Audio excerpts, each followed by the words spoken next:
Where's that lovely voice saying that recording has started? So I just want to say I'm having a little trouble. Recording in progress. Oh, there it is. I'm having a little trouble with my internet. So if you see me suddenly shut off my screen and leave, it just keeps freezing on me for some reason. Oh. I'm just gonna, if it keeps happening, I'm just gonna go home and sign on from home. Oh, okay.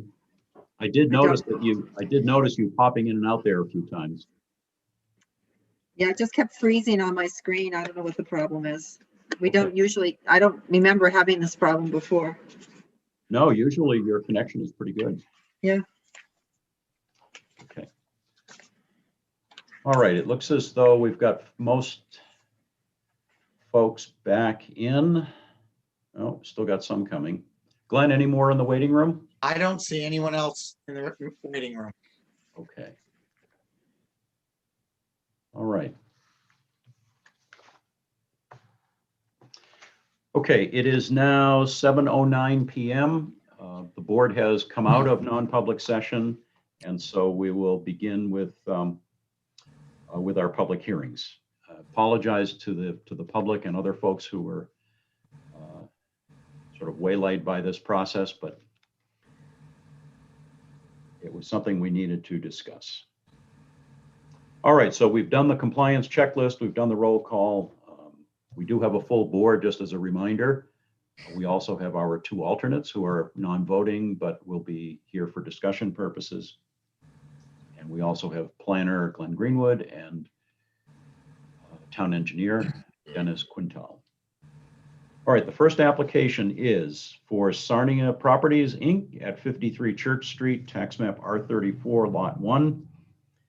And the public notice reads that the board will be reviewing an application per the expedited review process to add a covered handicap ramp connecting 2 units for a proposed gym that is also proposing to open 24 hours, 7 days.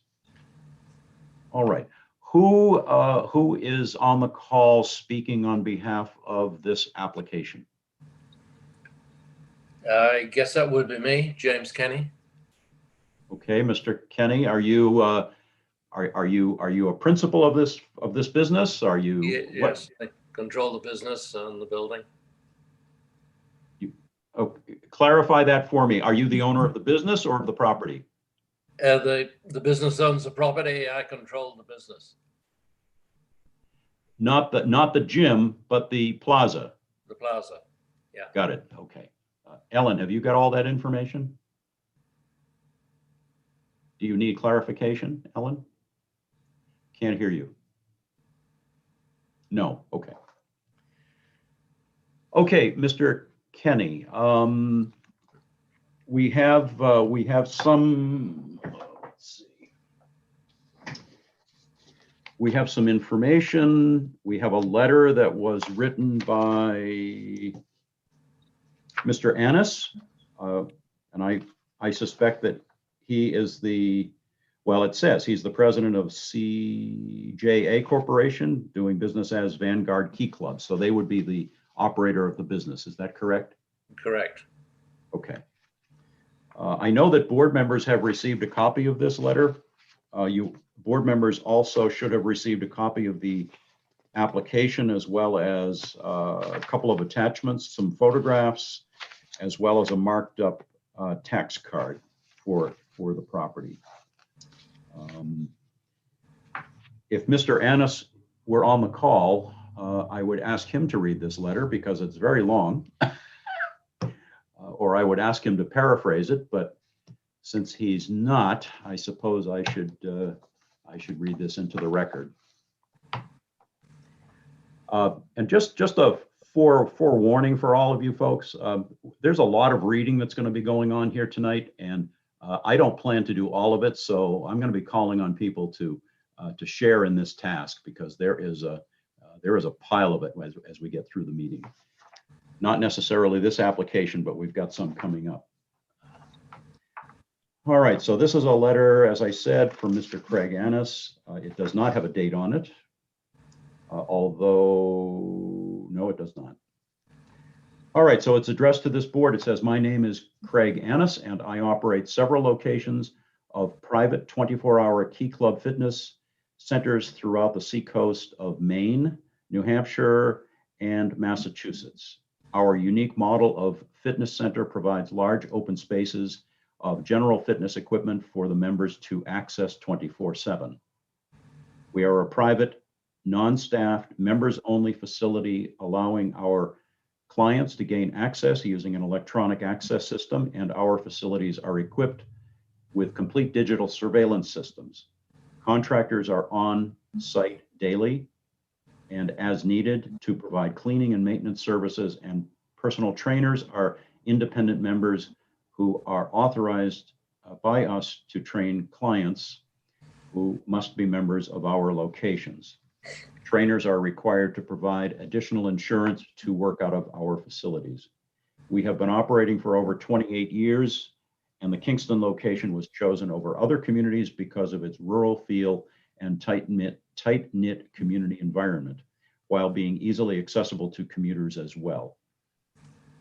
As is the case in other communities we serve, our members can enjoy not only access to this location.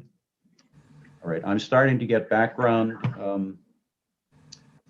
or just checking to make sure all the microphones are silenced. Anyone who's in joining the meeting and is not participating at the moment, would you please mute your microphones?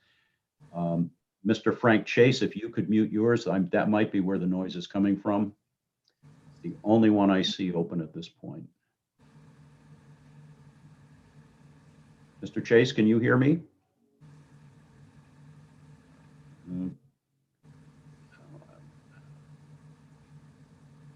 Mr. Chase, can you mute your microphone?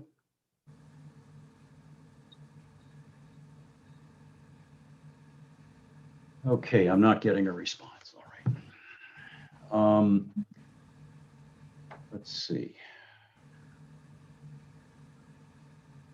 Forget where I left off exactly. I'm going to start here. In addition to a wide variety of equipment options we also offer modest men's and women's shower and changing areas for members to clean up or change clothes before or after a workout.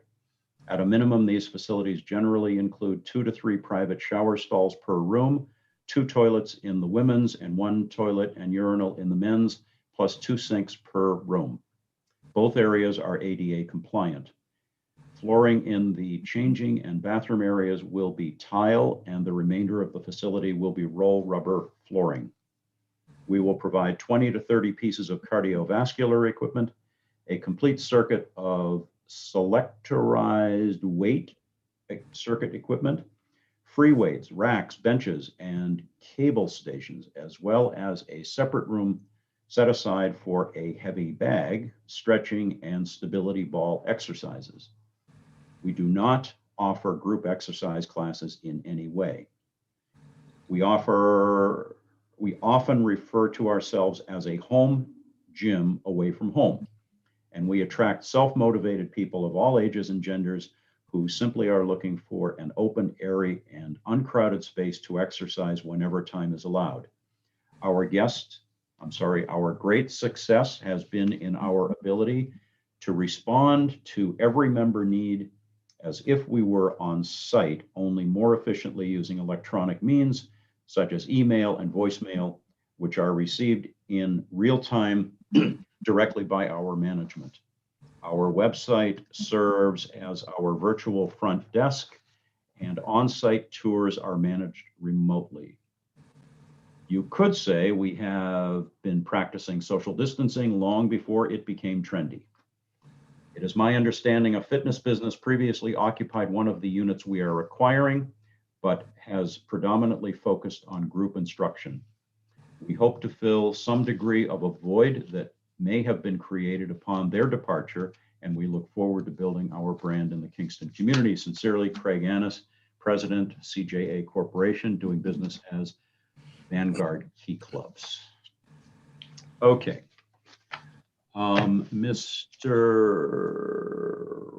Mr. Kenny, did you have anything else to add to that, or to describe what you're looking to do with the property at this time?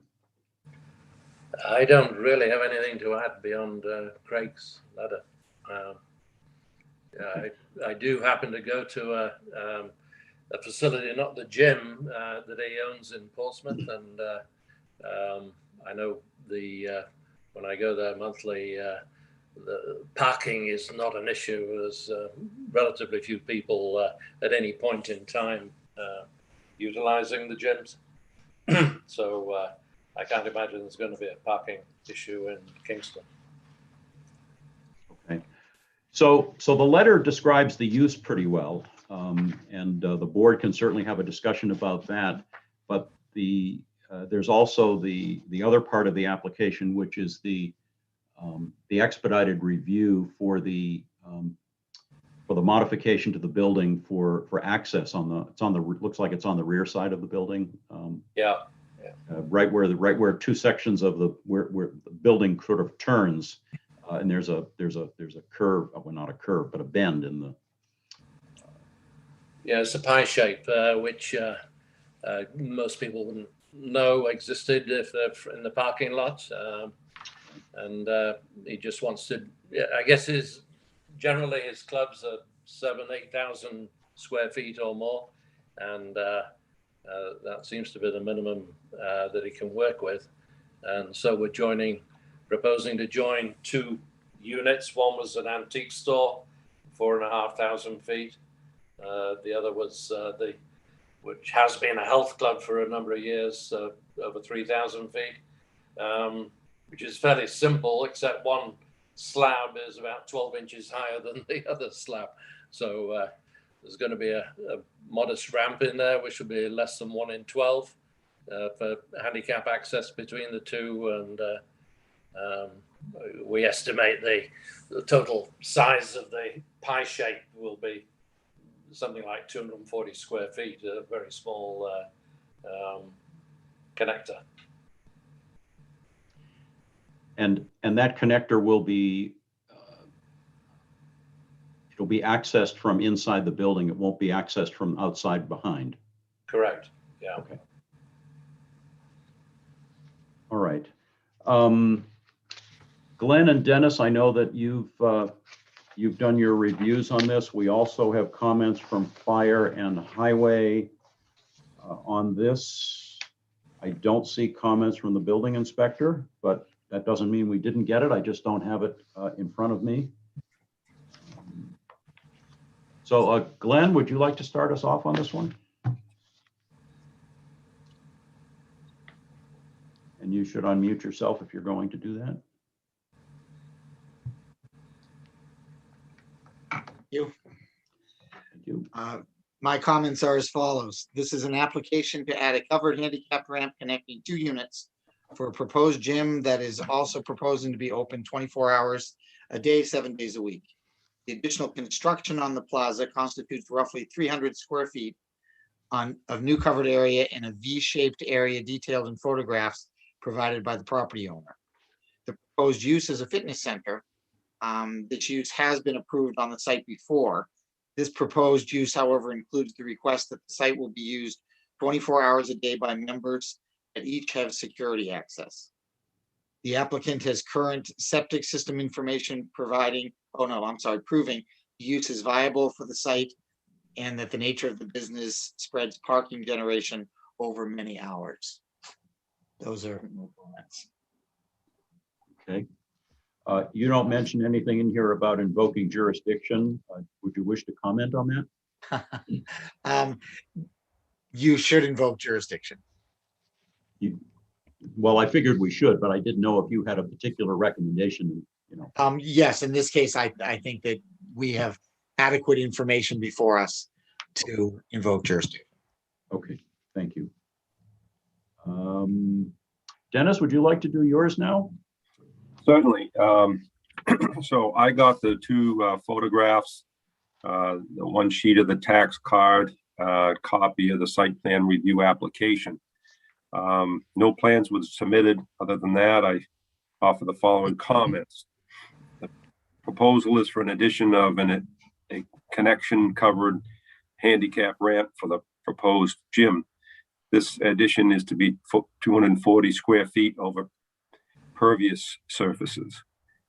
This is a relatively small area compared to the total site, and I do not believe would impact the stormwater management of the site. Number two, the proposed work must not interfere with the subsurface piping and wastewater disposal tanks. And that's all I had for my comments. Thanks, Dennis. We do have, as I said, comments from fire and highway. Graham, fire chief, is on the call. I'm just going to read Brian Gallant's comments, and if you have anything to add, feel free to weigh in. There are two comments here from fire department. One, no objection, converting 2 units into 1 unit. Okay. And number two, more information is needed if any alterations are done to the interior. Mr. Kenny, have you had conversations with the fire department at this point? Nope. Okay. Chief Pellerin, any comment that you wish to add? Yeah, so right now it has a current monitored fire alarm system. So we would just need to ensure that because it is two single units being combined, that the horn strobes and any components of that monitored system meet NFPA. So basically, as long as everything is within NFPA compliance, we'd be okay with it. Okay. And assuming that this passes and goes through, I'm assuming that there would be an occupancy permit requested, and would you guys at fire get involved at that point with some inspection? Yes, and we can meet with the builders and the contractors and the owner on site there to walk them through, if anything needs to be enhanced or changed. Okay. All right. Thanks. Mr. Kenny, you might want to make note to self that the fire department is definitely one of the agents in town that you're going to need to be working pretty closely with, that and I suspect the building inspector. The tenant is handling his fit up. Sorry. Say what? The tenant is handling his own fit up, taking the space as is, but of course will comply with any safety, fire, security requirement. Okay, I'm not sure I caught all that, but I haven't been involved in detailed planning of the interior conversion, the showers, changing room. okay. There's going to be a lot of open space as it is today, but as far as alarms and signage and so on, up to now, Craig has been handling it. Okay, so during this process, Mr. Annis is going to be the main contact. Right. Okay. Okay. One more comment sheet from the town departments, and that's highway. And it says no, man, oh man. No impact on town roads, okay? And number two, are all tanks and pipes H20 rated? In parentheses. Glenn, what he meant, he thought that the V in the back was so they could park a car there for handicap access. He Oh, misunderstood the plan. He wanted to make sure that if that's what they were doing, they could drive over the tanks. That's not what they're doing. No. right, okay. Thank you, Richard, that helps. That helps. Okay. All right, board member comments, questions. And you're because there are so many people on the call, you're very little on the screen. So I'm going to have to be careful. All right, Peter Coffin. Peter Coffin. Before we forget, I move that we accept jurisdiction on this project. All right, motion to invoke jurisdiction, that's by Peter Coffin, Second. second by Robin. Discussion? All right, I will call the roll. Richard, Yes. Peter Coffin, Yes. Robin Duguay, Yes. Lynn Merrill, Yes. Peter Baiki, Yes. Chris Bashaw, Yes. and Glenn Koppelman, yes. So that's unanimous. And just for those of you who might be interested, invoking jurisdiction is not a decision on the application. It's just a determination by the board that it meets a level of completeness on the submittal and that we can consider it for further review and ultimately a vote. It also starts a time clock that we have to follow for coming up with a decision, which is 65 days. Doesn't have to take 65 days, but the RSAs allow that much time. Okay, other board member comments or questions?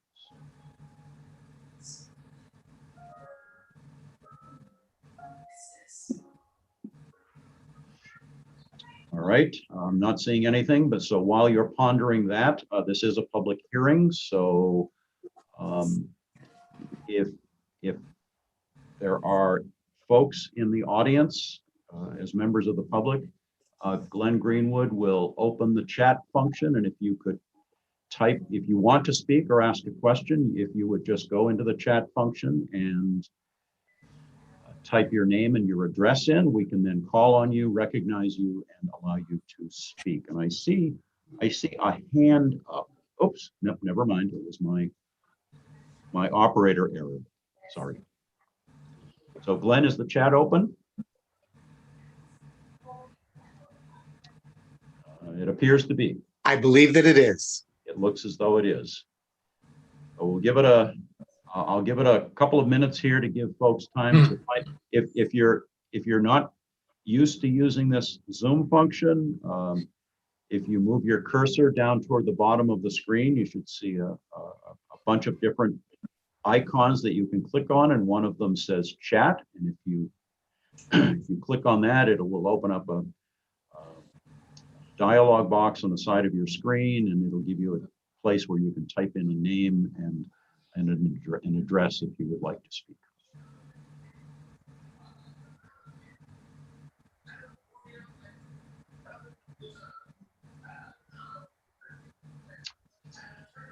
All right, I'm seeing nothing coming in for that.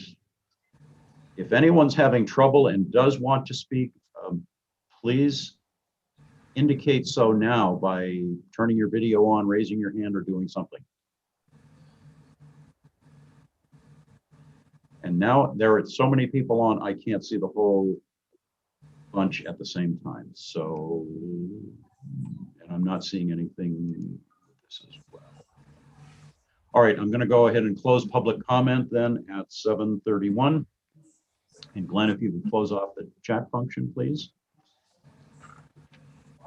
Okay.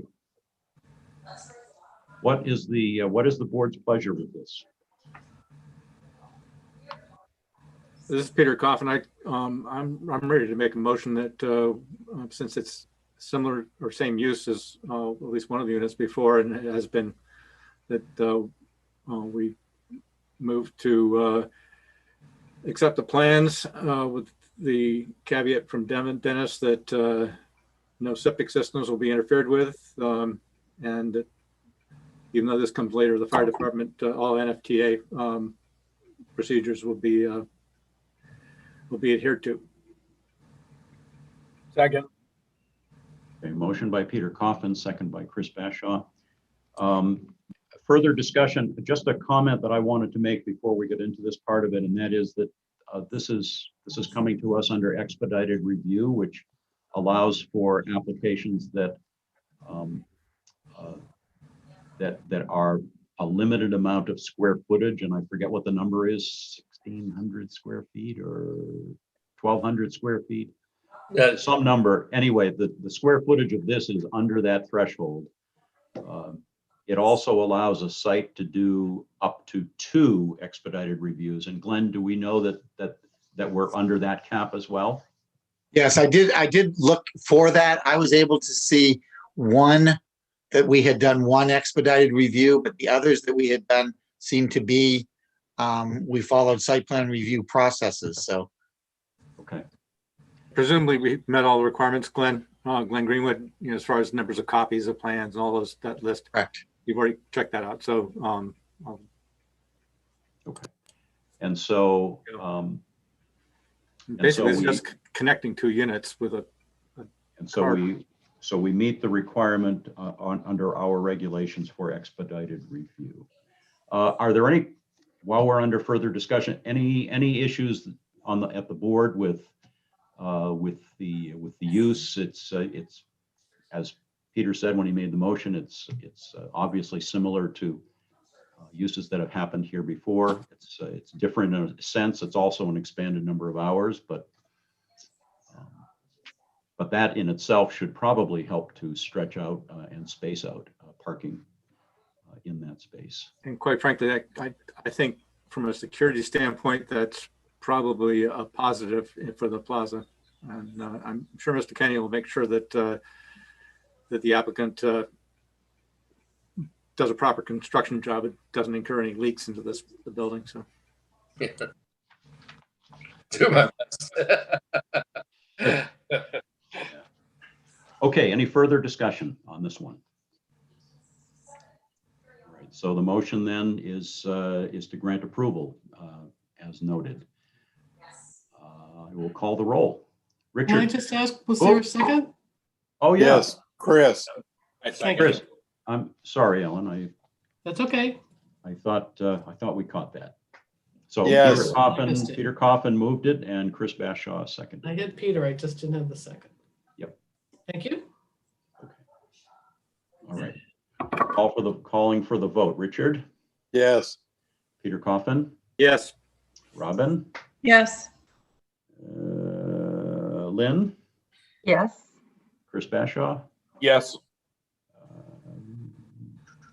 Where are we? Oh, I've lost people. Peter Bakey, did I call you? Yes. No. Yes. Okay. Did I miss anyone other than me? Nope. No. And I will vote yes as well. So that's unanimous. And thank you, Mr. Kenny, for joining us, and good luck with the new business there. Please keep in touch, close contact with building inspector and fire as well. And or Mr. Annis will, but Yeah, as the property owner, it's sort of on you too. sure. Thank you very much, and appreciate it. All right. Thank you. Good night. Good night. All right. I know that we haven't been at this too long, but the next one coming up is going to be a long one, and I need a quick break. So I'm just going to call a 5-minute recess at 7:36, and we will be right back.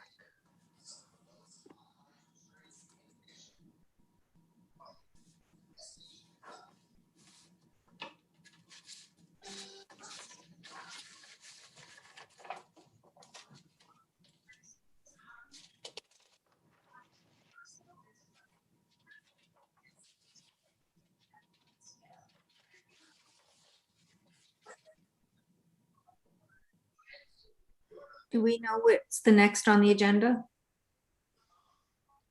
Saddle Up is. Okay, thank you.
Have we got most folks back at this point?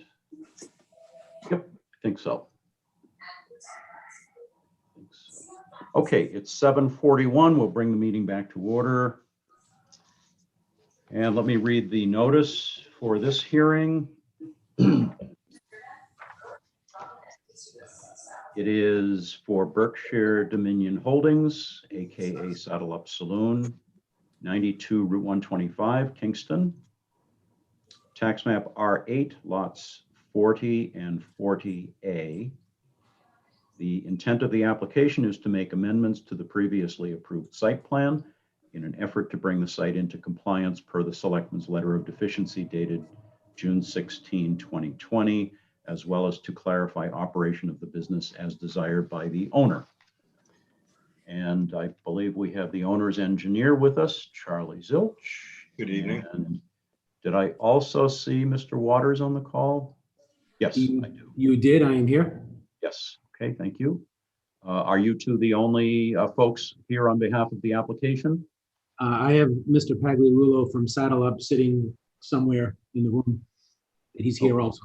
Okay, thank you. Right. All right. Charlie, would you like to start us off? Sure. Again, Charlie Zilch from SCC and Associates. I'm here on behalf of Berkshire Dominion Holdings, LLC.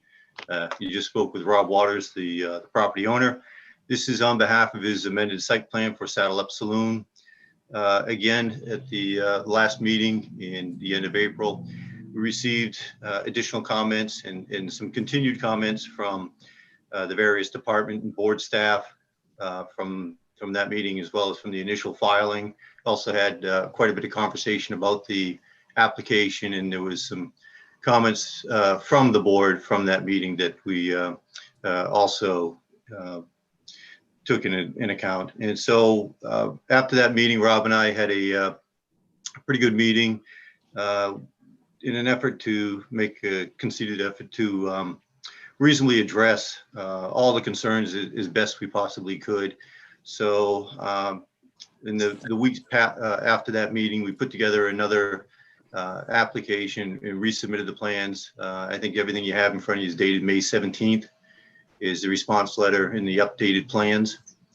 Like I said, we tried to address as many comments and concerns as possible from all the various departments. And also we submitted for your consideration 2 conditional use permit applications, one for shoreland and the other one for the aquifer.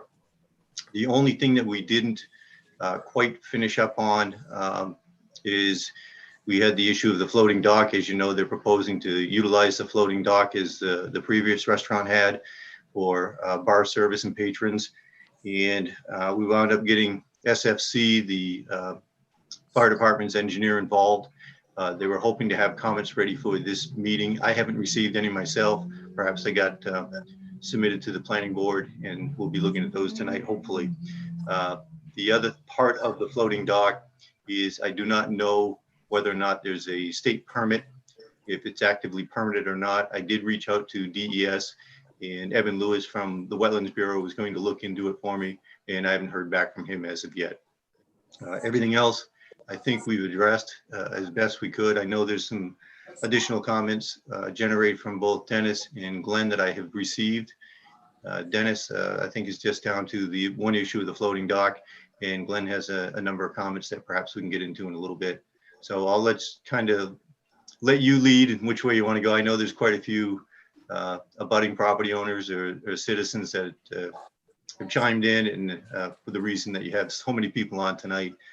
So I'll let you kind of take us from there. Okay, thanks, Charlie. Thank you. Yes, there are a lot of folks here. We also received from some of them, I suspect, because I recognize some of the names, but also from other folks, letters of either pro or con on this, and largely due to some of the use, the outdoor use, not necessarily some of the infrastructure issues that we've been dealing with. So we will get to that when we get to public comment, but in the meantime, we have comments from Glenn and from Dennis. So Glenn, why don't we start with you? All right. My comments are as follows. This is the 3rd public hearing for this application to expand operations at the restaurant and to address a number of ongoing violations on site that have been the subject of an ongoing compliance effort by the Board of Selectmen. I have included those comments from my previous memo that have either been partially addressed or not addressed at all. Those that have been addressed completely I've stricken through, so I won't mention those this evening. So number 1, lot R840 is in the town shoreline protection district, which has a maximum lot coverage of 20%. Note 15 indicates the existing building coverage is 28.4%, and as an existing condition, the plan is to remain at this coverage total. Mr. Greenwood, could I interrupt you for a second? I apologize. I'm going to try to follow you. And if you could just, your letter, I apologize. I just want to get on the same letter as you. Okay. Which one are you reading from? It's from May 27th, 2021. Let me just pull that up. Are you know what? You can keep going so I don't stop the process, and I'll pull it up as you're talking. Thank you. Very good. And so lot 40A, which is the lot next door, has a building coverage of 29%. This area is not considered grandfathered because it has been improved in a period subsequent to the construction of the actual restaurant building, which happened many, many years ago. So in response, the applicant has proposed removing over 9,000 square feet of the recycled asphalt surface to bring the building coverage to less than the 20%, which is the shoreline protection standards. So that being done, that removed the issue I had on that, for that statement previously. And Glenn, You- before you go on, Yeah. have the plans been modified to reflect that, Charlie? Yeah, there's a note on the plan on I think it's on the second sheet. Basically, it's the upper parking area. As you know, the recycled asphalt has been deemed an impervious surface. Right. It changed the surface configuration of that lot within the shoreline protection. So Rob has agreed to remove about 9,200 square feet, which would bring us under that 20% threshold. And that would be pretty much the entire upper parking lot surface area. Right. I'm assuming he could probably scrape that off. It's not very thick, and then perhaps use it on the lower parking area where there's already coverage, and that would keep that under 20%. Okay, thank you. I just wanted to make sure that that in fact the plan reflects that modification. And you said that it does. It does. Okay. Okay, thanks, Glenn. Okay, so the use requires a conditional use permit because the property is within the shoreline protection district. As Charlie indicated, a conditional use permit has been requested by the applicant, and the board is in receipt of the applicant's formal request for the CUP. That process should be undertaken by the planning board this evening to discuss that CUP. The use requires a conditional use permit because the property also lies within the Aquifer Protection District. A conditional use permit has been requested by the applicant, and the board is in receipt of the applicant's formal request for the CUP. This CUP is more challenging. Conditions for granting the CUP in the Aquifer Protection Zone include a requirement that any site generating more than 2,000 gallons per day of effluent requires a hydrogeologic study. The board will need to determine if this standard applies, given the level of effluent has likely been little changed since the establishment of the restaurant. If the board is in agreement with that, it should go on record as stating that this standard does not apply. So just by way of clarifying what I'm saying here, the CUP is required. It is a necessary action that the board has to do. I believe that the board has to determine whether or not the level of effluent that's created on site is that which has been historically created on site. Because if that is the case, then that level of effluent was actually created on site before we ever adopted the Aquifer Protection Ordinance, would then therefore be considered to be grandfathered and not falling within the parameters of that requirement. That's the discussion that I feel the planning board has to have this evening. Number 4. According to 11011 of the C3 zoning district, 20% of the total lot area must be landscaped. This is the case on this lot, and I ask because I believe that it's not. As an existing operation, this would be determined to be legally non-conforming, but new uses and improvements eliminate the legal non-conformity and require ZBA relief. So I believe that the board needs to discuss that issue. Next issue is issue number 8, because 5, 6, and 7 have all been addressed. There are 2 areas shown for snow storage. One is along the shoreline of Mill Pond and seems an environmentally poor location for parking lots snow storage. The second area is to the north of the parking lot and abuts sections of the existing drainage network. Sign is indicated to ensure that snow does not intrude on these drainage features, but I question the efficacy of this location. So I just wanted the board to have that discussion with Charlie. Number 11, a 50-foot landscape buffer is required between R8 40A and R8 lot 42-1. This is not detailed on the plan set and would impact the number of parking spaces in the event parking area. In addition, the Shoreline Protection District requires monitoring of activities within 75 feet of the shoreland. On lot 40, much of the new proposed outdoor activity is very close to the shoreline. More detail should be provided that this activity will not detrimentally affect the Mill Pond. Number 13, parking area landscaping is also required in section SPR 904-14B10. I will say on that one, I believe that the parking that they're proposing is the parking that they're proposing to be event parking is the only parking that would be subject to this landscape requirement. not the parking areas that have been in existence along the front of the building. This proposal incorporates the use of the floating deck, which was prohibited by the existing site plan, as the Kingston Fire Department determined the dock is suitable for such use. In the interim between last meeting and this meeting, as Charlie indicated, the proposed use of the floating dock is being reviewed by the fire department's consulting fire safety specialist. I don't believe I've seen a response to that review yet, so I leave that one something for the board to discuss. That is the end of my comment. Okay, Glenn, thank you. Dennis? Yes, sir.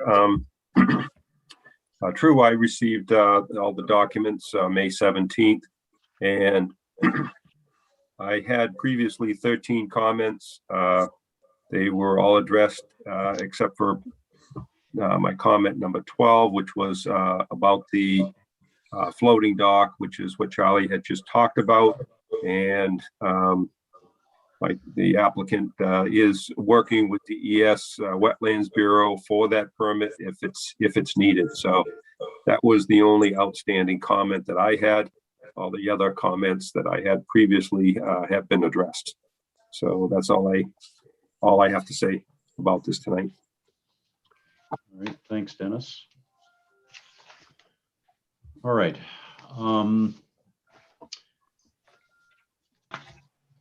Neither Dennis or Glenn addressed the use issues.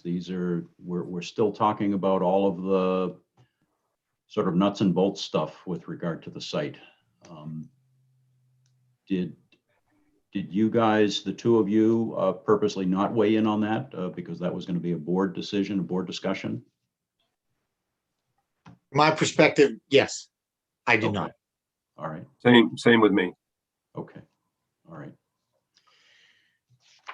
All right. So, and we did invoke jurisdiction on this, did we not, some time ago? I believe that we did. So it would have been a while ago, and we're actually probably past the time, but with the granting of a continuance on the part of the applicant, the time extension goes along with that. And I don't know where we are in the time extension, but we are operating under a continuance. So, okay. I could formally request the time extension if you'd like. Well, because you requested the continuance or you agreed to the continuance, it's almost a moot point. It's sort of de facto that going along with that. Let's see where we go after tonight. Okay, thank you. So we do have two conditional use permits that we have to deal with, but let's see where we are with board questions at this point. And I can see most of you, but not all of you, because some of you have slipped onto a separate screen here. So speak up if you have things to say.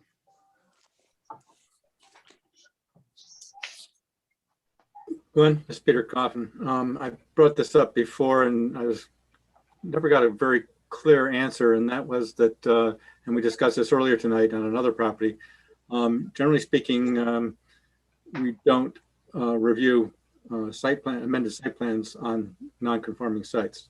And I know that this is the request of the application has been renewed because of enforcement by the selectmen, but there's been no effort to comply with the existing site plan and to stop the activities that were non-conforming. And so I'm wondering on what on what rule that we're going on that allows us to review a site plan that's so far out of compliance. Well, it's a good question, I guess, and I'm not sure of the answer, Peter, but I guess if I had to come up with an answer, it would be something like, we're dealing with the situation as it is. We're well aware of the the non-compliance issues, the fact that the selectmen have, have issued letters, and we know what that is. We know what those are, and trying to work to come to some resolution that addresses the select board's issues and with regard to enforcement, and to come up with some sort of an amended site plan at the same time. It's almost like we're sort of working things in parallel instead of serial, as we're supposed to be doing. I don't know if that's the right answer, but that's. I think that was very well stated. We're trying to bring this site into compliance, and however we can do it or not do it is what we're working for, is to resolve all the issues. Well, and I think this application, as we've worked this along here, we've incorporated quite a few notes and site improvements that were non-compliance issues, such as the ice cream stand, the painting on the building, snow storage, now removal of the recycled asphalt, including now a stormwater management system, things like that. I think that's a big part of it. So I think there's a pretty good effort here to bring the site into compliance with this application. Okay. I neglected, as we were going through comments, we did Glenn's and Dennis's, and I neglected to do the other town departments, and I apologize for that, but we should do those now so we get those on the record. Building department, building inspector, it says see attachment. And there are, at least on my sheet, there are 5 items. And Ellen or someone else, if I've missed a sheet, let me know. Item number 1 from the building inspector, signage still needs to be brought into compliance. Number 2, ice cream windows use must be approved by planning board, then a building permit may be issued.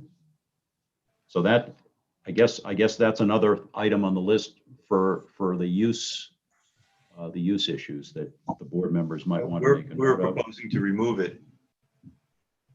Oh. Do the plans reflect that, Charlie? Yes. Okay, thank you. Number 3, the consulting structural engineer, Reginald Room II, stated that the ramp from the gazebo to the land is handicapped accessible. What about the gazebo itself and the path of travel from the parking lot to the ramp? ? There appears to be a bar recently constructed in the center of the gazebo without permits or approvals. Charlie, any comment on that one? Well, I know that we've asked SFC to look at the permitting for the floating dock or floating gazebo, however it's coined here. And so I'm kind of relying upon their opinion. I know that Mr. Waters had his structural engineer look at it and offer up an opinion as to the safety and the access to it. And he's offered that up, and I forwarded all that information to SFC for their review. Oh, okay. I should have been more clear. I guess I in my own mind, I was assuming that was being handled by SFC, but it was the second question that talks about new construction on the gazebo that was done without permits. Do you have any comment on that? I do not. I don't know anything about that. I have a comment on that. Oops. Mr. Waters? Yes. Yes. First of all, I guess I would like to say that that's just simply not accurate. And I've been facing a lot of inaccurate accusations from the building department.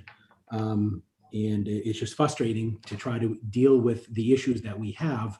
And then in addition to deal with the issues we have, deal with issues that we don't have. But there was no construction of a bar on a gazebo. The gazebo is exactly the way it has been for the past 35 years. So if the building department wants to say that we did work without a permit, I just respectfully ask to be specific. And if the specificity is that a bar was built, I would like to know where he is getting this information, because it's been there for 35 years.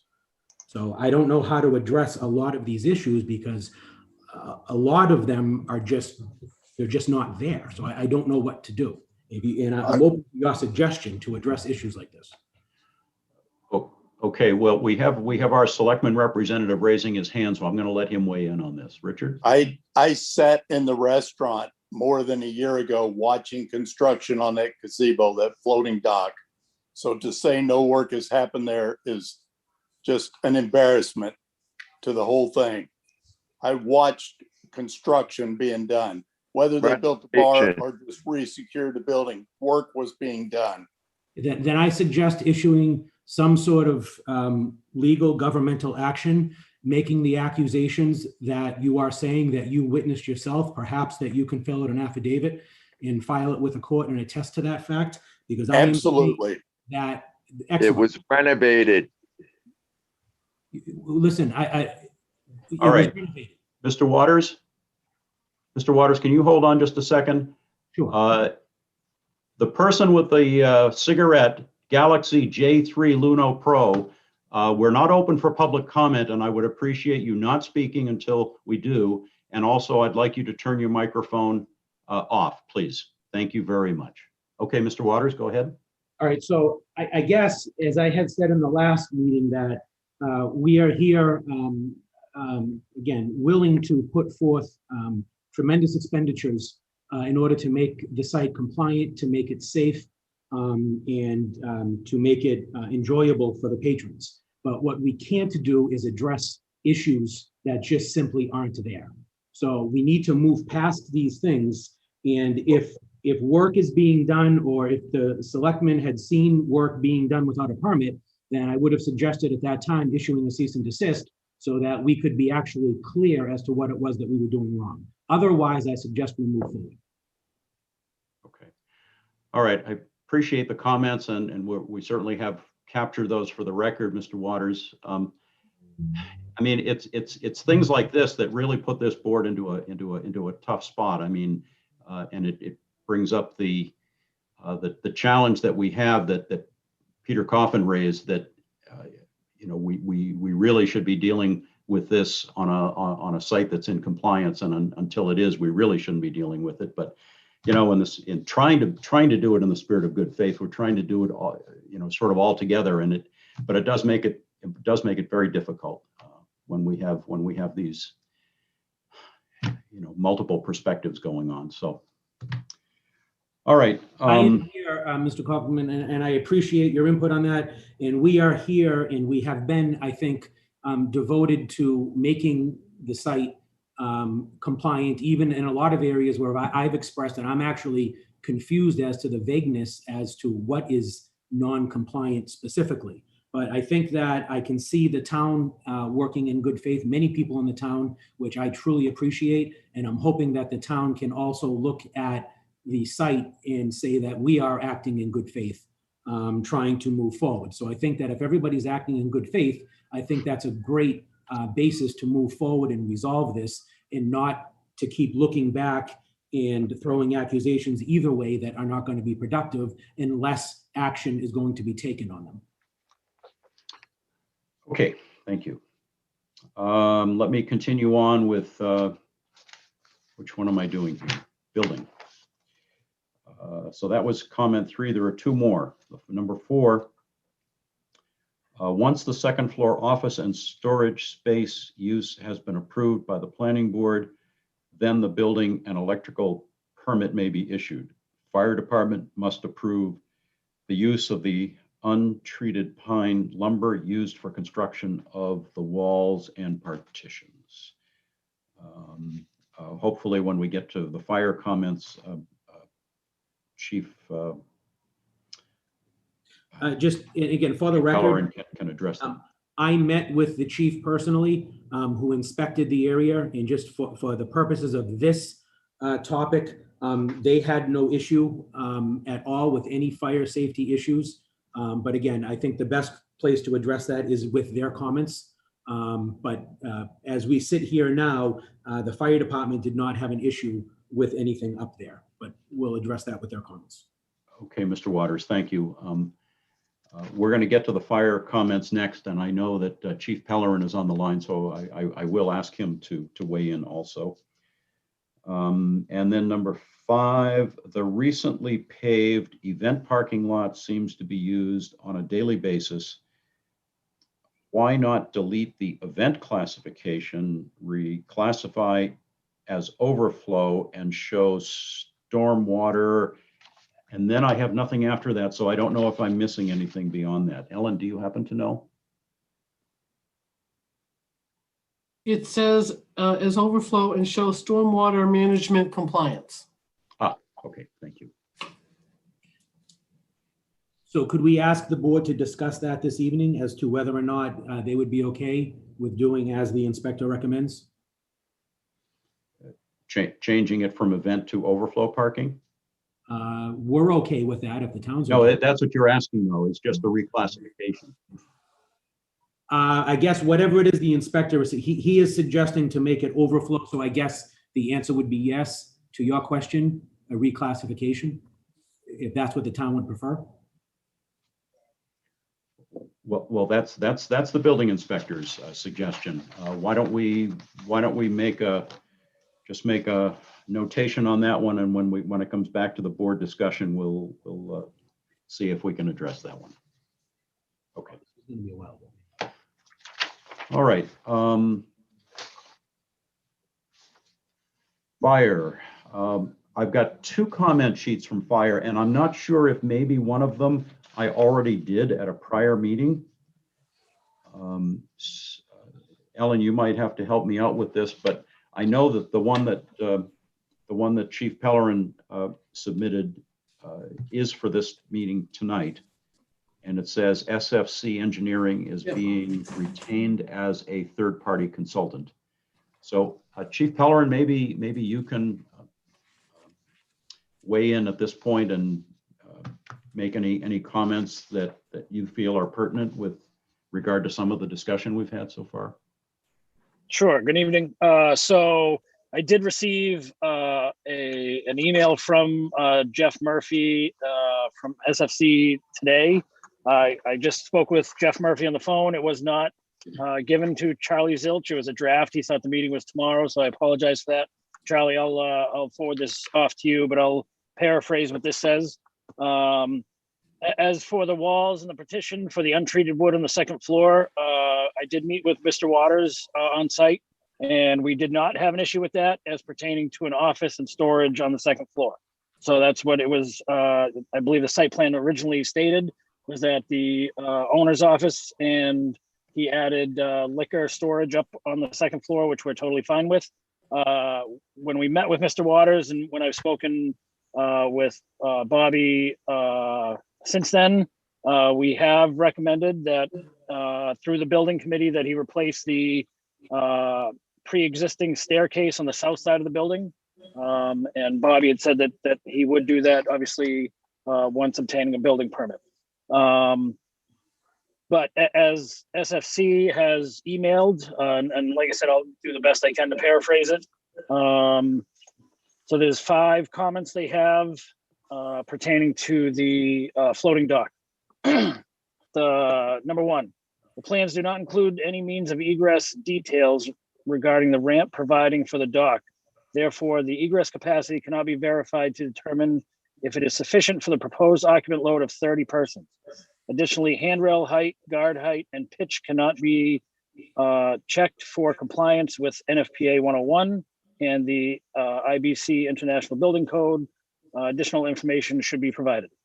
Number 2, if not already provided with one, the floating dock must be provided with a guard. I'm assuming a handrail guard complying with NFPA 101 and the IBC, as it is greater than 30 inches above grade. Number 3, the plans state that the ramp is handicap accessible, but ANSI 2009 establishes additional requirements in section 1105 for fishing piers and platforms, which must also be met. The plans do not include a detail of the dock to verify this information, and one needs to be provided. Number 4, NFPA 1, section 28, period 2, period 1 states that special use piers and wharf structures that are not marine terminals, such as public assembly, residential business, or recreational occupancies that differ in design and construction from cargo handling piers require special consideration. The general principles of NFPA 307 for the construction and fire protection of piers and wharves shall be applicable to such structures and shall comply with said NFPA 307 standard for the construction and fire protection of marine terminals, piers, and wharves, section 28.2. Additional information such as construction of the dock, fire protection features and systems, if any, bracing, dock supporting, construction, etc., is necessary for the floating dock to be properly reviewed for compliance with the aforementioned codes. Last one, number 5, the plans indicate that 202 parking spaces are required, but the plans only show for a total of 98 parking spaces.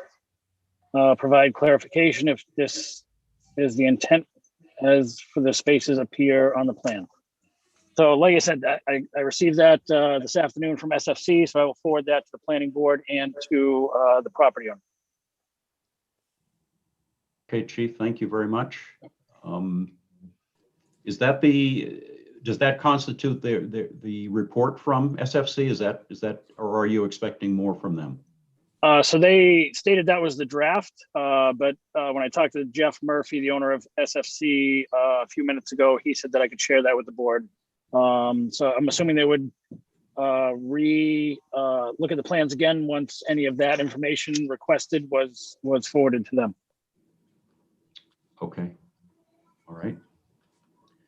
Thank you.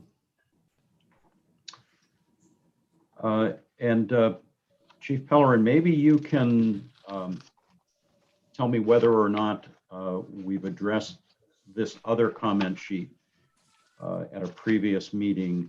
I think it was it looks as though it was submitted for the April meeting, and it was done not by you, but by Brian Gallant.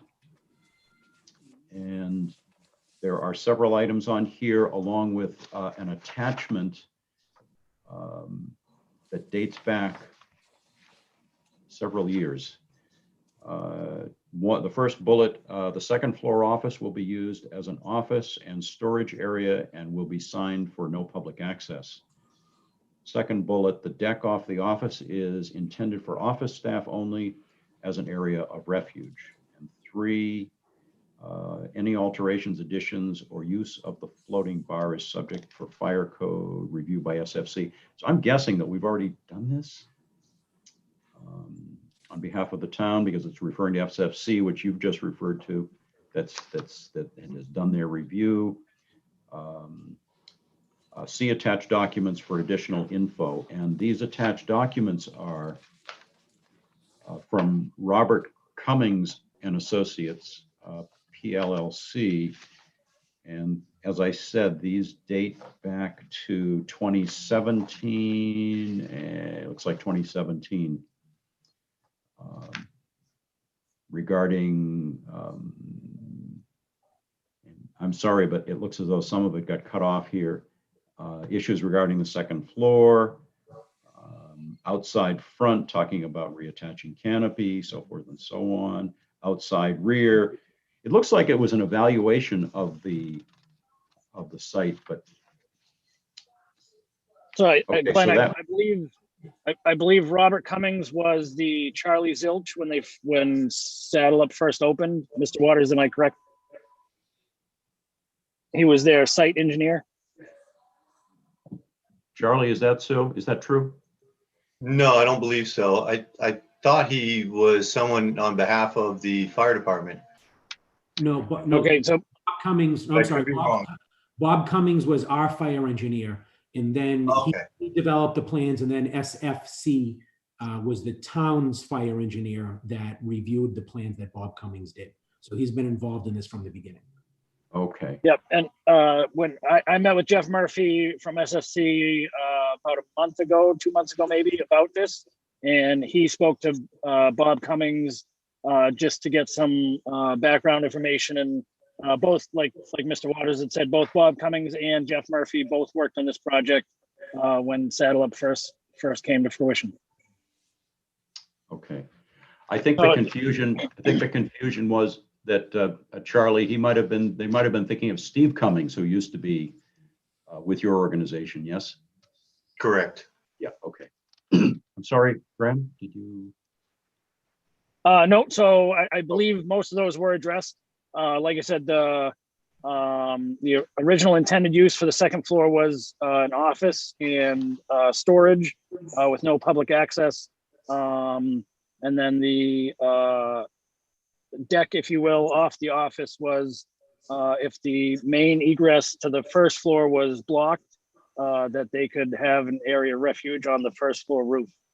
There was a staircase coming off of that deck. That's the one I referenced earlier on the south side of the building. And like I said, I've spoke with the property owner and the business owner, and it would be our recommendation to allow him to put that back as another means of egress out of the second floor. Okay. Okay. So there are actually two letters here from Bob Cummings. The one that I was referring to from 2017 and another one from 2015. And again, they're all issues, Graham, as you said, that are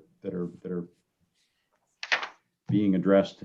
It almost looks like a punch list. I mean, it's broken down by areas of the property: outside rear, outside front, pizza bar, and within each of those there are sort of action items or punch list things. Finish HVAC air, verify integrity, install freezer unit, remove all old wiring, etc., so forth and so on. Add gate to the dock. So it appeared to be a sort of an evaluation of the site and a punch list of things to do. Okay. Chief Pellerin, did you have anything else to add at this point? No, I believe that's it at this point. Okay. Does the board want to discuss the suggestion on the redesignation of that upper parking lot from event to overflow as is being suggested by the building department?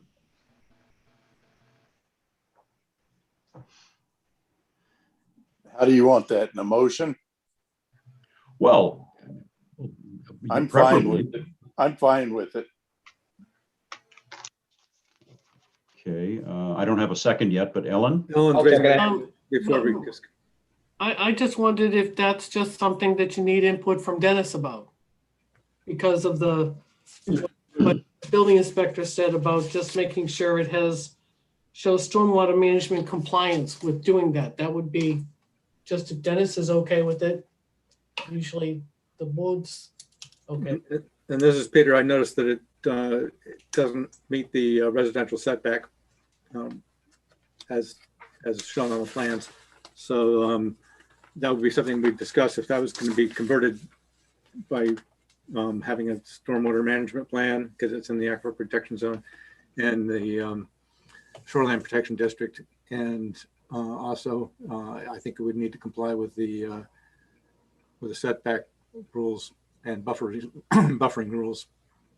Which well, I guess the point is it's already a parking area. It's paved. The proposal is to remove most of the hot top or the well, not the hot top, but the wrap, the reprocessed asphalt. Right. I mean, it seems to me that the building inspector is suggesting just changing the name of what it is, not changing the parking itself. I agree. Dennis? Yeah, as long as the grades don't change and the stormwater features that they've designed to treat the runoff from that area are still valid, then I don't think there's a problem with that. There are other facilities that I've seen that instead of saying event parking or something like that, they just say additional parking. So it's just the terminology, whether you want to say something to that effect, that would be fine also, because some people may even prefer to park up there, even if the front parking lot is empty. So it's just additional parking is available. So additional parking sign would be fine. Yeah, I don't have a problem with it because they need the parking. I just think that if we're trying to get this site into compliance, and since, as Glenn Greenwood pointed out, this particular lot, unlike the one the restaurant's located on, has been modified significantly since the adoption of those rules. So it should be in compliance. It's not grandfathered. It should be in compliance with our zoning regulations. And so the 20-foot setback that's shown on there, because it's residential property next door, I think should be 50 feet and have some kind of buffer, so to screen the neighbor, the residential neighbor, from the activity on site. So Pete, They we have, need the parking. I have no problem with using the parking here. Peter Baiki? So Oh, go. Sorry, Peter. doesn't the board have some leverage on waiving some of these rules? That parking lot, I understand he put down some recycled asphalt, but that parking lot's been there and it's been in operation for 40+ years. If he's bringing it back to the gravel parking lot, we're not reinventing the wheel. That house has been there, the building's been there, the parking lot's been there. I know we're trying to bring it into compliance, but I think the board has some right and responsibility that we can waive some of these expectations of something that's been there so long. He just didn't make the parking lot. He put some recycled asphalt on it. He's willing to rip it up, bring it back to its original gravel parking lot that the board wants. I think we have some leeway here that the board can waive that requirement. To put it a little bit in perspective, that upper parking lot at its closest point is probably about 12 feet away from the property line at the very closest point. And then it drifts away from the abutting lot line to about a point about almost 50 feet away. If you were to put a 50-foot setback all along the length of that parking lot, you're going to lose a tremendous amount of spaces at a site that's already struggling to support spaces. We're losing some now to add in the stormwater management system. So I'd hate to see any more spaces lost here, just to revert something back to the existing condition that it's been at for decades. I agree, and I don't believe that parking lot has been increased or built bigger than what it has been. The issue is basically he put down some recycled asphalt. He's willing to take it up, but he didn't go in there and cut down a bunch of trees and make the parking lot bigger. It's been like that, and I want to say for probably 40 years plus. Right. Okay. I know that when we did a site walk down there, Ellen had pointed out something about it having received a conditional use, and I was wondering, because I wasn't on the board back then, and I was wondering if she had some memory of why that was designated as an event parking as opposed to overflow parking. Good question. It's always been an overflow parking. And again, if I could just clarify the issue that was being discussed, is that it was used for overflow, specifically for events, and not that it shouldn't be used for parking in the future. But the question at the time we were talking about it is to whether or not it could meet stormwater management requirements. Not that it shouldn't be used because it was once a long time ago called overflow parking. It was that if they want to use it for parking, just to make sure that it would comply with stormwater management, since it was close to the pond, and make sure it didn't flow in, not that they couldn't do what they needed to be able to use it. So I just want to, we talked about what had happened in the past, but not that that meant it couldn't be fixed to be able to be used for the future. Okay, right, yeah, and I'm fine with them using the parking lot. I just think there should be some effort to buffer the residential lot next to it, although it appears from the plans and from the aerial photography that they share that the entrance to the we'll call for now overflow parking area and back. It looks like it shares partial driveway with the abutting property. Is that true? I guess Mr. Waters, I guess, would be able to answer that. Yeah, it does. Charlie. Yeah. So I guess that would kind of limit the ability to buffer it, but I was just thinking of some kind of screening in lieu of a full 50-foot buffer. There should be some kind of attempt at visual screening there.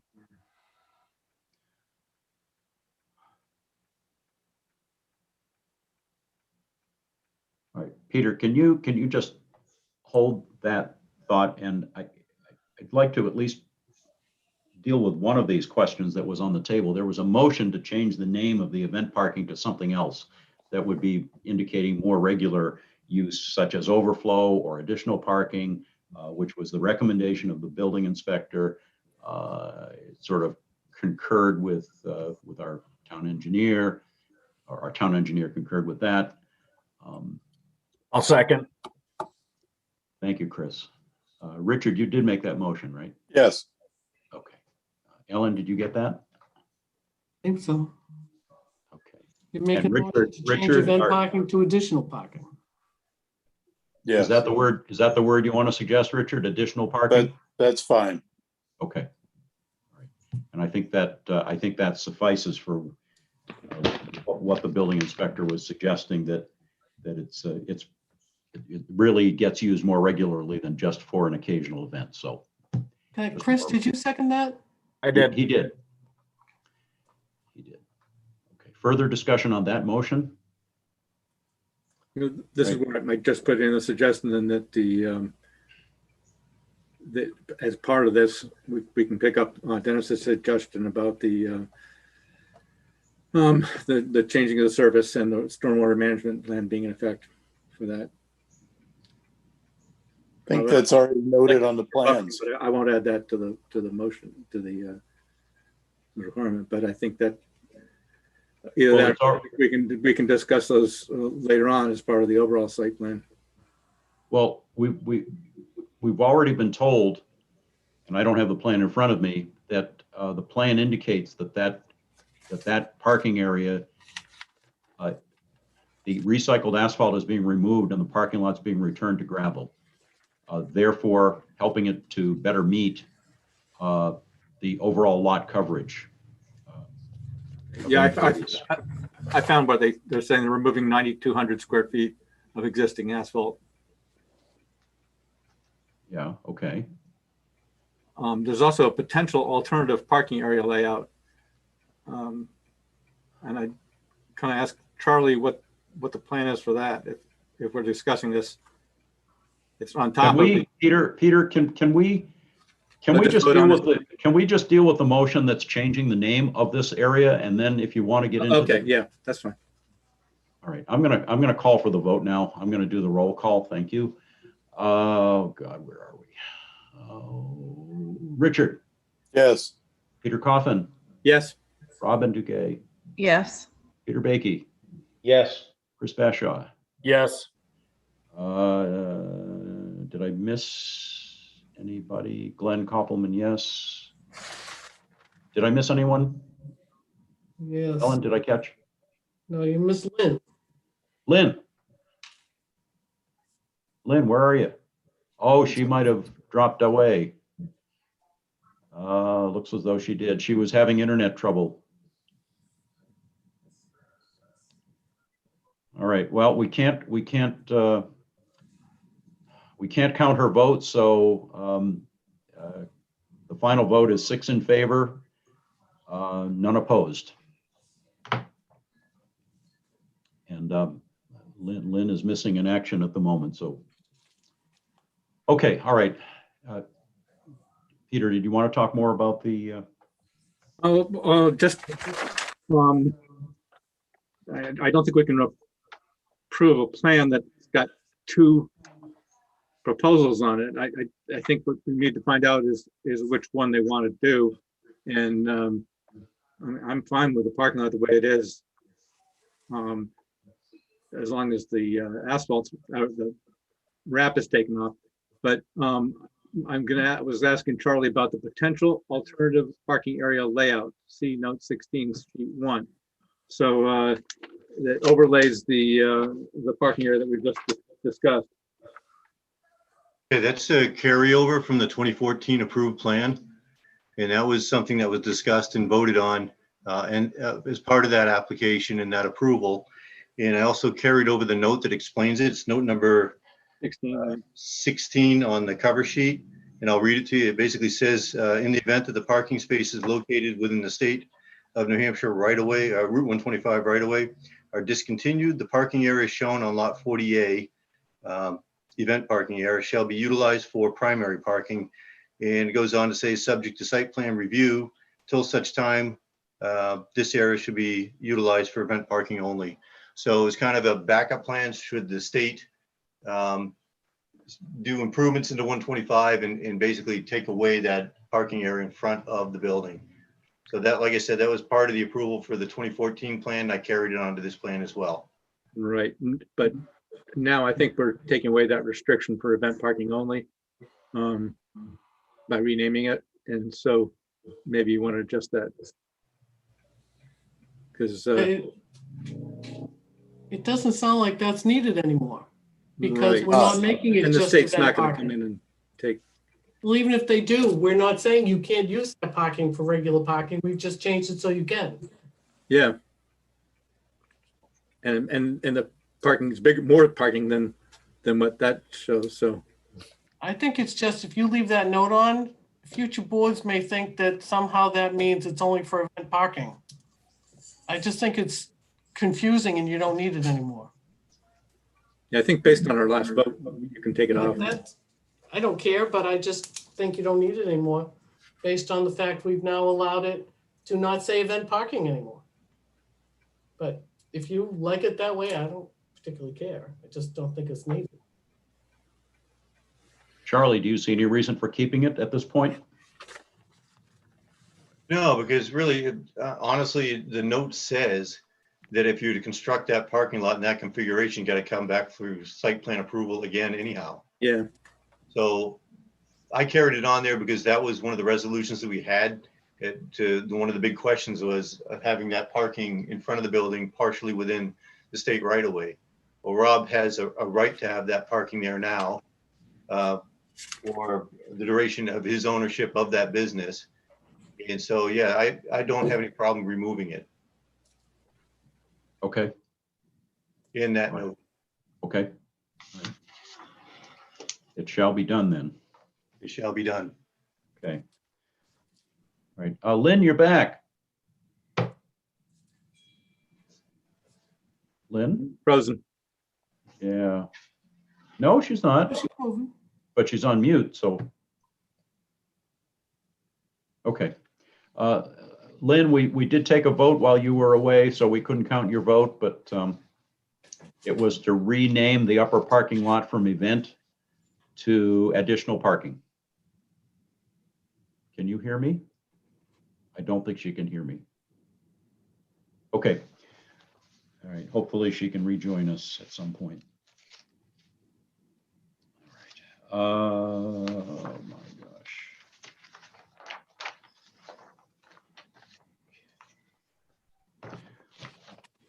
Well, there are some things in Glenn's comments that that we probably should address, not the least of which are the 2 conditional use permits. Those in themselves are going to be taking some time, but Glenn identified a few other things on here that we should be addressing. Things regarding some landscaping, snow storage, landscape buffer, and then the 2 conditional use permits. Glenn, give me a second. Hello. One of the things he mentioned on his comments was when you regard the landscaping, I believe he was talking about referred to landscape in the parking lots. Is that correct? One of them is that, and it's the where is that? I thought I circled it, and now I don't see it. Well, his item number 4 talks about 20% of total lot must be landscaped. Is this the case for this lot? And he was saying that because it's an existing operation, perhaps it would be a legally non-conforming, but any new uses and improvements, which one might consider this to be, could require it to be non-conforming, and perhaps require ZBA relief. So again, it's an item for us to be discussing. There was also one, Peter, like that you did talk that he did mention that was about specifically about the parking lot. I thought. I think That's it's, what I Yes. thought. That's It's what I number thought. 13, Glenn. 13. Oh. Okay. Parking area landscaping is also required. Got it. I'd like to, just on that one, Glenn, alone. Yep. I would like to make a motion for the board to waive that. We've had a couple of recent applicants that had parking lots scheduled in the town of Kingston who asked for a waiver, and we granted them as a board due to the size of the lot. That was put into our ordinance, I believe, on large parking lots, like say if it was Market Basket or Hannaford, where they would put islands and parking situations. And the last couple of people that came before the board, because of the size of the lots was so small, the board did rule that we could actually waive that requirement. So because of the size of those parking lots, I mean, I think that would be kind of, have them go down there and put islands in the parking lot to put a shrub in. I definitely don't think that would be in favor of this application. He's already in a lot of situations that he's fighting parking issues. So I think I would like to make a recommendation, we can waive that requirement for any additional plantings in the parking lot. All right. Well, if we're recommending to waive it, we should be responding to a waiver on the part of the applicant. But Glenn, could we deal with this another way? And if the board felt that it was perhaps not applicable due to the existing conditions, just deal with it that way, as opposed to, or should we do it as a waiver? I think that if the board is of the mind that even the upper parking lot has been in essence in its same state, other than the resurfacing that happened roughly 4 years ago, that constituted a change. If the feeling of the board is that that parking area has existed right alongside the restaurant for all this time, then it would have a grandfathered status at just like any other. would that also apply to the 50-foot buffer? Yes, that 50-foot buffer came about in 1995 or something.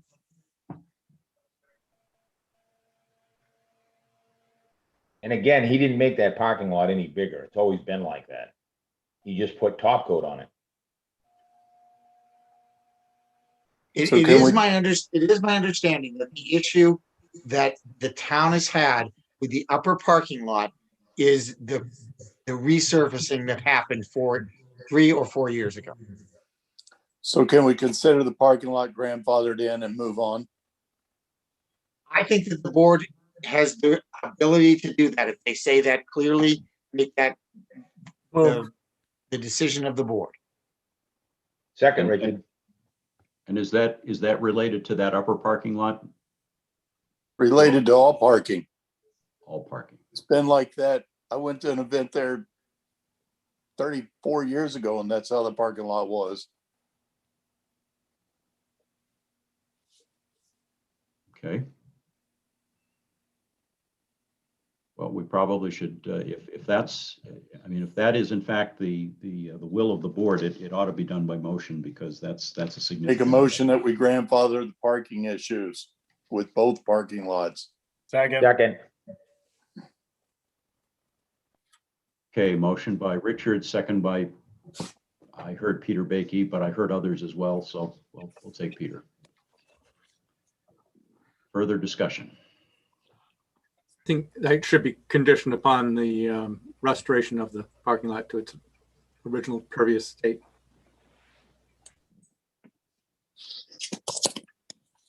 Again, the upper parking lot, sorry, the old parking lot, there's no way you can put trees in it. It's No way.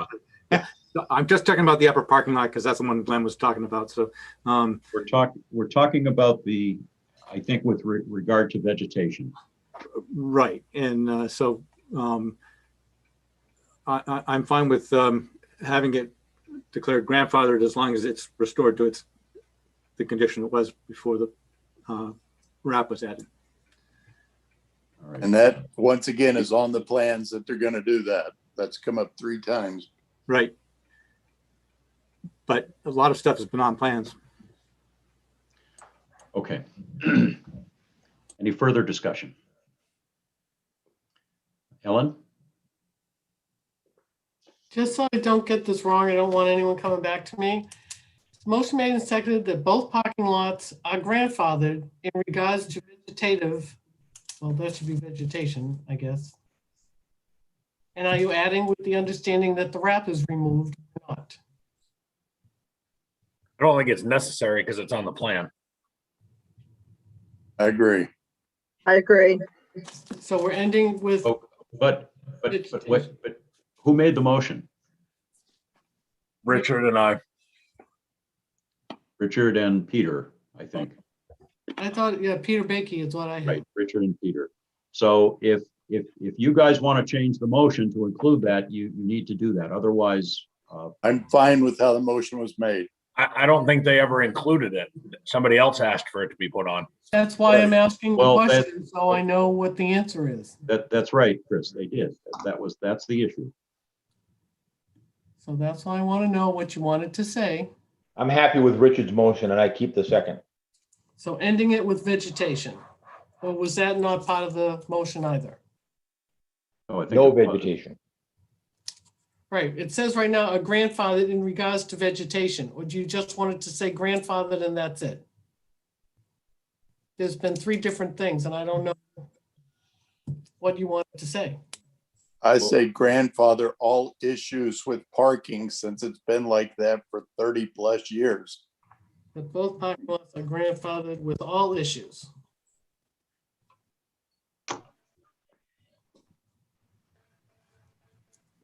Okay, so you want- motion made and seconded that both parking lots are grandfathered with all issues. Is that what you want to say? Yes. Yes.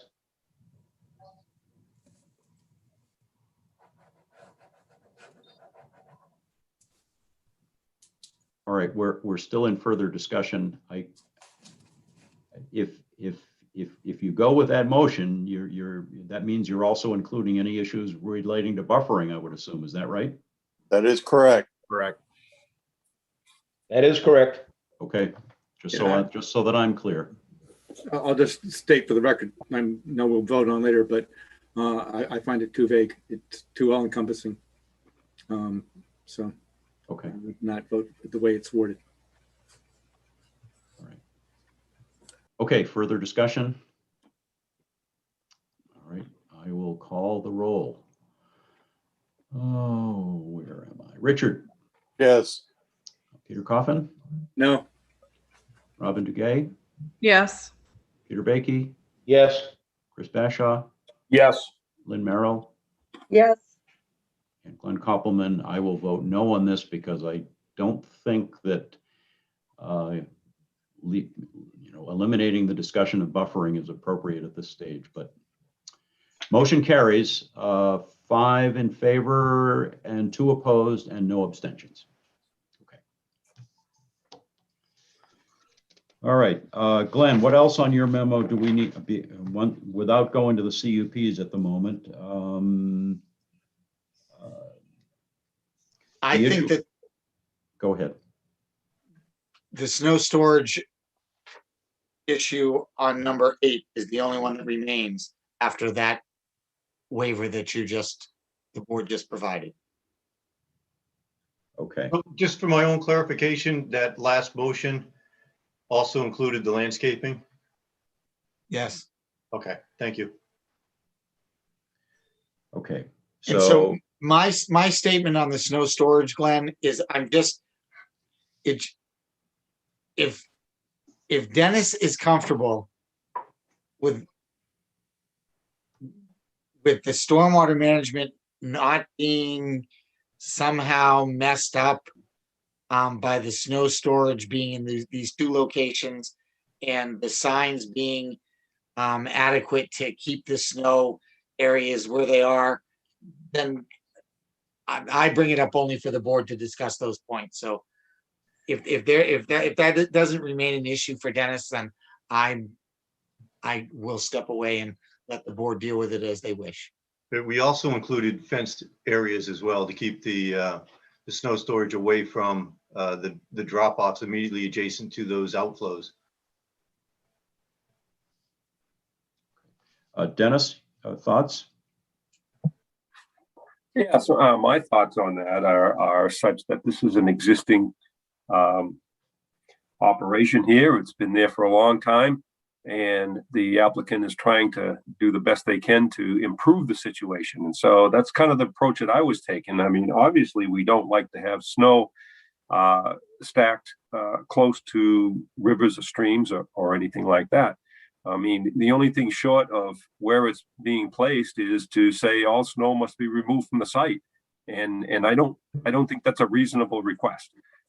That's just my opinion. I think that the way the grades are and the way that the stormwater management has been applied with the trenches and runoff controlled somewhat in that sense, and the fences that are put there to prevent the snow from being pushed into the streams. I think that that's a goal that to me is an improvement, and I don't think there's anything that can be done short of removing all the snow from the site on a storm by storm basis. So that's the approach that I took, and I believe that that's probably a good resolution to the snow storage issue. Fine. With those comments being made, Glenn, I'm comfortable with my number 8 being stricken through. And also, just one thing on that comment, I think that if the snow did get so bad that it was into the parking lot, that the owner would remove the snow to provide customer parking. You know, they're not going to eliminate parking so customers won't stop. Yep. All right. Are any issues from the board on that? If Glenn apparently is satisfied with Dennis's comment and perspective on that, so is the board good with that? Just, it doesn't need a motion, I don't think. Just, yes. Just nod or something. Okay. Yes. All right. Okay, let's go back to page 1 of Glenn's memo. There are 2 conditional use permits. Let's see if we can deal with the first one. It's a conditional use permit within the Shoreline Protection District. And I did not prepare myself for this, so I do not have the zoning ordinance in front of me with the wording and the conditions that we must review. So somebody, Glenn, maybe? I see Glenn reaching for paper. I'm reaching from my book. Okay. I have them if Glenn doesn't. Oh, okay. If you have them, Robin, go ahead.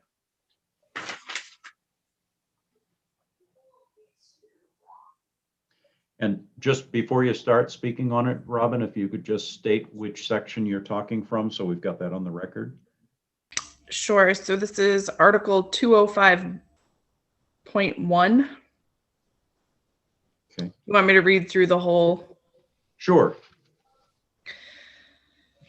So pursuant to RSA 674, 16 to 21, the town of Kingston hereby adopts the Shoreline Protection District and accompanying regulations in order to protect and promote public health, resource conservation, and the general welfare. 2A, protect, maintain, and enhance the water quality of the Great Ponds, the Little River and its tributaries, and the Powwow River and its tributaries in the town of Kingston, and to ensure their continued availability as public water supplies.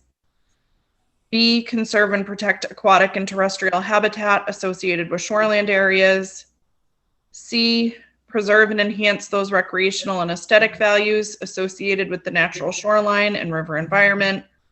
And D, encourage those uses that can be appropriately located adjacent to shorelines. Robin, I think you can probably skip to 205.6. Yep, thank you. Welcome. Skimming through all those. So the conditional uses are in, as Lynn said, 205.6. A, the following uses, if allowed in the underlying zoning district, are permitted only after a conditional use permit is granted by the Kingston Planning Board. The first is industrial and commercial uses not otherwise prohibited in section 205.5 of these regulations. That's the one that applies in this instance. Yep. So if you Should I want to skip the others? yes, you could, and you could just go to B. B, the planning board may grant a conditional use permit for those uses listed above only after written findings of fact are made that all of the following are true. This is probably where I should have started. Sorry.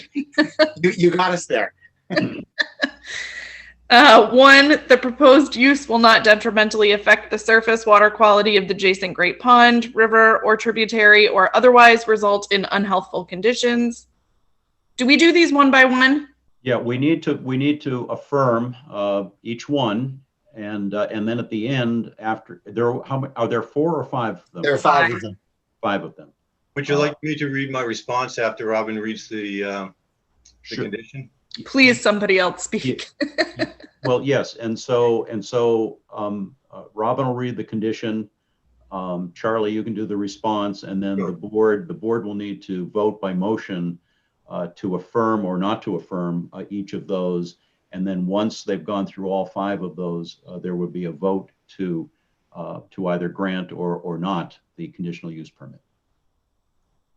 So Charlie, go ahead.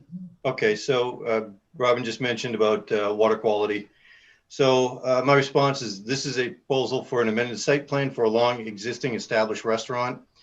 The application includes design for installation of a stormwater system where none had previously existed to capture significant areas of runoff from the various parking and building areas. The stormwater management has been designed to treat the runoff through infiltration as shown on the project plans. Additionally, this application serves to better contain and relocate the snow storage areas away from the sensitive outflow areas of the pond. Okay, thanks, Charlie. All right, so that's the first condition. You've heard the response of how the applicant is dealing with that particular issue. Make a motion that we affirm 205.6B1, that the proposed use will not detrimentally affect the surface water quality of the adjacent Great Pond, river, or tributary, or otherwise result in unhelpful conditions because the new site plan greatly improves the existing conditions for water runoff. Second. Motion by Lynn, second by Peter Baiki. Discussion on that motion? All right, I will call the roll for the vote. Richard. Yes. Peter Coffin. Yes. Robin Duguay. Yes. Peter Baiki. Yes. Chris Bashaw. Yes. Lynn Merrill. Yes. And Glenn Koppelman is yes. Okay, that's the first condition. It passes unanimously. Robin. Number 2, the proposed use will discharge no wastewater on site other than that normally discharged by domestic wastewater disposal systems and will not involve on-site storage or disposal of hazardous or toxic wastes as herein defined. Charlie? My response is there will be no storage of hazardous materials or toxic chemicals on the site. The septic system consists of 200 concrete chamber pump system and is located on lot 40A within a sewage loading easement. This system is a NHDES subsurf approved design and is in good working order. The system does not discharge wastewater other than typical domestic waste.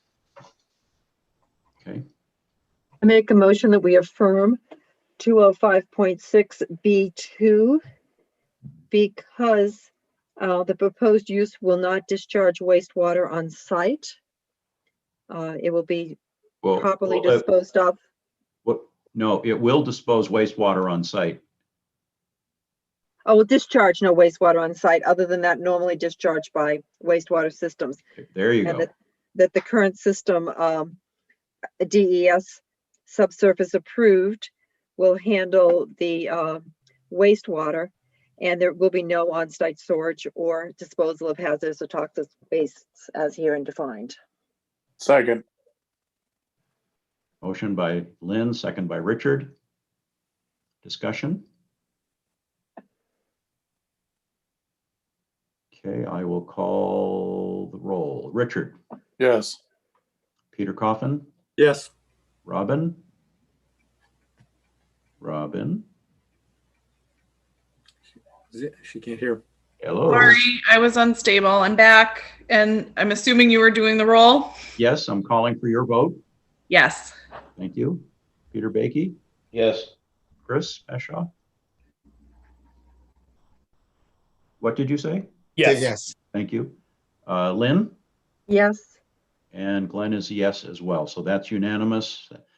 That condition is affirmed. Okay, Robin, number 3. Number 3, the proposed use will not result in undue damage to spawning grounds and other wildlife habitat. Okay, Charlie? Charlie? Uh-oh. Looks like he's frozen now. He's frozen up.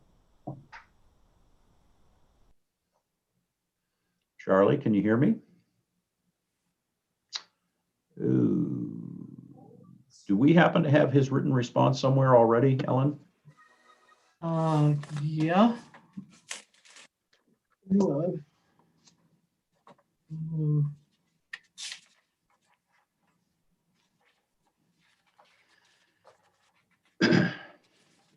This is other one. The existing use with the proposed improvements does not encroach on any existing established buffer areas and will not affect any existing wildlife habitats. The motion that we affirm 205.6B3 because the proposed use will not result in undue damage to spawning grounds or other wildlife habitat. Second. Motion by Lynn, second by Richard. Further discussion? Can I just ask, so obviously the site's been existing for some time. At any point, did conservation weigh in on this? Oh, they have along the way, not real recently, but they have. And they didn't say anything about those things. And we have no recent comments from them, Robin. I'm back. I think I missed something here. I got booted off for some reason. Yeah, I played you. Thanks. Ellen read your response to condition number 3. And we're discussing that now, and Robin had a question about whether or not conservation has weighed in on this with regard to impact on wildlife and habitat. And I was saying that the last couple of meetings, I don't think we've had any comments from conservation. They did back in the on the last application on the site walk about the shed and the goats and feeding the small outflow area there. But I think they've agreed to remove that shed as well. The selectmen requested that they remove that, and also the drain pipe that fed into the fed from the septic area, unknown source, but into that outflow area, the smaller outflow area to the north. In my response letter on May 17th, I had Conservation Commission, their review letter from November 30th, and they talked about snow storage, and I referred them to the comment, how we addressed it. And also they talked about stormwater management, and I referred to those comments as well. And they had the issue with the little fountain thing. that needed a permit? That I don't know about. There are two fountains that were installed in the pond without a permit. And DES said that we would need a permit for that, but that's not related. to this Yeah, particular- those were the only things.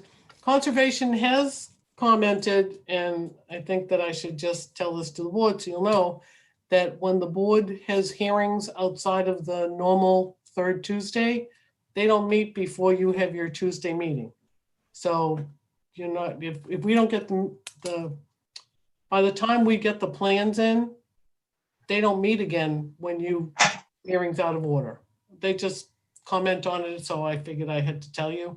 I know that one of the selectmen's representatives was going to speak to them about the possibility of adding a hearing when those issues occurred, but I got that email from a member of conservation that it became a problem for them to get the comments to you on time because they met before your third meeting of the month, but they didn't meet before your first one by the time we required the plans to be in. So just telling you. Okay, thank you. All right, further discussion. I think we have a motion and a second on that one, if I'm not mistaken. All right, and are we on number 3 or 4? Number 3. 3. All right, I'm going to call for the vote on this one. Richard. Yes. Peter Coffin. Yes. Robin. Yes. Peter Baiki. Yes. Chris Bashaw. Yes. Lynn. Yes. And Glenn is yes, so that's unanimous. The motion carries on condition number 3. Number 4, Robin. The proposed use complies with the use regulations identified in section 205.4 and all other applicable sections of this article. And those were not read aloud. I'm wondering if for the sake of expediency, we should go by just the title instead of reading the content of each of the areas. Sure. Try that. Let's start there. Okay. So minimum lot size. I suspect a lot of this is going to be caught up in the fact that it's pre-existing, but go ahead. Maximum lot coverage, which we've talked about already, right? Yep. Building setbacks. Again, pre-existing. Surface alterations. And vegetative buffer. We've dealt with that.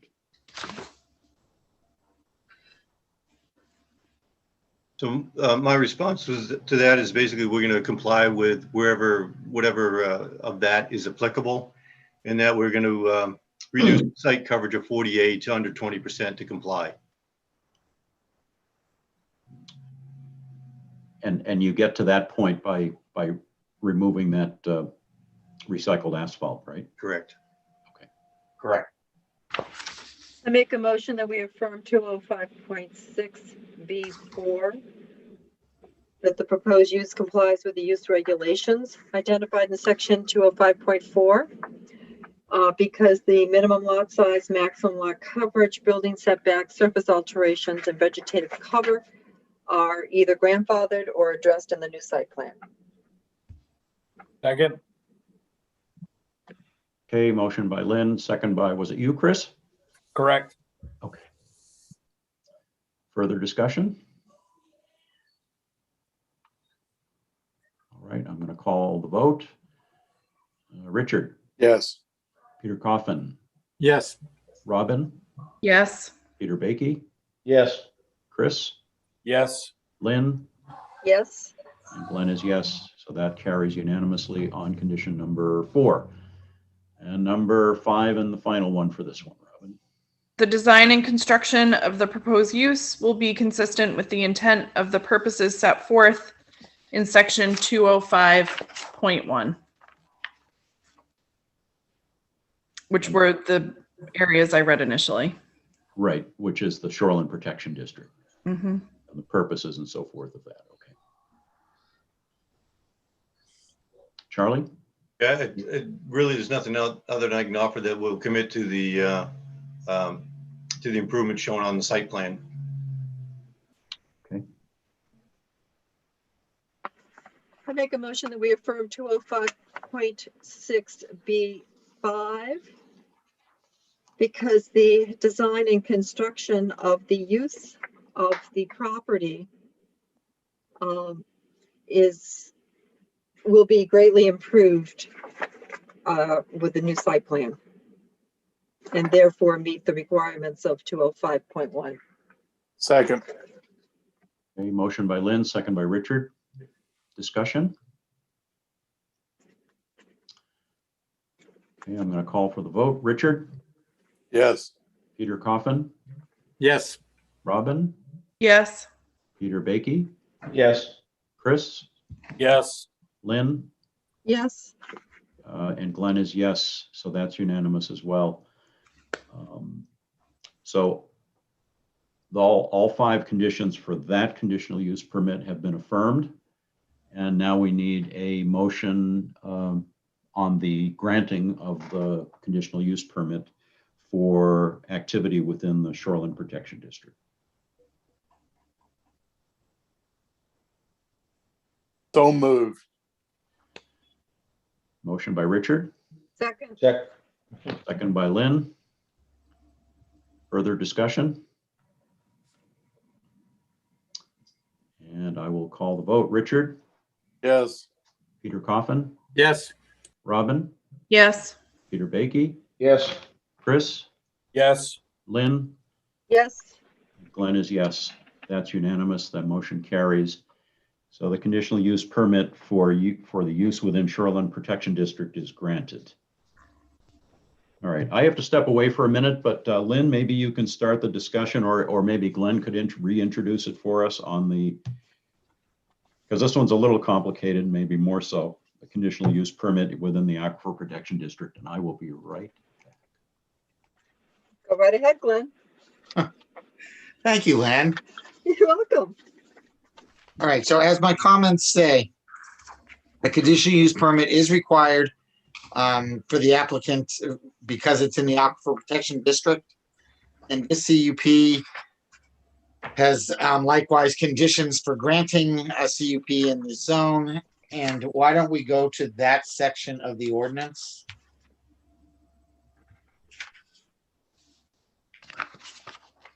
I'll try to do, but I won't do as smoothly as Robin did. Come on, come on. 201.5.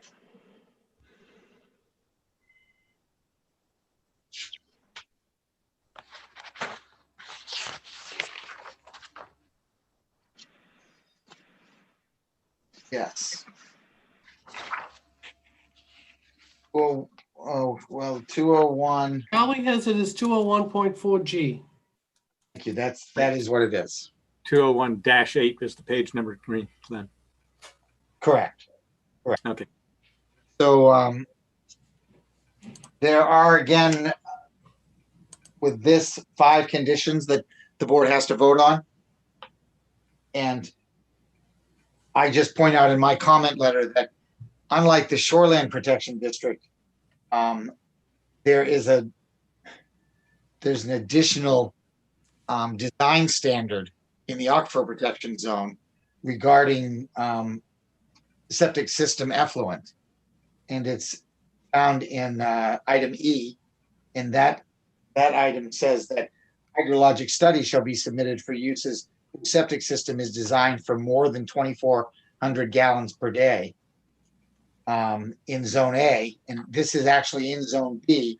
And for that one, it says for more than 2,000 gallons per day. Well, it is designed for more than 2,000 gallons per day because Charlie's information says that the effluence is somewhere up around 9,000 gallons per day. Yes. And so there are 2 ways from my perspective to deal with this issue. One is for the board to determine that that septic effluent volume is really unchanged probably for the life of the restaurant. And that in fact, this restaurant was in place before our aquifer protection district, so that standard, the board could make a determination that the site is grandfathered from that standard. The other alternative is to either have them go to the ZBA and request I guess a variance, which seems very cumbersome in this instance.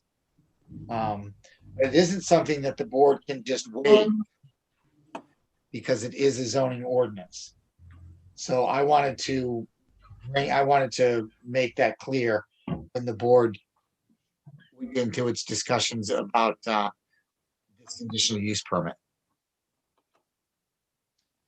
And how many gallons per day are they currently producing? You're at like 9,000, right, Charlie? That's correct, 9230. And that really hasn't changed. I mean, that's not something that's changed as a result of it being saddle up. That was the effluent that was generated when it was Pondview, I'm assuming. Yes, yep, and then there was a subsequent redesign, I think it was done for Rick's, that carried that number forward as well.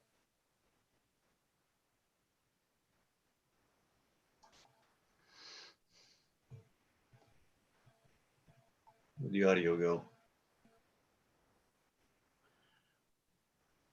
Well, I mean, it's a hugely different number, but by the same token, if the number really hasn't changed in all that time,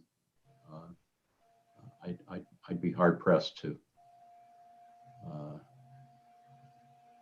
push this to requiring a hydro study. But So how would you like it, as a motion to grandfather based on existing use, previous use? I think that the board should go through the process of granting the CUP.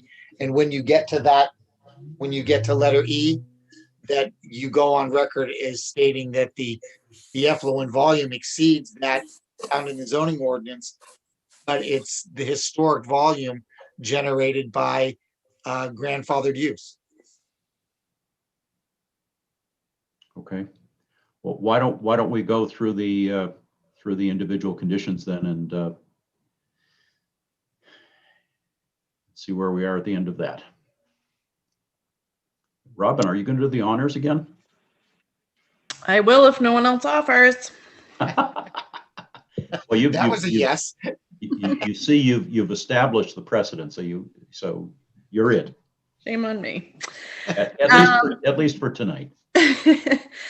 All right. So A, the proposed use will not detrimentally affect the quality of the groundwater contained in the aquifer by directly contributing to pollution or by increasing the long-term susceptibility of the aquifer to potential pollutants. Okay. Charlie? Yeah, and basically my response is kind of a cut and paste from the previous conditional use permit, but I'll read it to the board here. This is a proposal for an amended site plan for an along existing established restaurant. The application includes design for installation of a stormwater system where none had previously existed to capture significant areas of runoff from the various parking and building areas. The stormwater management has been designed to treat the runoff through infiltration as shown on the project plans. Additionally, this application serves to better contain and relocate the snow storage areas away from sensitive outflow areas of the pond. There will be no storage of hazardous materials or toxic chemicals on the site, and the septic system consists of 200 concrete chamber pump system and is located in 40A within a sewage loading easement. The system is an NHDES approved design and is in good working order.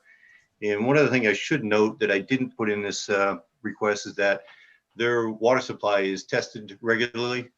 And unless Rob has anything else other to say, I believe their water test has been clean. There's no interference from the septic system, any nitrates, things like that. It's been a good, clean water supply, and it's located not all that far away from the septic system.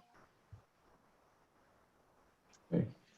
I make a motion, we affirm 201.4H1 that the proposed use will not detrimentally affect the quality of the groundwater contained in the aquifer by directly contributing to the pollution or be increasing the long-term susceptibility of the aquifer to potential pollutants, because the new site plan greatly improves stormwater discharge and quality of water going into the aquifer.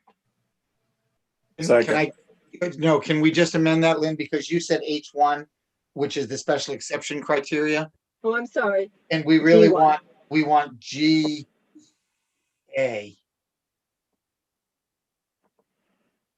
Okay, GA. Gotcha. Thank you. You're welcome. Does it have to be reread or is it the same wording? It's Same basically wording. the same wording.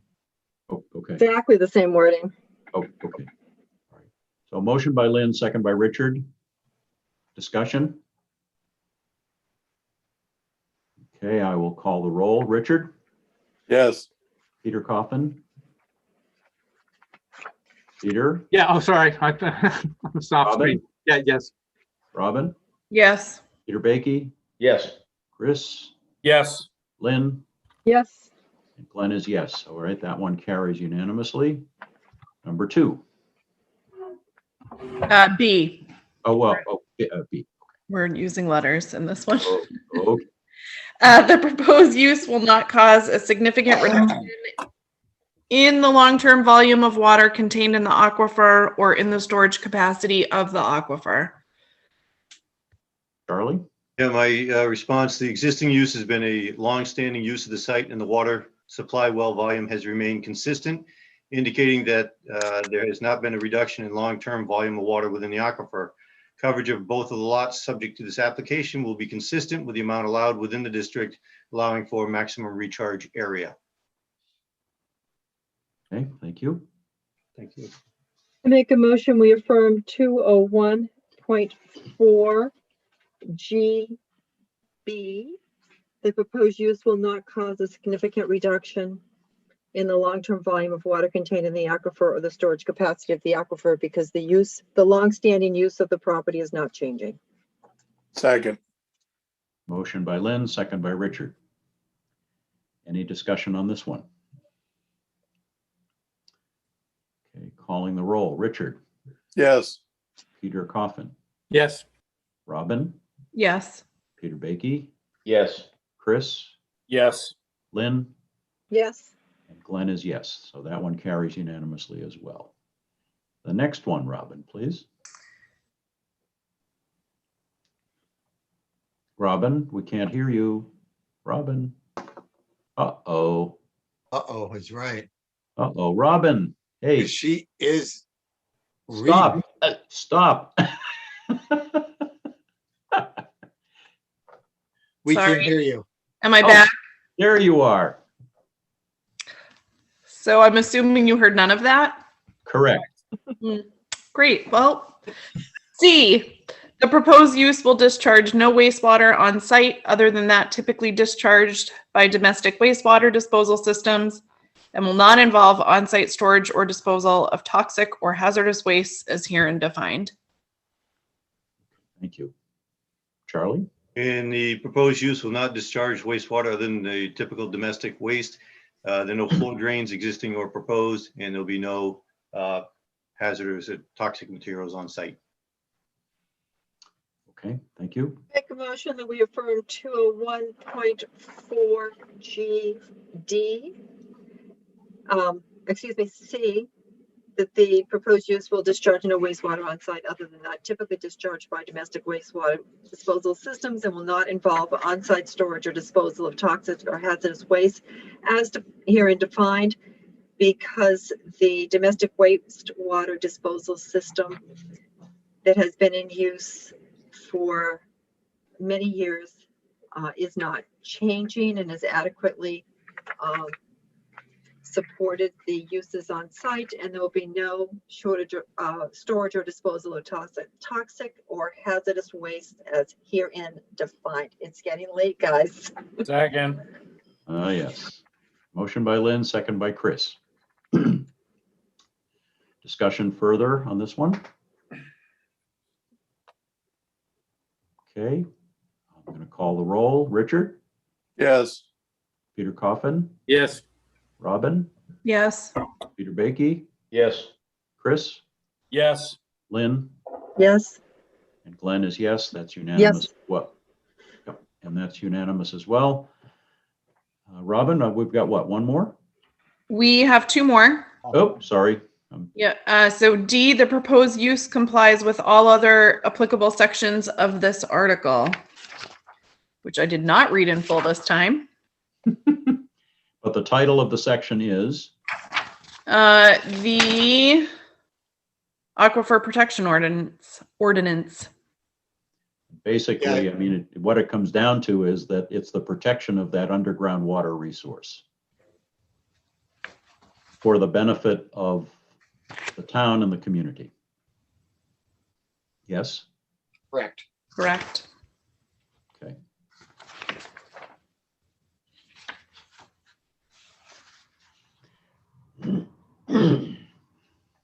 How did Charlie respond to that one? Basically reiterate the section is the proposed use complies with all other applicable sections of the ordinance. make a motion that we affirm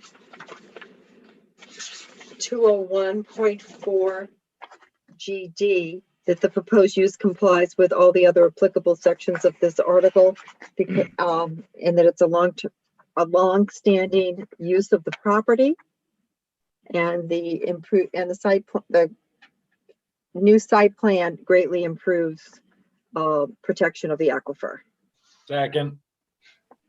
Okay, motion by Lynn, second by Chris. Discussion? Yes. Okay, Richard, careful, buddy. No further discussion. Calling the roll. Richard, Yes. Peter Coffin, Yes. Robin, Yes. Peter Baiki, Yes. Chris, Yes. Lynn, Yes, Glenn, yes. Motion carries unanimously. And the next one, and this one must be the last one. It is. E, a hydrogeologic study shall be submitted for uses whose septic system is designed for more than 2,400 GDP in Zone A. A study shall be submitted for any septic system designed for more than 2,000 GDP. And my response is the septic system is designed for a flow of 9,230 gallons per day maximum. This site use has existed prior to the adoption of this ordinance. Okay, thank you. I make a motion that we affirm 201.4 GE.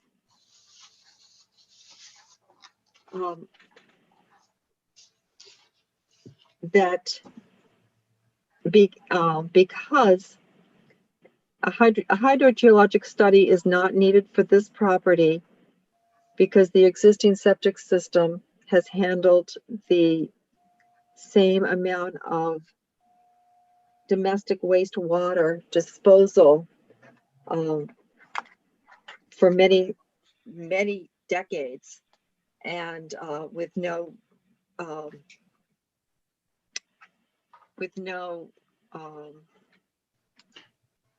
adverse effect to the aquifer. Second. Second. All right, a motion by Lynn, second by you, Chris, that I heard first? Yes. Yeah, okay. So just a point of clarification. Do we know that the septic system as it exists is functioning properly and well, and that we don't have issues of, overflow and spillage or anything like that, Charlie? As far as I know, and Rob, if you're still with us, if you could let us know if you guys are still routinely pumping the septic tanks, and if you heard anything from your waste remover, if there's any issues at all. I don't believe there is. Okay, Mr. Waters is still on, but he might have stepped away. Okay. I actually did step away and just stepped back. I apologize. So did you need some input from me? Well, Yeah, my question to you, Rob, is whether or not you've been routinely pumping the septic tanks out, and that if there's been any reported issues with the leach field or the septic system at all? Hold on, I'm getting the answer. Hold They on. come every 3 months, Okay. Okay, they come every 3 months. just to be safe, Just to be safe. and have no issues. And there have not been any issues identified. I guess they pump every 3 months just to be safe, and there have been no issues identified. Does that answer your question? Yes, thank you. and so to the best of your knowledge, based on that, Mr. Waters, the system is functioning properly. That is correct. Okay. Can I ask who the pumping company is? Of course, Pete's. I didn't know. Who? Did you hear that, Pete. Richard? Pete's. Pete? Okay. I didn't know there was another. Well, I'm sure Pete would love to hear that you say that. That's a great endorsement. I guess this is Peter Coffin. I have go back to Glenn Greenwood's comments earlier about the word shall, and I'm interested that down below that E is a thing that says the planning board may require that. I know what Glenn was concerned about was the fact that it's mandatory, hence the word shall, and that therefore we can't, and it's regulation, therefore we can't grant a waiver from that. But I'm wondering how that coincides with the wording below, which says that the, should have said it there. It's in the internet. Okay, it says planning board may require that the applicant provide data or reports prepared by a qualified hydrologist. Planning board shall engage such a professional assistance as it requires to adequately evaluate such reports. So it sounds like in those two parts, it says shall be submitted, and then that the planning board may require them to provide data or reports. So I'm just trying to look if there's any wiggle room in there, or if we actually are allowed to vote that the hydrologic report is not required due to pre-existing non-conforming or pre-existing use. If you're asking me, Peter. Yeah, I'm asking you, and then maybe Dennis, if he has a second opinion on it. Yeah, because my take on that is paragraph E is actually asking for a hydrogeologic study. And earlier in the ordinance, we described what will be included in that hydrogeologic study.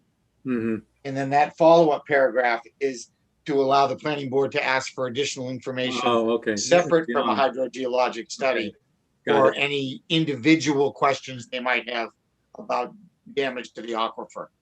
Something, you know, like the use of something on site other than domestic wastewater treatment system that could potentially harm the aquifer. And that's what I think that's what that paragraph is there for. Right. So given that wording in your comments earlier, is this a legal vote for us to dismiss that? I believe as long as the reason you're dismissing it is because you're stating that it's a legally existing non-conforming use and you're comfortable that the volume has remained unchanged since before the ordinance was passed, that you're covering yourself. Okay, thank you. Is there, can we just verify that the volume has not changed since, what is it, 1989 or whenever the ordinance was adopted? Charlie or Mr. Waters, do you have any sense for that? I'm not really sure how, and again, I'd have Charlie weigh in if he has something more intelligent than me, which is probably very likely to say. But I would probably refer back to the seating occupancy, which was approved back 40 years ago, which has always been 300, I believe. In that, wait a minute, hold on. It was 500 when the party was open. All right, well, okay, I'm told it was 500 at one point, but whatever. The occupancy load hasn't changed. It hasn't gone up, if that makes any sense. I think that's the best way to determine that it hasn't changed, because the occupancy load hasn't changed. Has the septic system size? In other words, has it been expanded in recent years? The last I saw were plans, I think back in 99, I think is what I found on file from the town. But certainly there has been no modification since we owned it. And I believe the last plans were in the 90s. That's when it was the 200 chamber system was put in. Charlie, is what I'm saying even remotely intelligent? No, that's absolutely correct. Oh, wow. I never really got that before. So I was right on something. Okay, let's start. Is that helpful, Robin, do you think, to answer your question? Potentially, and I guess in terms of verifying that the existing system predates the ordinance, it may not be. What is the date of the ordinance? 3/14/89. But how would we? I guess, and I apologize because I'm trying to follow as best I can, but a little bit gets some of it gets a little confusing for me. So we're trying to verify that the load on the system hasn't changed. Is that essentially what we're trying to do? Correct. Establish that the non-conforming use that existed when the ordinance was adopted. So I guess I would assume that there was a state-approved septic system for the pond view. I mean, I can't imagine that restaurant existed without a state-approved septic system. Yeah, Which should either be on file in its original form in the property file, or at least in the archive system at NHDES. Yeah, the plans that I worked with that I show on our site plan were derived from, I think it was late 90s, early 2000s. And that's the design that showed replacement of chambers out there. I think there's a couple of banks of chambered system out there, and I think one of them had failed. And those plans showed replacement of a number of those chambers, indicating that there was already chambers there to begin with. And that was a replacement design. So it predates early 2000s, late 90s. I know that. And I don't think, obviously, the size of the restaurant really hasn't changed at all as far as I know over these years. I remember going there when it was a pond view and having, close to or the same amount of seating that's there now. So there must have been some sort of a system designed to handle that capacity as well. That's what I would presume, and I would presume it was a state-approved system. I would think so. State approval for systems like this came in the early to mid 70s. All right, so I have something here that I'm looking at that's dated 1987. It looks like a septic. We're getting out of my pay grade, but it looks like a septic design. It is a septic design that I'm looking at from 1987, which I think looks like what we have now. So perhaps in the late 90s that Charlie was referring to, that was a repair or something, Charlie? Yeah, that was the repair and replacement of a number of those chambers. Okay, so the design you're looking at is the original one. Yeah, so 1987 is when this one was installed. And that's the current system that we have now with the current load capacity. Do you see anywhere on that plan, Mr. Waters, gallons per day indicated? Again, being so old, it's all handwritten, but let me see here. 6,500. That sound right? 6,500. So that's lower than the 95 now, 92 now. So it might be that when the repair was done, there was a little bit of additional capacity added. But it still exceeds the amount that's specified, correct? Greatly exceeds the amount that's specified. So yeah, the other thing to consider too is over the years, DES has changed their loading requirements from restaurants as well. So there might have been a change where they concluded that there should have been more loading per seat than what was done originally. But I think Robin's point is important, that it far exceeded it in 1987. And that was before the ordinance took place. Correct.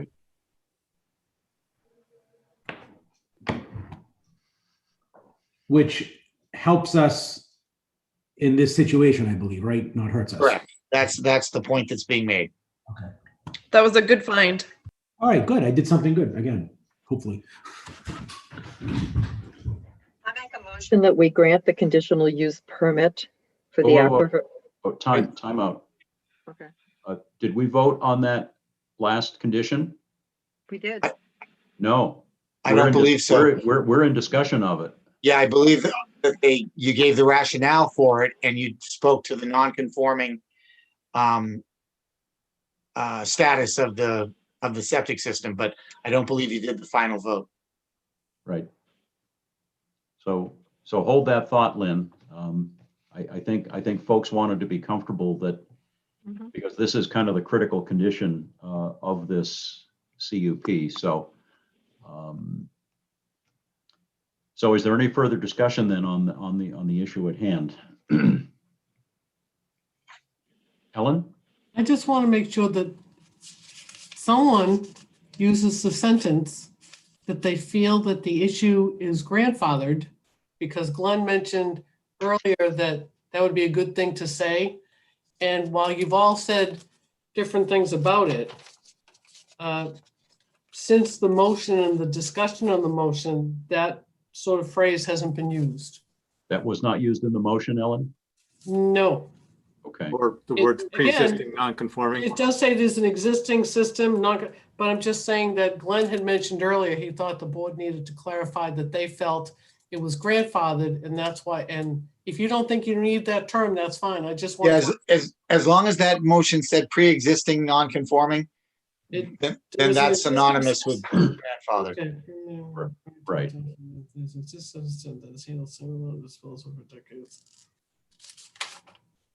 The pre-existing non-conforming, it's in your discussion. It wasn't in the motion? There is an existing septic system. Ironically, the septic system was conforming with the standards at the time. So right, it's not pre-existing non-conforming. It was pre-existing is, I think, maybe the term that pre-existed the ordinance or something. There is an existing septic system that has handled same amount of disposal for decades with no adverse effect to the aquifer. Do you need any other descriptors in that motion? Everyone good with that? I think that's fine. That's all I want to know. So the motion was made by Lynn and the second was? Chris, I think. Yes. Chris? Okay. All right. Assuming there's nothing further, I will call the roll. Richard? Richard? Yes. Peter Coffin? Yes. Robin? Yes. Peter Baiki? Yes. Chris? Yes. Lynn? Yes. Glenn is yes. So the motion carries unanimously. And now, Lynn, you can do the final motion if you wish. Make a motion that we grant the conditional use permit for the aquifer protection ordinance. 201.4, I think it's 4. Yep, .4G. Because the property is a non-conforming, pre-existing, grandfathered use with a new site plan which improves the stormwater runoff and the disposal of domestic wastewater.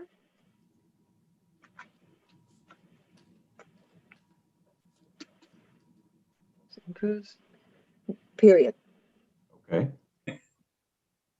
With no adverse effect, no increased adverse effect on the aquifer. Okay. Is there a second? Second. All right, motion by Lynn, second by Richard.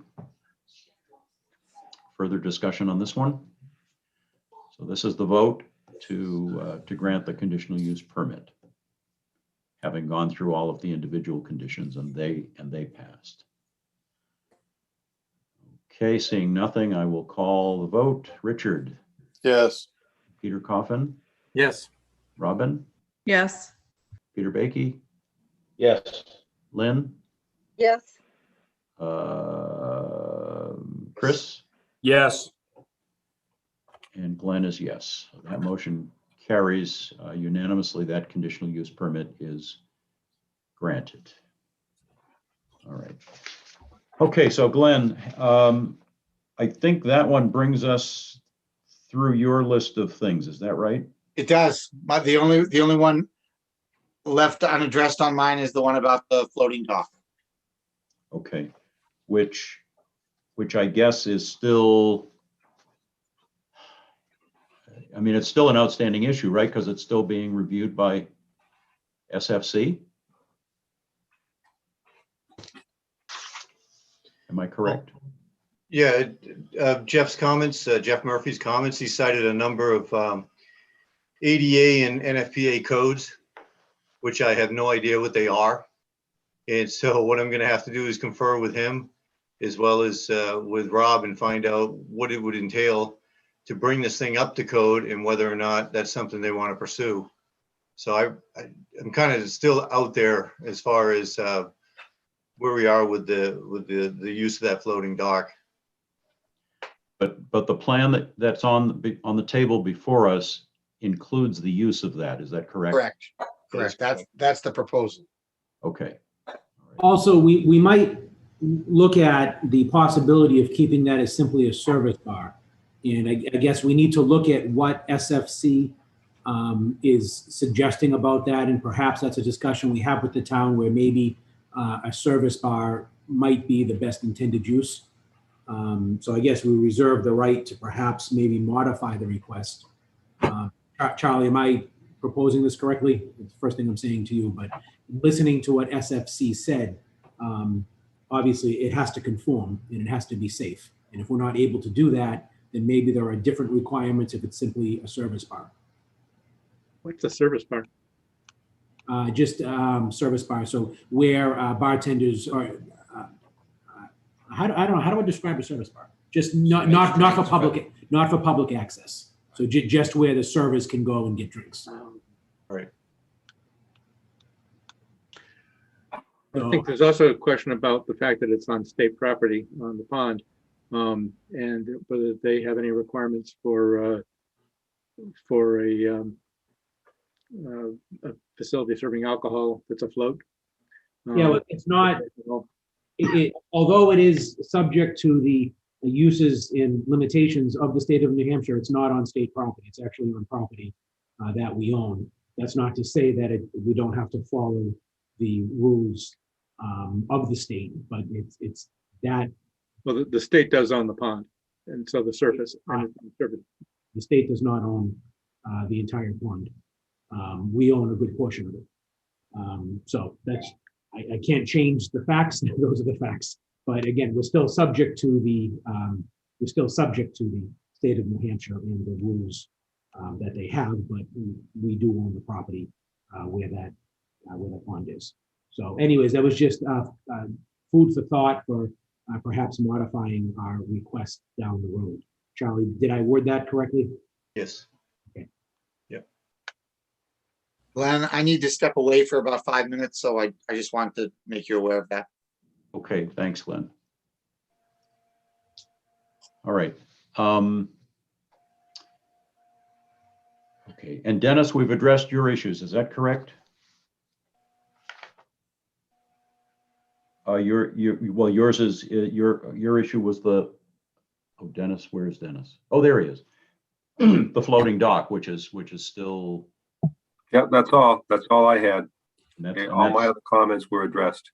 And that's still an open issue. So, all right. So someone help me now. Are we now at a point where we should be addressing the outside uses? I think we should address the outside uses at this point because there's a lot of people that are on this call that probably want to go to bed tonight. Well, yeah, yes, that too. and a lot of them have provided written statements, but a lot of them are on the call as well. And so before I open it for public comment and start going through the testimony that we have in writing, as well as what we might receive live tonight, Charlie or someone related to the applicant, can you review for us what is being requested with regard to outside uses? So for, I guess the one that everybody's anticipating here, might as well start with that one. Just as it's shown in the intent, note number 4 on sheet 1. And it says outdoor live entertainment is proposed. Hours shall be limited to 10 p.m. Live entertainment shall comply with all applicable local and state ordinances. So that's kind of the intent. Obviously open for discussion, and it will be discussed, I'm sure, here shortly. And unless Rob has anything else to add to it, that was part of the request of this application. So just to be clear, Charlie, it's up to 10 p.m. 7 days a week. I didn't hear any limit on the days. There wasn't any limit on days. It's up for discussion. Okay. We're not. Mr. Waters? Let me just first be clear on that. No, we're not looking for 7 days a week. And I also want to be clear that we're looking to have a discussion about it, because the intent is to benefit a majority of the community without hindering those people, that the abutters that certainly have rights to enjoy their home peacefully. So a lot of this is a discussion to have, so that we can hopefully meet the needs of both the residents and the customers. So certainly we're open to input, but I think we're looking at, is it Thursday? No, we're just looking for Friday, Saturday, and Sunday is all we're looking for. And we're not looking for the image of an Aerosmith band out there, which I think there is some concern about that. So we're looking to stay within, there's a sound ordinance that Kingston has adopted, and we're looking to certainly abide by that sound ordinance. It's there for a reason. We have people that monitor the sound, a professional sound monitor, to make sure that the decibels don't exceed the ordinance. So, but we certainly want to assure the community that we're not looking to have something that disrupts the community. There are many people that enjoy the outside atmosphere there. There are many people that enjoy just getting outside, especially in this new world that we live in, where outside activities are just a safer and healthier choice. So we really want to kind of promote that. So let's try to have a discussion about it, so that, again, we can bring comfort to those abutters. I do have letters. I believe there are 7 or 8 letters that Charlie had given to you. I don't know if the board has them, from the owner of Saddle Up, went around and asked people about, if they were disrupted by noise or how they felt about it. But we have most of the immediate butters have signed saying that they don't have a problem with it, and they haven't had a problem with it. But I don't want to keep going in circles. It's late. Well, but that's kind of my. If you, as the applicant, have solicited input, we might not have that, and you might want to get that to the planning board office and make sure that there are names and addresses associated with each of those. Very well, then I will get those to you. Charlie, I had sent them to you. Did you submit them with the application? I don't, honestly, Rob, I don't think I have those. Okay. Okay, well, okay, I have those, and I will certainly get those to the board. I mean, I could do it instantly, or I can get them over. But I'm sure there are people that are waiting to weigh in on this also, which we will certainly respectfully hear and hopefully address any concerns that are out there. Okay. I didn't count them, but I'm guessing there's roughly a dozen letters here that we've received since the last hearing. Some pro, some con, some long, some short, and a lot of those individuals are on the call now. So what I'd like to do, partly to relieve me from having to read them all, would be for me to go. And they're in no particular order. I didn't arrange them by date or anything, or whether they were pro or con, but I've got them in a pile here. So if I see that someone is on the call, I'm going to recognize you and ask you to unmute yourself. And you can either read your letter or you can paraphrase it. But that way, your testimony will go on the record directly. And of course, your written testimony has already been submitted, so we have that. So, and Glenn Greenwood is not back with us, so I can't ask him to open the chat function, but I can ask, I can call individuals and I can see you on the screen and I can ask you to speak. So the first one on my list is Kim Donahue. And Kim, I see that you are here. If you could unmute yourself and we'll give you the opportunity to speak. Great. Can you hear me? Yes, we can.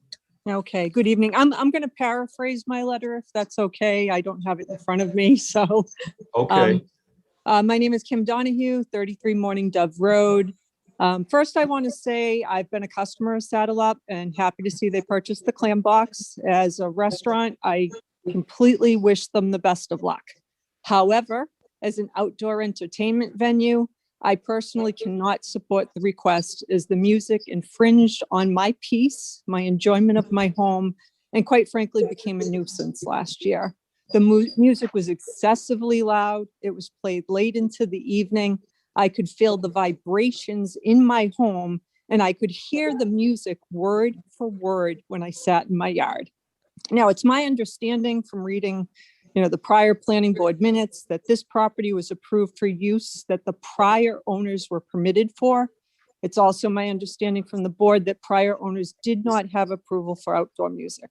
Now, granted, I know the hearing tonight is seeking that approval, and I wanted to share my concerns based on last year's conduct, because the activity last year, in my opinion, was not reasonable, and it impacted the enjoyment of my home, my property, and my neighbors, to be honest with you. So, I'm happy to see in the recent article in the Eagle Tribune that the Saddle Up is describing their business as thriving. And I'm hoping if this is voted down, that it has no impact on the continued success of the restaurant. But I didn't purchase a home to live near outdoor music blaring late into the night. We are hoping that the board doesn't approve this request because it results in a loss of enjoyment for our home. And quite honestly, I know there's been conversations whether it should be approved till 8 p.m., 9 p.m. or 10 p.m. I don't care what time it is. When I sit in my yard and I can't enjoy my property, it doesn't matter to me anymore. So I respectfully am asking the board to take our comments into consideration, ask that they vote no on allowing the outdoor entertainment, regardless of the end time, because the music was just far too loud and invasive. And that's where I stand. Okay, Kim, thank you very much. And thank you for paraphrasing it and relieving me from having to read the whole thing, because it was a very long letter. Okay, let's see. My next letter is from Stacy and Tom. Is it Dion or Dion? Dion. Stacy, is it? And Yep. Stacy, you're with us tonight? I am, and Tom is as well. Okay, you're both here. Okay, Yep. and you're at 30 Morning Dove Road. That is correct. 30 Morning Dove. So our backyard is kind of right next to the pond. And I'm just going to read the letter. We have been go right ahead. Residents of Morning Dove since 2018, prior to the Saddle Up's opening. We would like to take this opportunity to respectfully voice our concerns in opposition to the proposed outdoor music venue. The primary reason why we selected this location to build our home was it was a quiet, wooded location in a great neighborhood, absence of outdoor music or anything like that. During the 2020 pandemic, the Saddle Up moved its dining operations to outdoor, as did many other restaurants in the area. In addition to having outdoor dining, they began to hold outdoor music events, including live bands, and from our perspective, the dreaded karaoke nights. We could clearly hear the music from our patio, not to mention the numerous drunken arguments. In addition to the times the bands were so loud, we could not enjoy our patio and actually were still disturbed inside our house with doors and windows closed and TV on. We could clearly hear the music. In an attempt to be sympathetic and considerate to a local small business struggling to survive during a terrible time, we did not complain once. We did so without receiving any sort of consideration by the Saddle Up to recognize the possible quality of life impacts to abutting properties, even those across the pond. Sound travels and echoes across the area. I'm sure the Saddle Up's owners would really enjoy loudspeaker karaoke being played outside their home while trying to relax and peacefully enjoy family time. We are 100% against granting the Saddle Up a permit to operate an outdoor music venue. To our knowledge, this was never an intended use for the property, nor permitted to be such, and it should stay that way. Doing so will negatively impact the quality of life for our neighborhood and likely have a negative effect on our hard-earned property values. The pandemic is now under control and we are back to business as usual. The Saddle Up should return to their business as usual, no outdoor music, and allow its neighbors to go on enjoying their homes without being impacted by their business. Thank you very much. Okay, thank you, Stacy. So that in fact is the letter that was submitted to us by Stacy and Tom Dion. Stacy, did you have anything else before I go on to the next? Yeah, I mean, I think for us, we are probably more impacted than some of our neighbors because of where our house is located. When you go in our backyard, if they are playing music, no matter how loud it is, we hear that music. And I think there is very little that stops that music from being. And at the beginning of the summer, the music was a little less loud and we were like, okay, it's outdoors and as long as they stop by a certain time, we're okay. And it was the pandemic and we wanted to be good neighbors. We wanted to be good, part of the community, listening to the community. But then it got so loud that we would be in our house with air conditioning, with the TV on, and we'd have to bring up our volume because we could not hear what we were listening to on TV because of the music. And that is that is not an enjoyable evening. So we just respectfully ask that outdoor music is not allowed. All right, thank you very much for your comments. My next letter in front of me is from George and Kathleen Leet of 90 Route 125 in Kingston. And I see George Leet's name on the screen. So George, if you'd like to either paraphrase or read your letter or make your comments, now would be the time. Yes, can you hear me? Yes, sir. Okay, yeah, I pretty much could say everything that the previous speakers have said. The music is very loud, it's very annoying. We can't open our windows when the music is on. And it's just, it's come to the point where we can't enjoy the comforts of our own home. And it's not just us, it's people all over the neighborhood. There's probably hundreds of people. I don't know how many letters you got, but I've talked to a lot of people. And all the people say the same thing. It's constant and it's very annoying. And we would like to see that there'd be no outside music allowed. And some of that music isn't always generated from the outside. I think some of that music is generated from the inside and piped to the outside over loudspeakers. This is equally as loud and equally as annoying. And Kathy and I are both 100% against the music. Thank you. Okay. Thank you very much for your letter and for your comments tonight. All right, the next one is from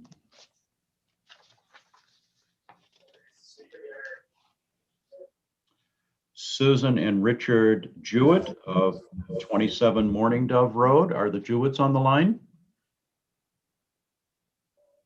I don't see their name there, so let me go ahead and read this one. It's addressed to the board. It's regarding live music at the Saddle Up that we're talking about. And it reads, we live at 27 Morning Dove Road in Kingston. The location of our home is on the back end of the pond with the restaurant on the other end of it. We are opposed to the plan as this is a restaurant and not an outdoor music venue. The outside area is surrounded by many housing developments. The restaurant has had loud activities before that were not approved or within the site plan review and gave no consideration to their neighbors. Sound travels, and when this property was the pond view, we could clearly hear them calling names for seating over the loudspeakers. When the Saddle Up had unapproved music, it was a violation of their site plan. I believe a cease and desist was issued, and it should have been. I'm sorry. I believe a cease and desist was issued as it should have been. They have not followed the rules or operated within the existing site plan. They have not been considerate neighbors. We did not select a home in the area of an outside music venue. We selected a home in a peaceful residential neighborhood. Your decision should be made taking all these things into consideration, not just the change in site plan for this one business. We wish the restaurant great continued success as a restaurant and will support them in that business. Thank you, Susan A. Jewett and Richard H. Jewett, 27 Morning Dove Road, Kingston.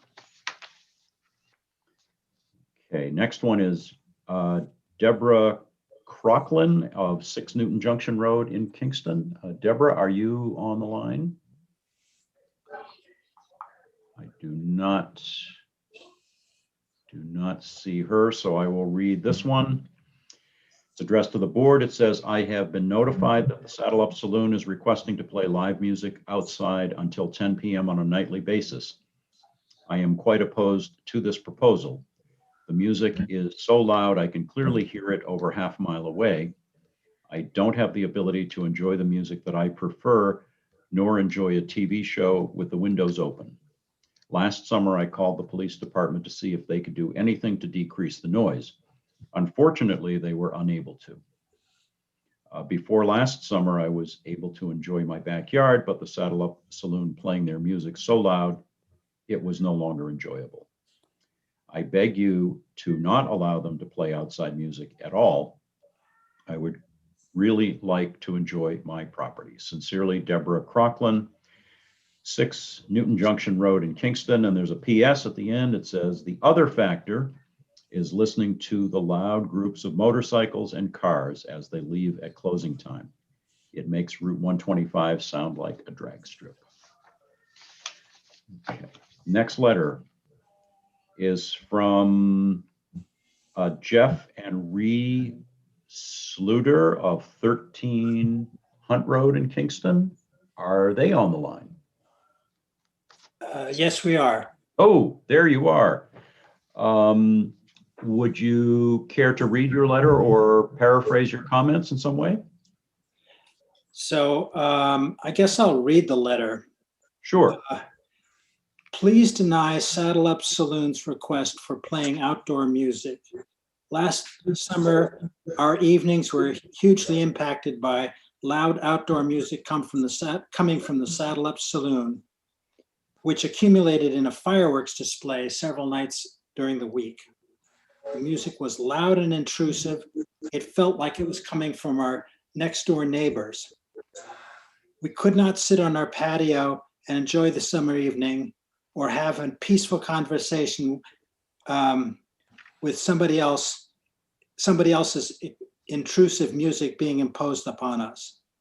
They're now asking to be able to play music outdoor for every night.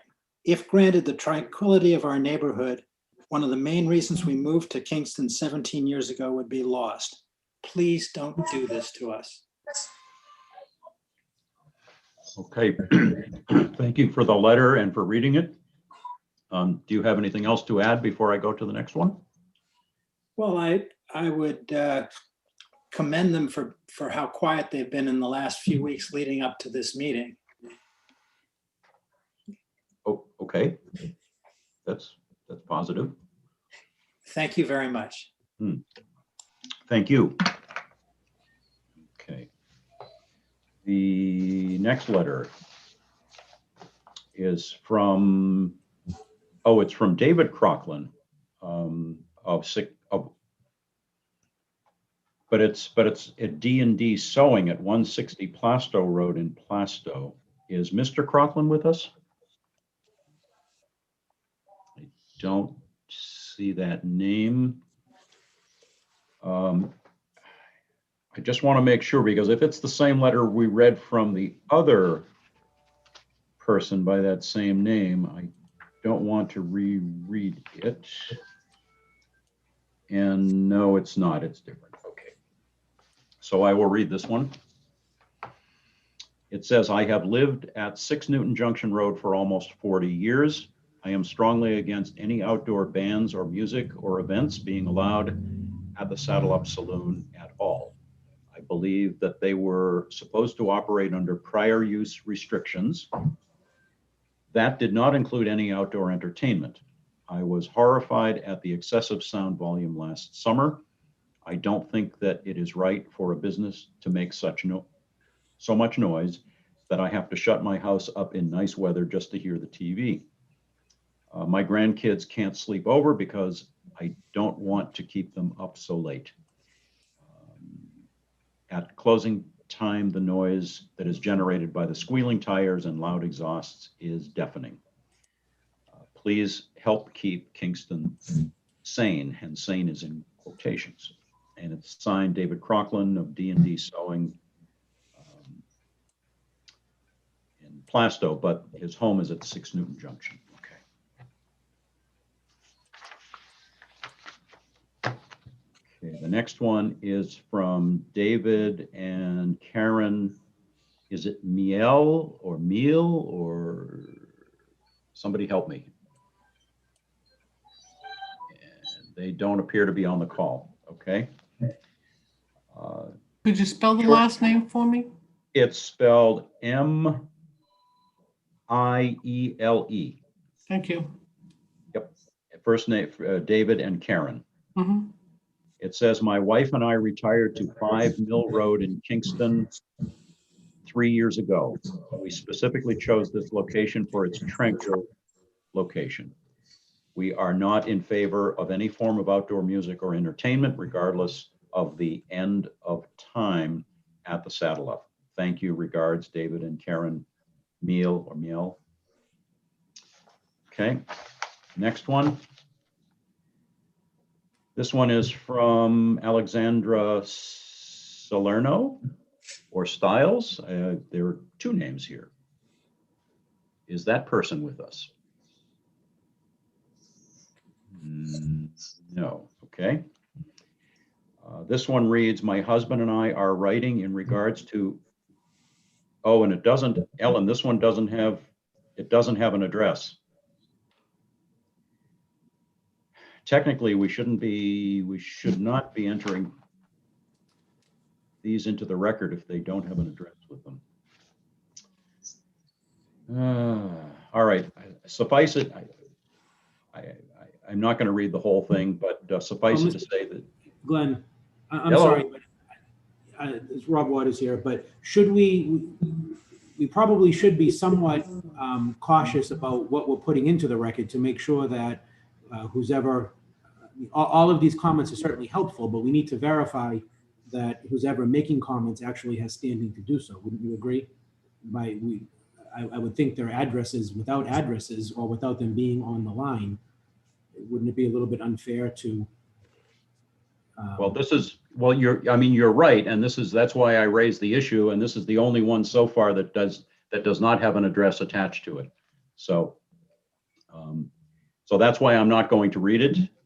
And if they happen to be listening, they're welcome to join the meeting and can provide us with that information. The next one is from Anita Fowler. Is she with us? No. Okay, this one is at 28 West Shore Park Road. I am writing in favor of Saddle Up being allowed to play live music outside. I live near the establishment. It was never too loud. I could hear it from my home. I enjoy the ambience. Thank you for your time. Anita Fowler, 28 West Shore Park Road.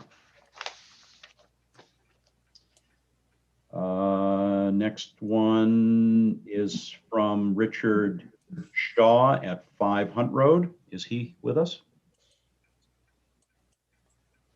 No. My name is Richard Shaw and I live at 5 Hunt Road in Kingston. I think letting Saddle Up have music until 9 p.m. on a few nights a week would be fine. Maybe not every night. So put me down as a yes to letting them have the outside music. Okay. Next one is from, oh gosh. This is another one. It has a street, it does not have a number. It's on Casher Drive, the Juves. Are they with us?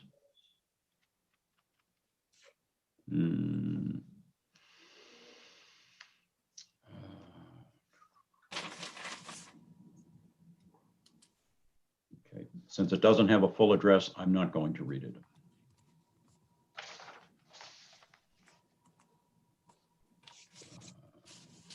Are the Fowlers with us, Caleb and or Robin?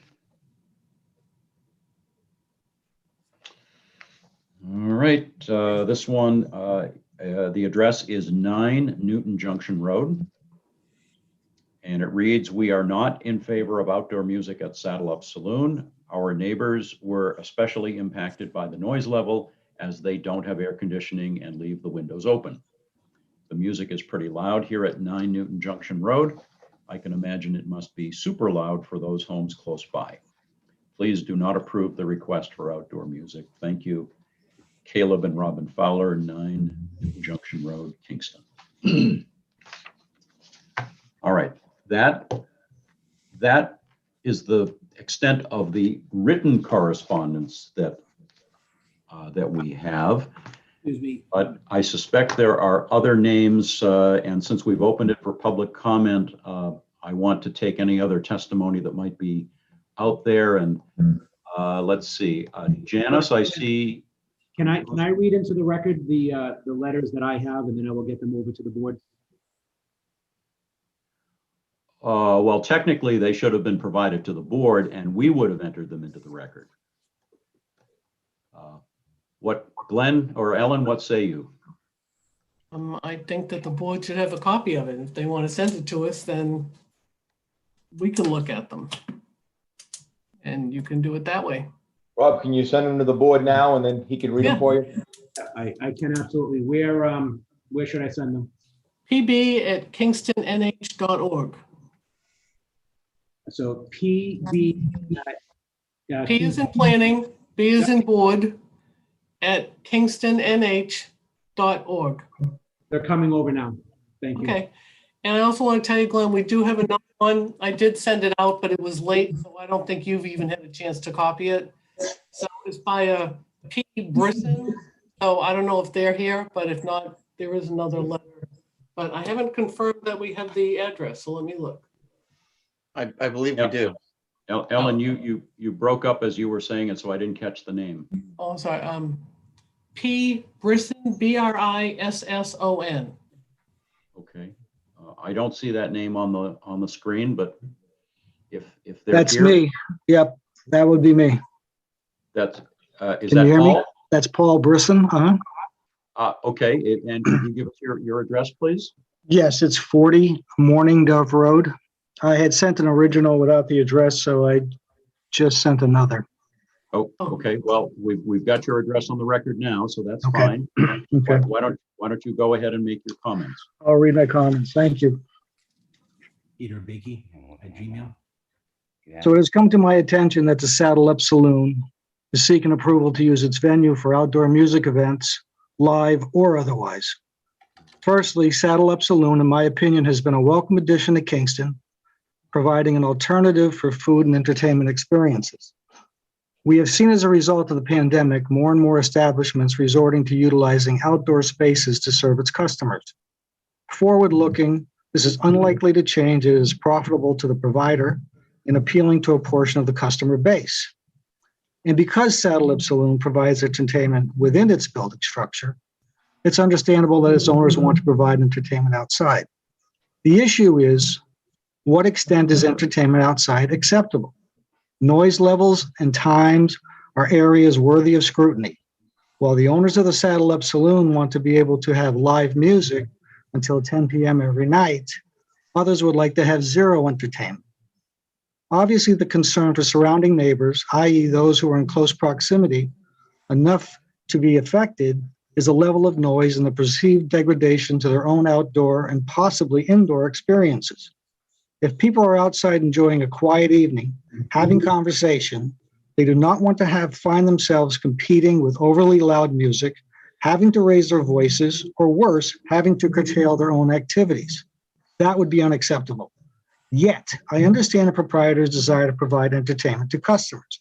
So what are plausible solutions? Town enforcement of a decibel range, construction of noise barriers, much like those on highways passing by residential neighborhoods, acoustic music only, time and day restraints, or no outdoor music. Personally, I'm in favor of restricted noise levels, times, and days, something along the lines of Friday to Sunday, 12 p.m. to 6 p.m. My family and I moved to Kingston 17 years ago. We moved here because of our desire to live in a quaint town in a quiet and tranquil neighborhood. We have been fortunate thus far. In conclusion, I understand the restaurant owner's desire to have an outdoor music venue. However, there is no reason for others, including me, to be unduly inconvenienced by it. Respectfully, me. Thank you. Okay, and it was Mr. Brisson, right? Correct. Thank you very much. And Ellen, you said we do have a hard copy of that, or we have a copy of it in the office?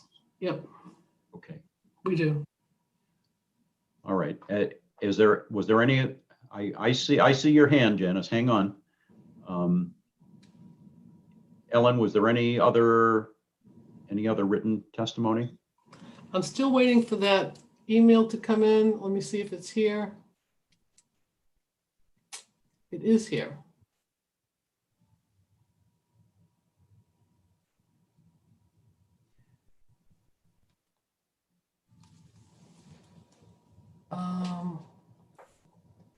There's someone from,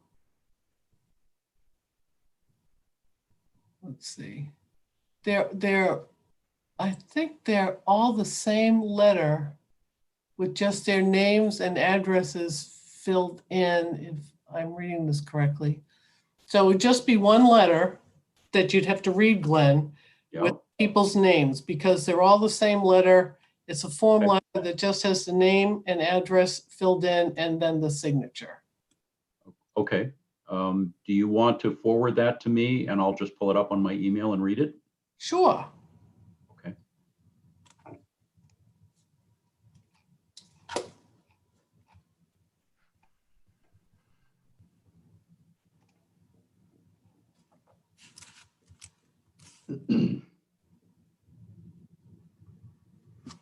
There you go. And Ellen, can you hear me? I can hear somebody. Ellen, this is Rob Waters. I'm going to send over a letter also from Senator Gannon that I would like to put into the record also, so that I will send that over to you now also, if that's okay. It's up to the board. You feel free to send it on over. Thank you.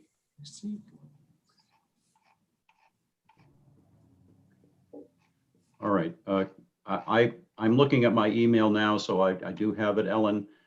I can't, you guys can still hear me, right? Yes. Okay. All right. So, Mr. Waters, can you confirm that the text is the same with just different addresses and names filled in?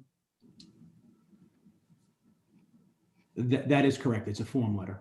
Okay, so I will read the first letter with the name and address on it. And then I'll just scroll down through and add the additional names and addresses with the assumption that it's the same testimony. So it reads, it's regarding Saddle Up Saloon. It's dated, well, at least the first one is dated, they're a little different. The first one is dated the 7th of October, 2020. To whom it may concern, my name is Ronald C. Hilchey, Hilchey. I live at 88 Route 125, Kingston. I would like to say that at no time have any activities from Saddle Up Saloon infringed upon my quiet and peaceful enjoyment of my property, nor have I found there to be any excessive noise at unreasonable hours, nor was there any objectionable beat frequency, shrillness, vibration, or volume coming from Saddle Up Saloon, and it's signed by the gentleman. All right, the next one is dated October 2020. Same text, and it's from Joss Stanley at 3 Old Coach Road. The next one, October 7, 2020, same text from Shane McKean at 89 Route 125 in Kingston. Next one dated October 13, 2020. Same text, signed by Richard Childs, Childs, at 84 Route 125. Next one dated October 14, 2020. Oh, this is interesting. Well, it's signed by George Leet at 90 Route 125, and I believe we just read a letter or took his testimony to the contrary. Am I misunderstanding that? Let me see. Yeah, George and Kathleen Leet, 90 Route 125. Well, this is for, this is an interesting one. Obviously, Mr. Waters, when you or your representative spoke with him, he felt very good about it. But he also submitted a letter requesting that the board not grant the outdoor music permission. Obviously, my position on Mr. Leet would be obviously what he has spoken tonight at the board obviously prevails. So obviously at that time, a year ago, he might have felt differently, but I certainly respect what he had to say tonight is certainly what I'm going to go by, and I'm assuming the board would also. That just happened to be part of the package. Sure. Sure. So my position is I respect what Mr. Leet said this evening over that letter. That would be my position. Yep, understood. Okay, the next one dated October 6, 2020 from, and I believe this person is actually on the line. We can recognize you afterwards if you wish to speak further, but this is from Pam Laprelle at 4A Old Coach Road, I believe. Yes. Okay, and same text, and this is in support of the live entertainment. And that is the end of those. Okay. So Mr. Waters, thank you for sending those over. Well, Ms. Laprelle, would you care to add any, because since you're here and I just heard your name, anything you wish to add further? Yes, I just wanted to say that I've lived here for just over a year, and I came from a very quiet dead-end street that I lived on for about 25 years. So I'm not used to noise. But I sit outside a lot in the summertime, and I really did not have any problem with the music from over there. I could barely hear it, and I live right next door. Honestly, the traffic from 125, just the general traffic, not including the restaurant, is worse sometimes than any of the music that I've heard from there. So I just wanted to make that known. I didn't have a problem with it, and I don't like noise. All right, appreciate your comments. Thank you. Janice, if you could unmute yourself and maybe take that hand down. It's been up there for a very long time. I've been waiting for a very long time. I know. If you could give us your full name and your address, please. My name is Janice Carrata. I'm here with my husband, Kais Carrata, and we are at 1 Kinneret Drive in Kingston, New Hampshire. Okay. You want the zip code? No, I think we know that. Great. So what I wanted to say is, I know the people that are saying that they didn't hear it and it doesn't bother them. It must be the way the wind blows, because we, no matter who it affects, and no matter how far away they are, there's not like a circumference that you can say, okay, we're only going to ask these people. Honestly, I was never contacted, and I feel like I'm very close, and I was never contacted by anybody about how I felt about this music going. I really like the saloon. It's, it is a great addition to Kingston. I've been there to eat, and, it's awesome. However, it's not something that I decided to move in because I like to listen to music, one night when I want to be outside. Even if they just play on weekends. Weekends is when I have family over. I'd like to have family over. I enjoy my backyard. We're doing a lot of work. We've moved here about 5-6 years ago. And, we've done a lot of work on our outside because that's where we like to live. And, this is really, really affecting the way that we enjoy our backyard. And honestly, I would never have moved here if I knew that I was going to be in an area where I was going to be listening to, whatever kind of music it is, what kind you like. Anything to me is going to be disturbing me. So, I'm not, when I heard the music last year, again, the pandemic, I was like, they're trying to survive and, go for it because, I'd like them to survive.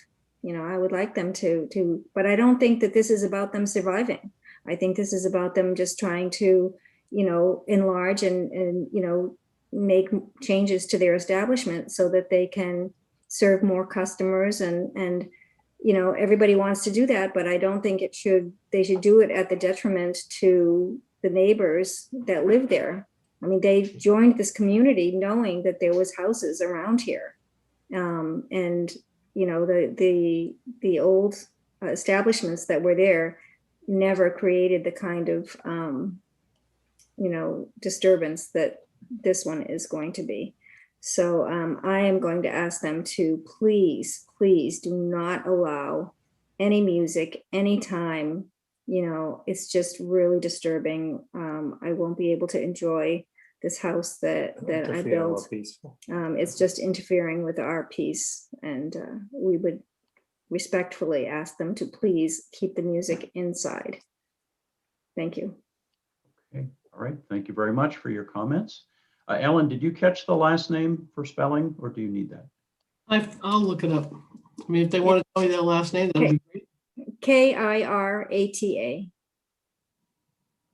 Thank you. Great. Thank you very much. All right. Glenn, I would ask you to open chat, but I've sort of already exploded and done away with that. So since I can still see, oh no, I can't see everyone on the screen. Glenn, can we get the letter from Senator Gannon on file? I just sent it to you, Glenn. Oh, okay. Hang on.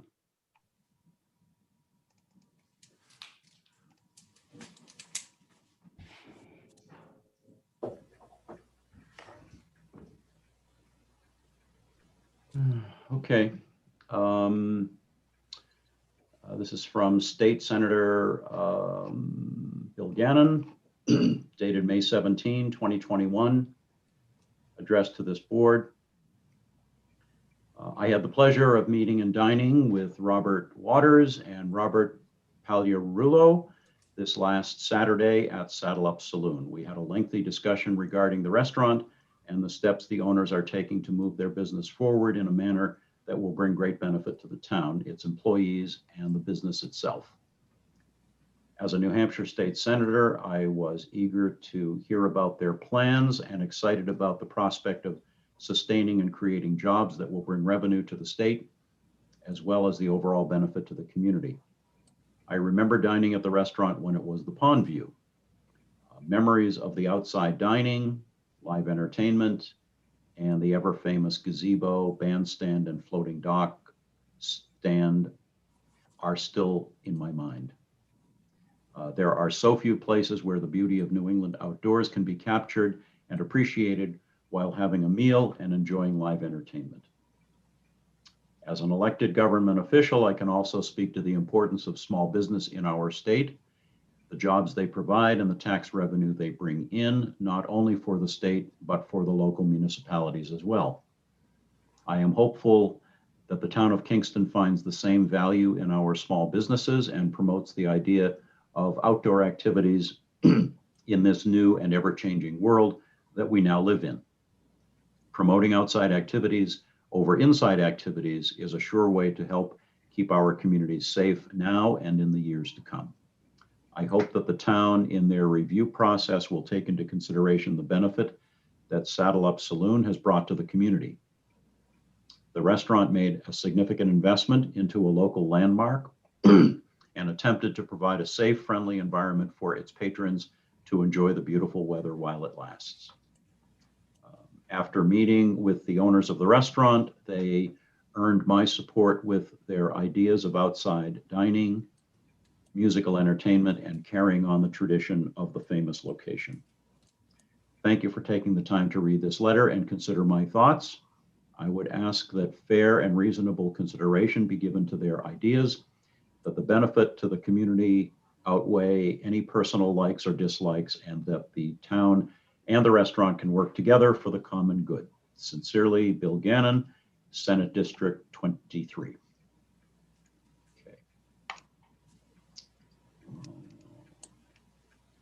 Okay.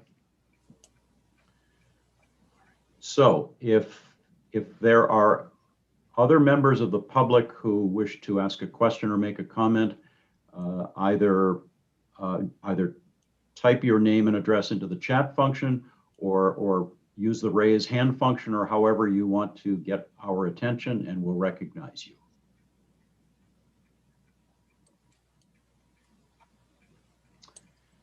And all right, I'm seeing the first hand I see is it's Galaxy J3 Luna something something something. So if you could unmute yourself and give us your name and your address, please. Is it me? It is you. You You muted yourself again. There you go. My name is Charlie Snow. I live at 32 Mill Road in Kingston. Been a Kingston resident for 30 years. And I've done events at Saddle Up and have gone there, veterans benefits, breast cancer, et cetera, always doing some side of fundraiser or other things there. I've been there when acoustic music has been played there. Never seen a rock band outside. It's usually 2 or 3 people with 1 or 2 microphones. And it's been a great addition to Kingston, the restaurant. He's invested a lot of money into the restaurant. I used to go there as a kid when it was Pond View and remember the gazebo. And it's always been a part of my family memories. It's just, I understand people about the loud music, but I've never experienced that. During the COVID, he made every precaution possible for people to come and get some sort of entertainment. And when, you know, problems arose that there was a problem with COVID, he shut the restaurant down, notified his patrons in a responsible way, which a lot of them didn't do. I respect him for that. And he's been a supporter of Kingston Days, which I'm on the Kingston Days committee.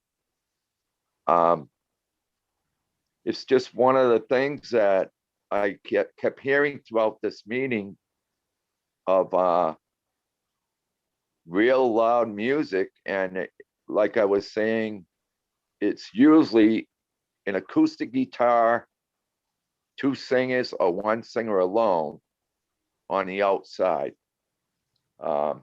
Never really saw that. I just want to be in full support of Bob and what he's doing.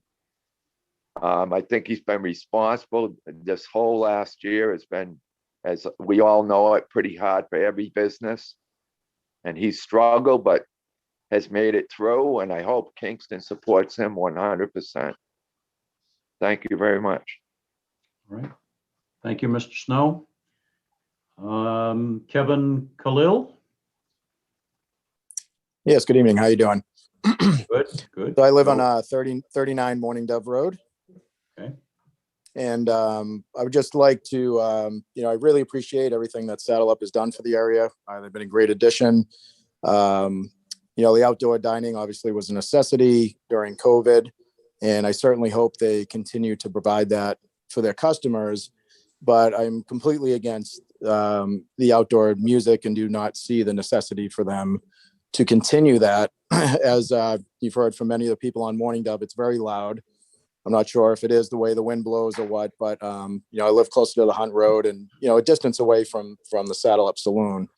And, Friday, Saturday, and Sundays are really time that we spend with our family outside. We have a pool area, and we really enjoy being outside during the summer. And, during the times that they played music last year, it was very loud.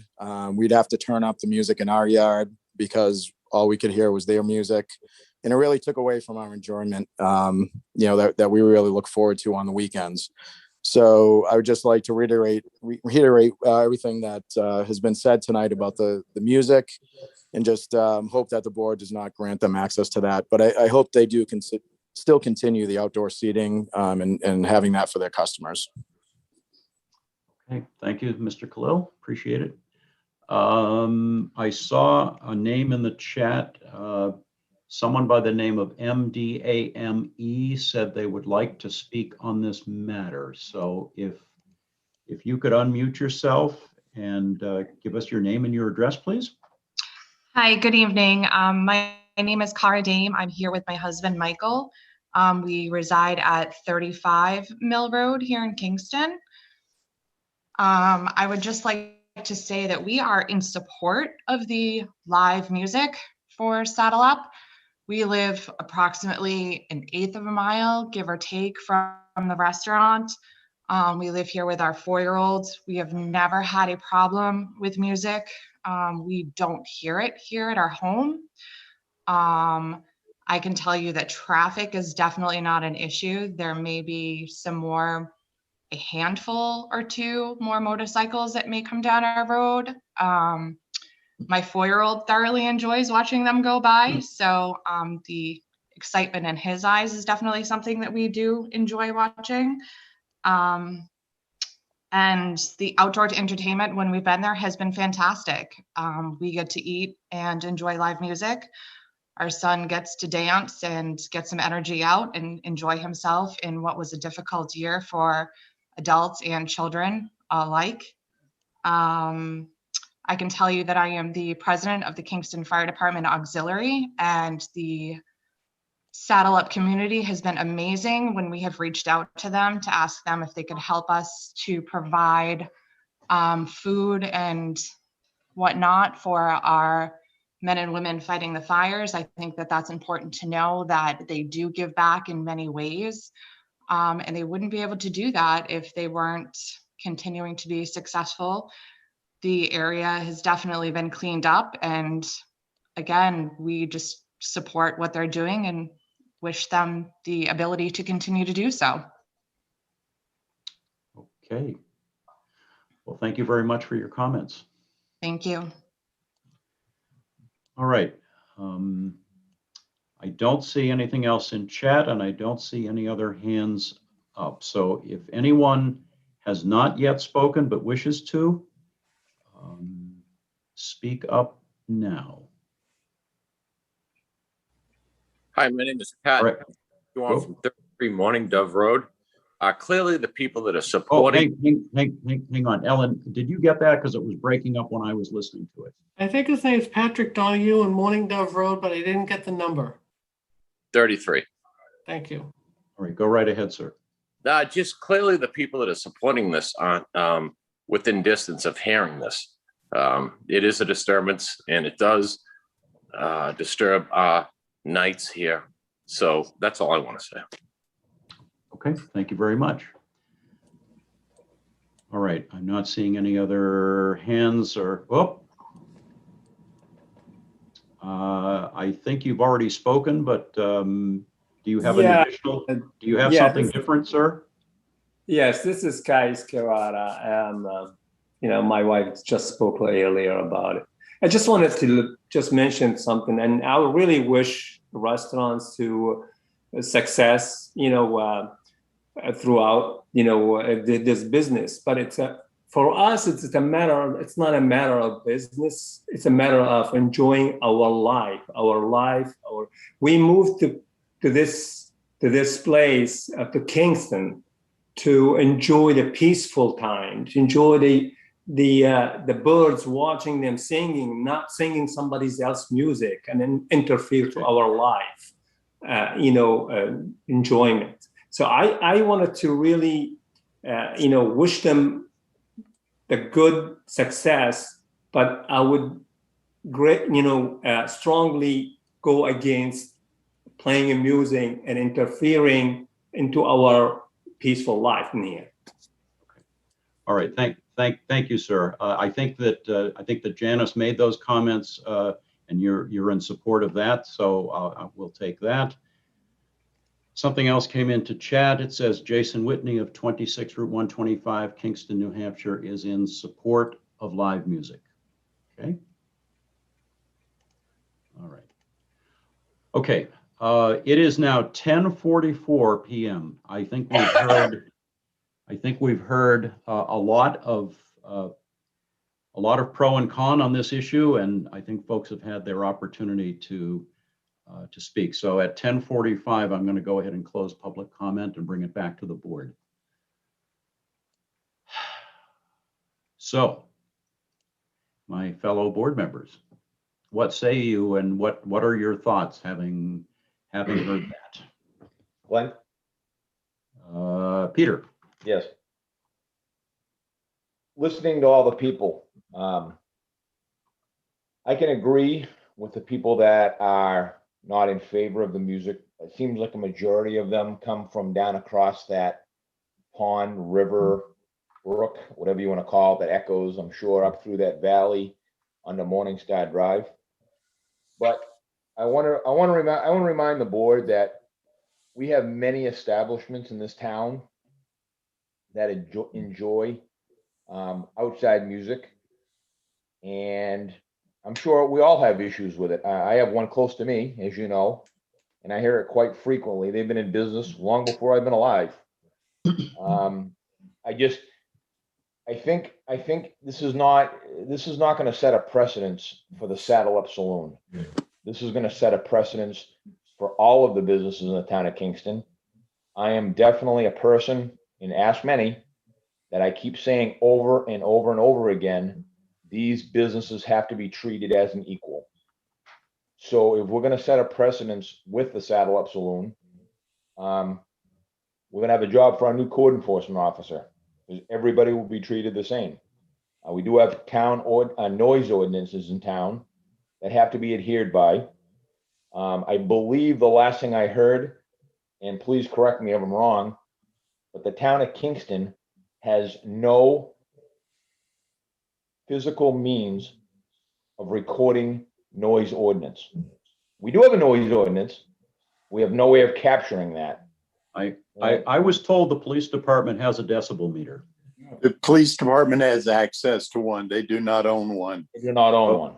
Okay. So I think maybe, you know, everybody, if they're required to be held to a decibel limit, I'm all in favor of that. But I just think, you know, we shouldn't, as the board, look at one situation when we have multiple entities in town having outside live music. So that's just my thought.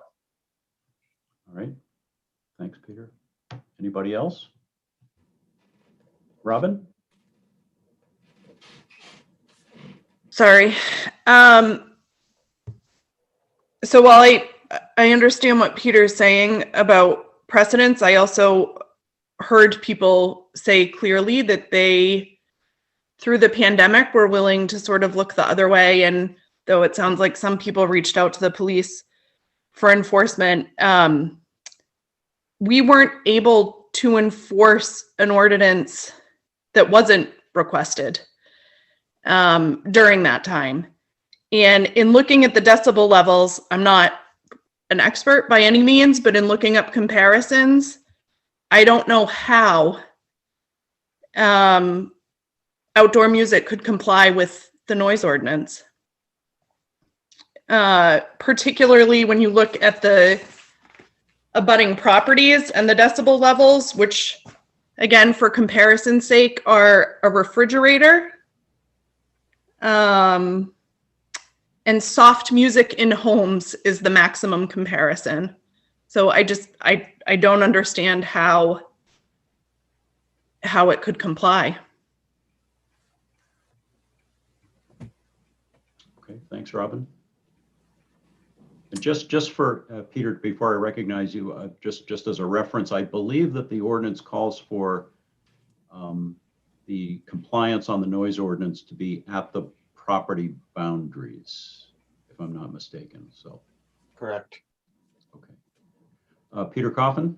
I was just going to ask Richard Wilson, since he was on the select board when last year, well, he's still on the select board, obviously, and about the complaints, because I do remember reading the minutes of the selectmen's meeting where Richard St. Hilaire, who lives over the hill from, you know, so he has a physical hill between him and the property, and he was vociferous in his complaint about the noise level, and that was not when they were discussing Saddle Up, but he made that complaint in the minutes, and it's there.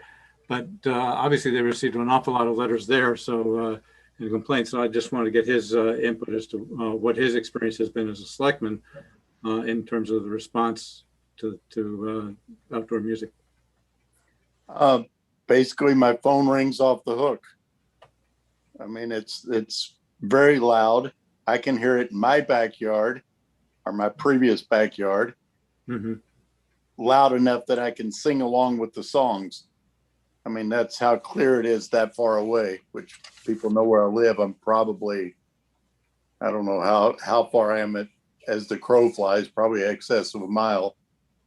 As far as the noise decibel levels, the ordinance has a flaw without a doubt, because the few times we have checked it, you know, with complaints, have been businesses on 125, and the traffic going by was louder than the complaint we had on the business. So it's a hard thing to monitor. It's a hard thing. Right during the pandemic, they were asked a few times to stop, which I believe they did, you know, very late, but they stopped when they were asked, and they were asked not to play on a couple weekends until we could sort through this, and they did not play. So just at the board's pleasure, could I at some point just interject when the board is done with their comments, if that's okay? I will get back to you, Mr. Waters. Thank you. Other thoughts from the board before I go to Mr. Waters?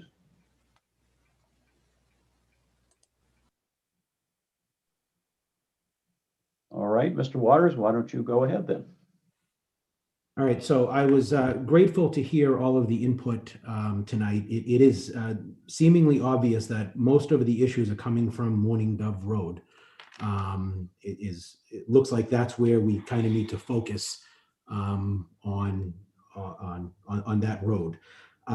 What I would like to say is that in listening to everything, I certainly appreciate residents' concern about enjoying their home. I know that if I were right there, I would have the same concern. And we have to balance that out, obviously, with the town, with the ordinances in the town and what the town does allow with this business and other businesses. What I would like to put forth in front of the board is that if we could modify our request, we would be looking for music on Friday and Friday night and Saturday night, and perhaps a Sunday afternoon. But the key thing that I want to point out is that we should always be in compliance with the noise ordinance. The noise ordinance is there for a reason. It is a guideline for people and for businesses. So we are fully prepared to have the music monitored by a professional sound person with a decibel meter. I believe I've spoken with the owner of Saddle Up, and perhaps we would be willing to purchase and donate to the town their own decibel meter so that it can be monitored to make sure that the restaurant is in compliance. We would also welcome, I think that in listening to the comments, I think a lot of the concern, even coming from Morning Dove Road, would have been a couple instances last year that I would agree would have violated the sound ordinance. And I believe that those issues were addressed. And I'm fearful that the residents are mixing between what we are trying to do and what has been done. And I want to make that clear. I think that a lot of the issues came about from when the Saddle Up really was in violation of the sound ordinance. And I think that if the sound ordinance were followed, I don't think that these issues would be as pronounced as they are. And I would say to the residents on Morning Dove Road that contact us. You know, if this is approved, contact us if there's an issue. We want to work together with the community. I don't want to sit here and say, well, that's the way it is, deal with it. I want to say I respect where they're coming from. And I think that we can work together. It's not a tremendous amount of time.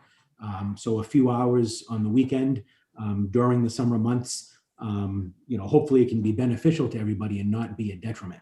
But that's what, I guess what I'm trying to say is let's look at the sound ordinance. Let's abide by the sound ordinance. If the police department doesn't have the capability of monitoring that, let us donate that to the police. And if residents have a concern that the restaurant is violating any laws or ordinances, then the police department now has the capability to act with that. And I guess that's the piece that I would like to say. So in conclusion, I would like to narrow the boundaries and say Friday and Saturday night, and then Sunday, we'll say up to 7 o'clock, all abiding by the applicable sound ordinances. What hours would you attribute for Friday and Saturday? You said night, but so hold on, Pete, what? Till 10, right? So 7 to 10. All right, 7, 8, 9. All right, so we're proposing 7 to 10 on Friday and Saturday. 3 hours. Just 3 hours. And then we'll call it 4 to 7. Or actually, no, maybe not, because sometimes a nice acoustical, I'm envisioning, something low key and relaxed on a Sunday afternoon. So I would probably say maybe 12 to 7. I'm open to input on that, but I'm envisioning a much more low key, peaceful, acoustical type atmosphere. So I think that if we can do that, and if we remain open to the concerns of all residents, but to include the people on Morning Dove Road, and then maybe we can work around whatever concerns they might have. But I feel very strongly that if we comply with the noise ordinance, I think that a lot of their concerns will go away. There were a couple instances that I personally was upset with the restaurant's actions last year, where it was far too loud. And I was on the same boat as some of these residents. I don't think that if this is approved, we're not going to be looking at what happened last year. It would be more controlled, more orderly and more controlled. So I want to say to the residents, I think that what you experienced last year was a bit of an anomaly and will not happen again if this is passed. Thanks, Mr. Waters. Richard? I guess my response to that, or my question was, if it's 9 o'clock on a Friday night and you're breaking the sound ordinance, what penalty do you expect? And what are going to be the issues that the town are going to have to resolve this? Without looking specifically, Richard, at the ordinance, I believe, and again, I'm not looking at it, I'm sure there are penalties in place, but I'm not sure if you are alluding to the fact that what you don't want to see is continued violation of the sound ordinance and just pay the fine. Is that what you're alluding to? That's what I'm alluding to. And if we say at 9 o'clock you're breaking the sound ordinance, are you going to stop, or are you going to say, okay, we'll pay the penalty and keep going? Well, absolutely stop, but I don't know how to reassure you of that. We have no desire to fight with the community or the town. We just want to get on the same page. So you bring up a very good point where some people would just pay the fine. That would not be the intent. And if we continue to do that, I believe there are provisions in place. The town would issue a cease and desist.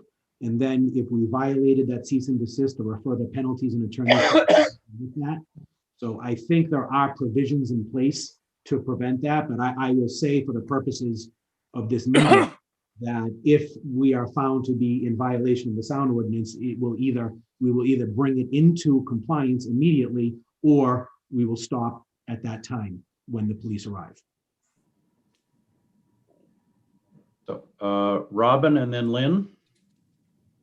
Sorry. So let me be clear. I don't have a horse in this game. I'm just trying to, maybe that was a bad pun. Sorry. I'm just trying to understand the parameters of the ordinance. And I think what I'm struggling with now is the exceptions would be occasional outdoor gatherings, street sales, public dances, shows, sporting events, and entertainment events. Robin, we lost you.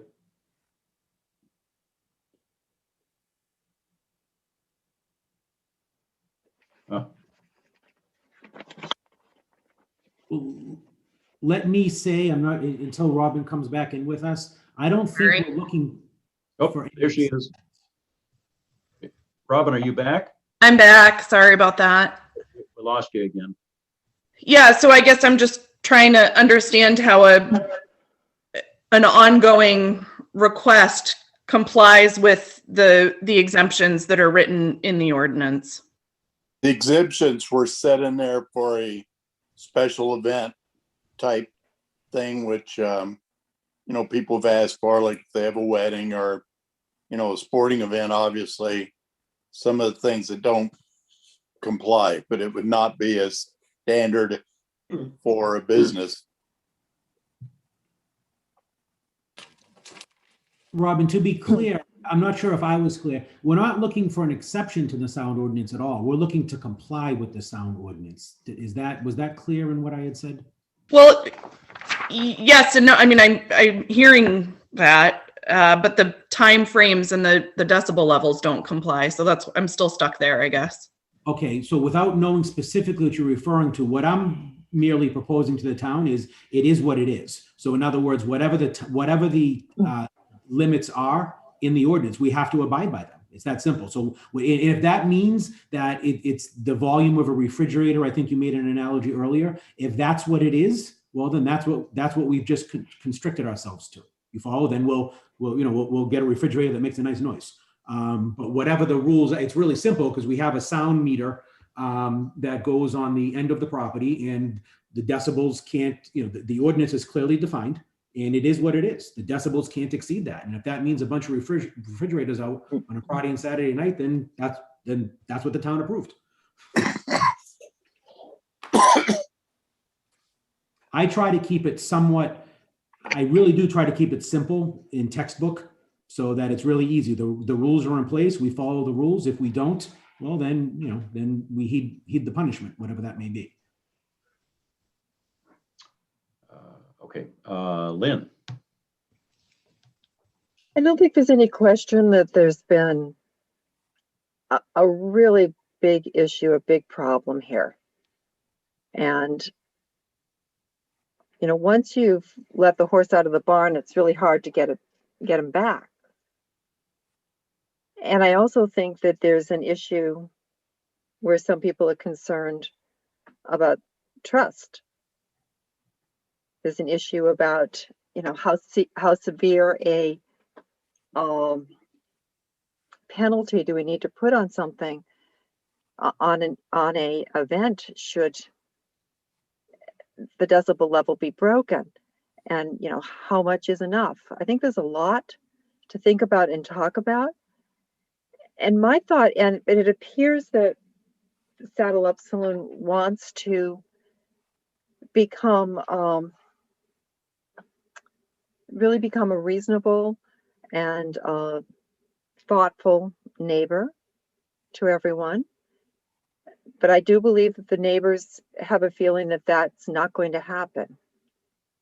So I'm wondering if there might be a way that there could be a trial period where perhaps Saddle Up could prove that they could comply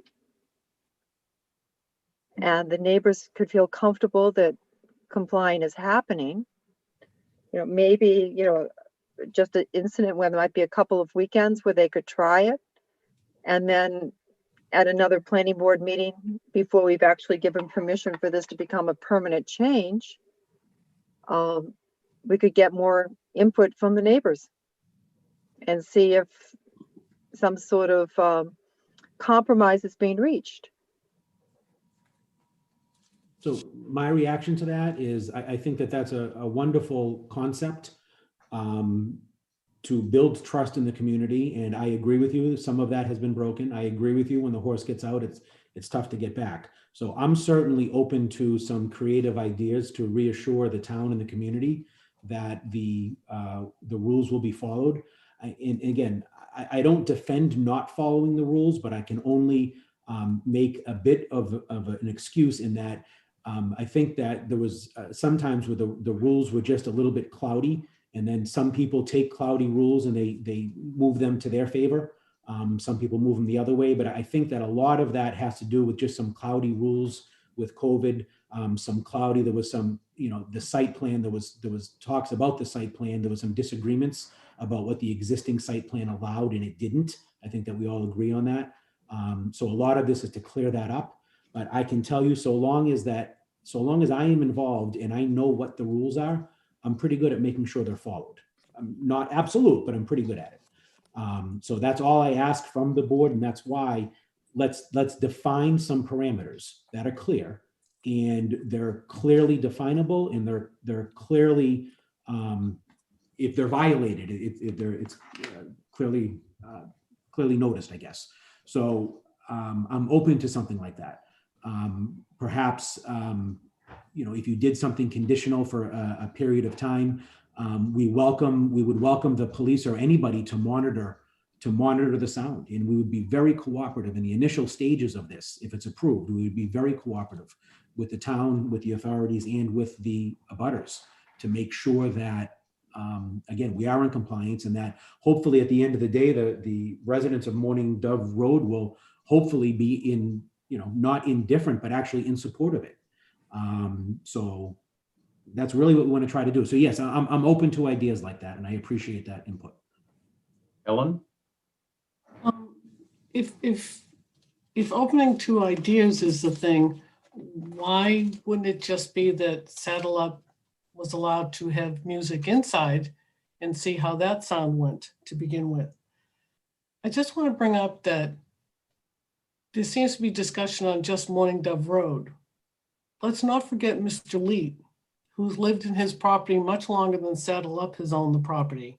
He is right next door. And, you know, I don't think that we can assume that because music is going to stop at 10 o'clock at night, that Mr. Leet wants to stay up until 10 o'clock at night. I had a selectman say to me just recently, at what point do residents not have grandfathered use of their property?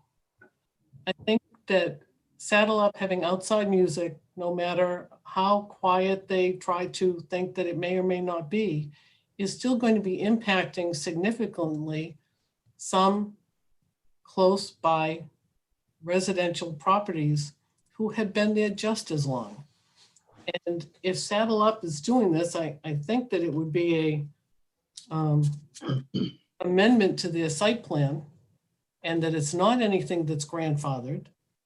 And because it's not grandfathered, I would think that they would have to comply with certain requirements for not buffering for parking, but buffering for this additional use that would be a constraint on the property to try and have some sort of buffering to minimize the sound impact to the residents by putting up some sort of sound buffer. I just think that I have no problem with Saddle Up's use of their property. I have no problem with indoor music as long as it's not played by speakers and outside, but it's not just Morning Dove and whether or not that can be alleviated. There's a property right next door and he has lived there longer than the people who are trying to make this restaurant expand. And Ellen, so I can be clear, are you speaking as an official of the town or as a resident in this I'm conversation? speaking as an alternate to the planning board that this is a concern I have. No, I just need to understand. Property. Okay. I guess. I really, if Mr. Waters wants to talk to the board, that's fine. It's too late to get into a one-on-one discussion with Mr. Waters. I just want to understand your my role. end for and a butter. Okay, I was just trying to understand your role. So in response to that, I say I am certainly very compassionate to any neighbors that have an issue, but I think that the town and everybody would agree that we can't make a decision on what is good for the whole based upon the needs of a one. And we have to look at that, although we're very concerned about any of the abutters. I don't know when the person you're referring to specifically bought his home, but it was a restaurant with an outdoor venue for 40 something years. So that's something, it wasn't like we just came in there and just created this. We took a dilapidated landmark that was left to fall aside and put millions of dollars into it to really bring it up to the level where it once was.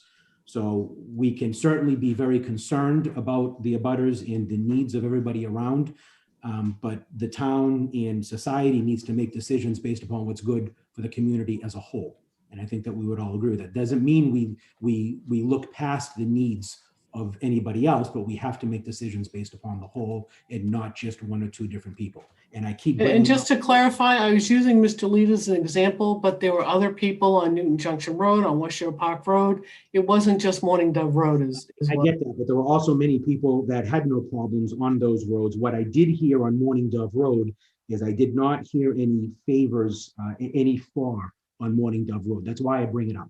So it's apparent to me that the residents on Morning Dove Road, in particular, there have some sort of issue with it. That's why I'm picking them, because I've heard there were a number of comments, both for and negative, on all of the roads except for Morning Dove Road. That was the only one where I didn't hear any positive comments. That's why I refer to that. Hey, Glenn, I'd like to make a motion. Where'd Glenn go? I'm here. Oh, I see you. I would like to make a motion to continue this for a month out, to give them a chance to play music, providing they provide the police station with a sound checker, so we can come back in a month and make a decision. That will be their trial period. We'll see how it works out. We'll see how the complaints go. It'll give us something to base it on. Like Mr. Waters says, and I have to agree, that, you know, a few bad times of playing music may be marring them for life, which isn't fair. So if they can stay within the sound ordinance and everything, I don't think we'll have the complaints with from neighbors. But I also don't think they can stay within the sound ordinance. But That would be my motion, is to continue it for a month, All right, so providing a sound thing so So- we can check them. all right, so you're making them, and I know there are other board members who still want to speak, so we can either hold the motion or we can do it under further discussion, but you're going for a motion to continue. We need a time and date certain, and then you've attached sort of a condition of a trial period. Right, and just to add to that, I want to restrict their times in this trial period to the times they're asking for.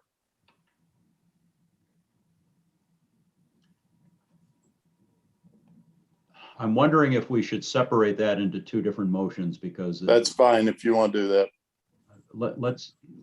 if you're, And, let's, and are those the times they're asking for formally in their formal presentation, or the modified? The 7 or to this 10 evening? Friday and Saturday, and 12 to 7 on Sunday.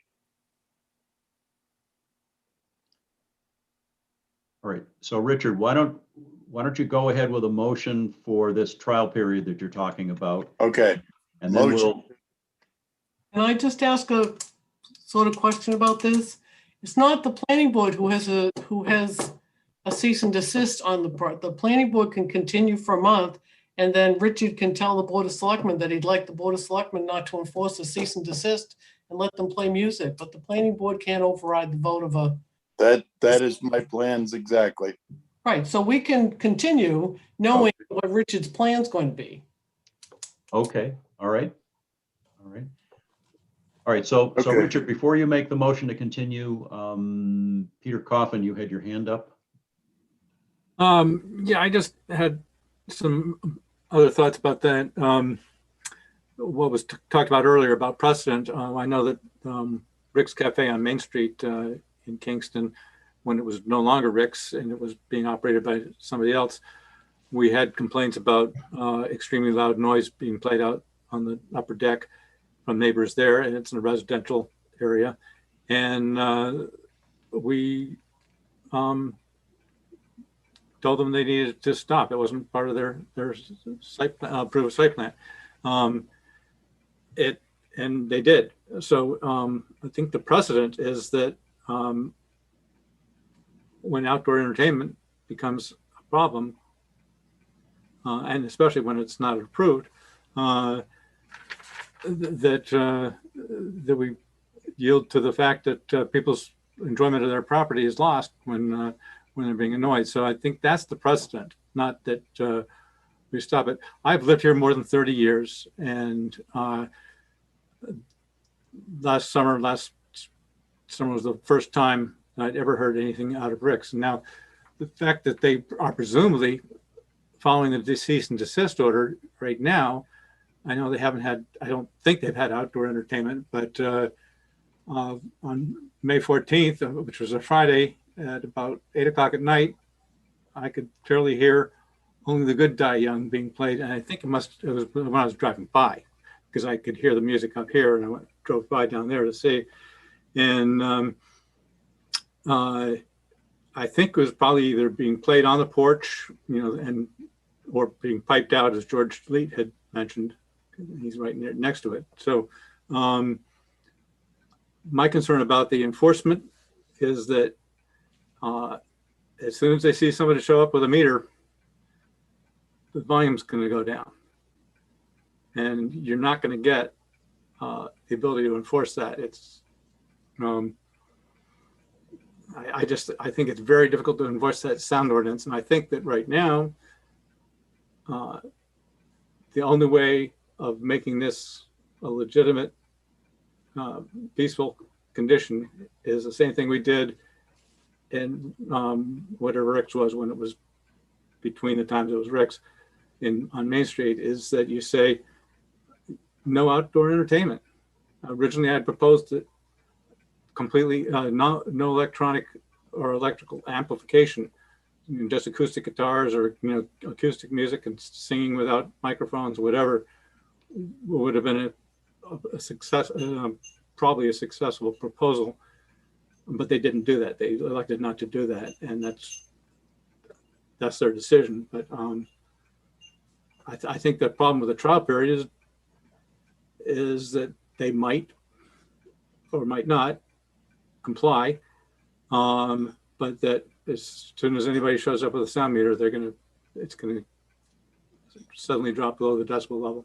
So, Peter, one thing I talked about the precedents is there's 3 other places in town right now that do outside music. And what I'm saying is, what's going to happen is abutters are going to follow the path of this meeting.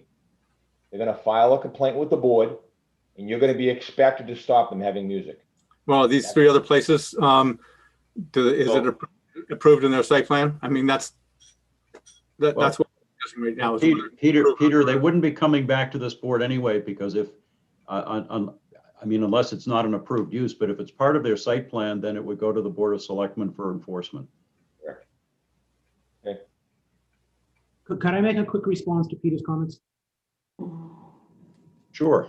Just a quick response. I'm saying, Peter, that is what you say, obviously, is a legitimate concern, but that's presupposing that we're operating with bad faith. So I do see what you're saying. Anything can be manipulated in any situation, or anything that's put out there, but we have to really hope that everybody is operating in good faith in order to bring the site into compliance and to bring the neighbors, make them happy. Because if we were to stop playing those games during this trial period, then I don't have a crystal ball, but my guess would be the trial period wouldn't end very well. Right. So we have to operate in good faith, and we would be monitoring the sound at all times. And then the police, I see your point, Peter, but I think there's a way to really ensure that everybody's operating within good faith. And I can say here that certainly wouldn't happen as soon as, perhaps if the music was too loud but we would know it's going to be monitored. When there's outside music, there will be an independent professional person there with a sound monitor at all times, taking pictures of the recordings, because we want to be able to obviously support our stance when we come back in front of the board. So I just ask, please put a little faith, I guess I would ask, although I understand that the horse is out of the stable, as was put by Lynn, but let's try to get it back in, and just give us a chance to try to show you that we are operating in good faith and try to get this all on the same page. I just wanted to respond to that. But thank you for your comments. Mr. Waters, I'd like to just make it clear too that if the board ends up granting this temporary period or however this happens, and we come back for some final decision on a site plan, regardless of what happens in the interim, there's still no guarantee that you might end up with what you want. Any number of things could happen, and board members' votes could go one way or the other. So just so that there's no misunderstanding that or any implied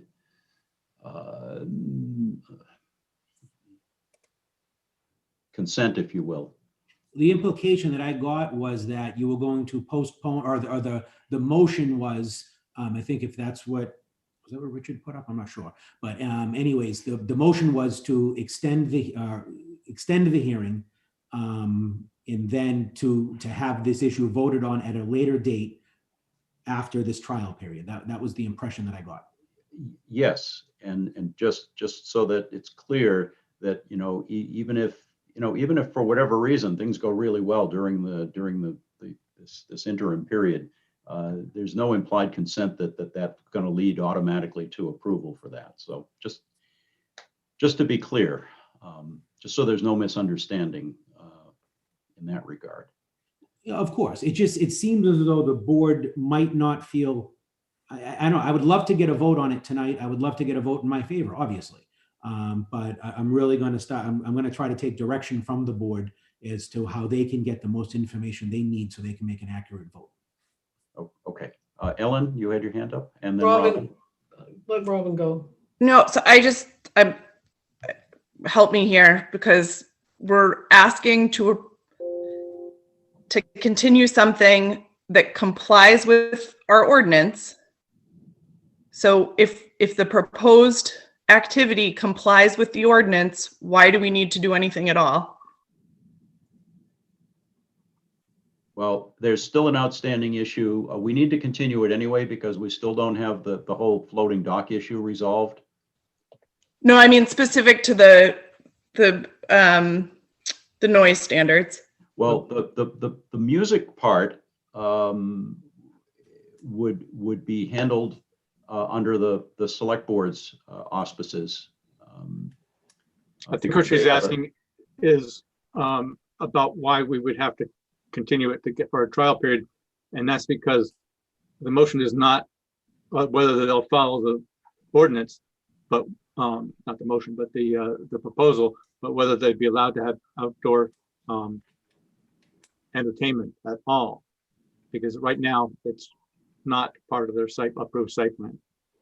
And it's 11:20, and I think everybody's tired, and we need to continue. And we still haven't discussed the outdoor seating yet.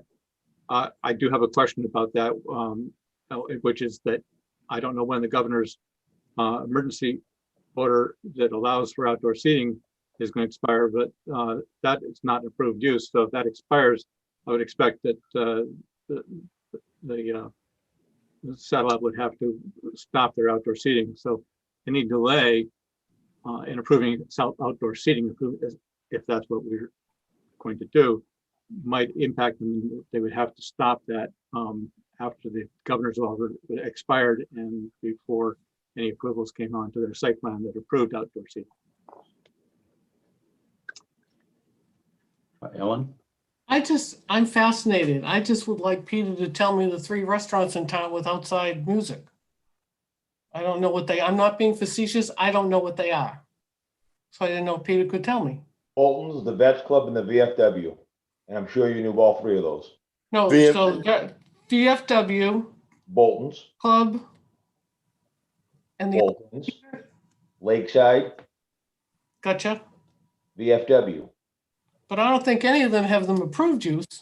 Well, right. I think we discussed VFW last meeting, and they aren't approved for outdoor entertainment, which is kind of why Richard was down there. 2 weeks ago or 3 weeks ago, I don't know which it was now, was shut. The VFW was shut down, and they have not done any more outside since then. But what I'm getting at is, I don't have a problem with any one of them, but I think what's going to happen is people are going to hear this decision, and then I think you're going to have an issue with these public places. Oh, one of them did say that they'll be in for an outside permit as well. Okay. Well, as somebody just pointed out, it's 11:25. Believe it or not, we still have another hearing to do. And God, I have no idea if those people are with us, but it's still on our agenda. So, and clearly we're not going to be resolving this tonight. So I think that the applicant and the board need to leave this meeting tonight and think about this whole outdoor entertainment part of the business and be ready to discuss it again when we get back together. And if in the meantime there's a way that the applicant wants to work with the Board of Selectmen who have a cease and desist in place, by all means let them do that. I will talk to the other selectmen next Monday night and let them know whether they can go ahead for the month trial period.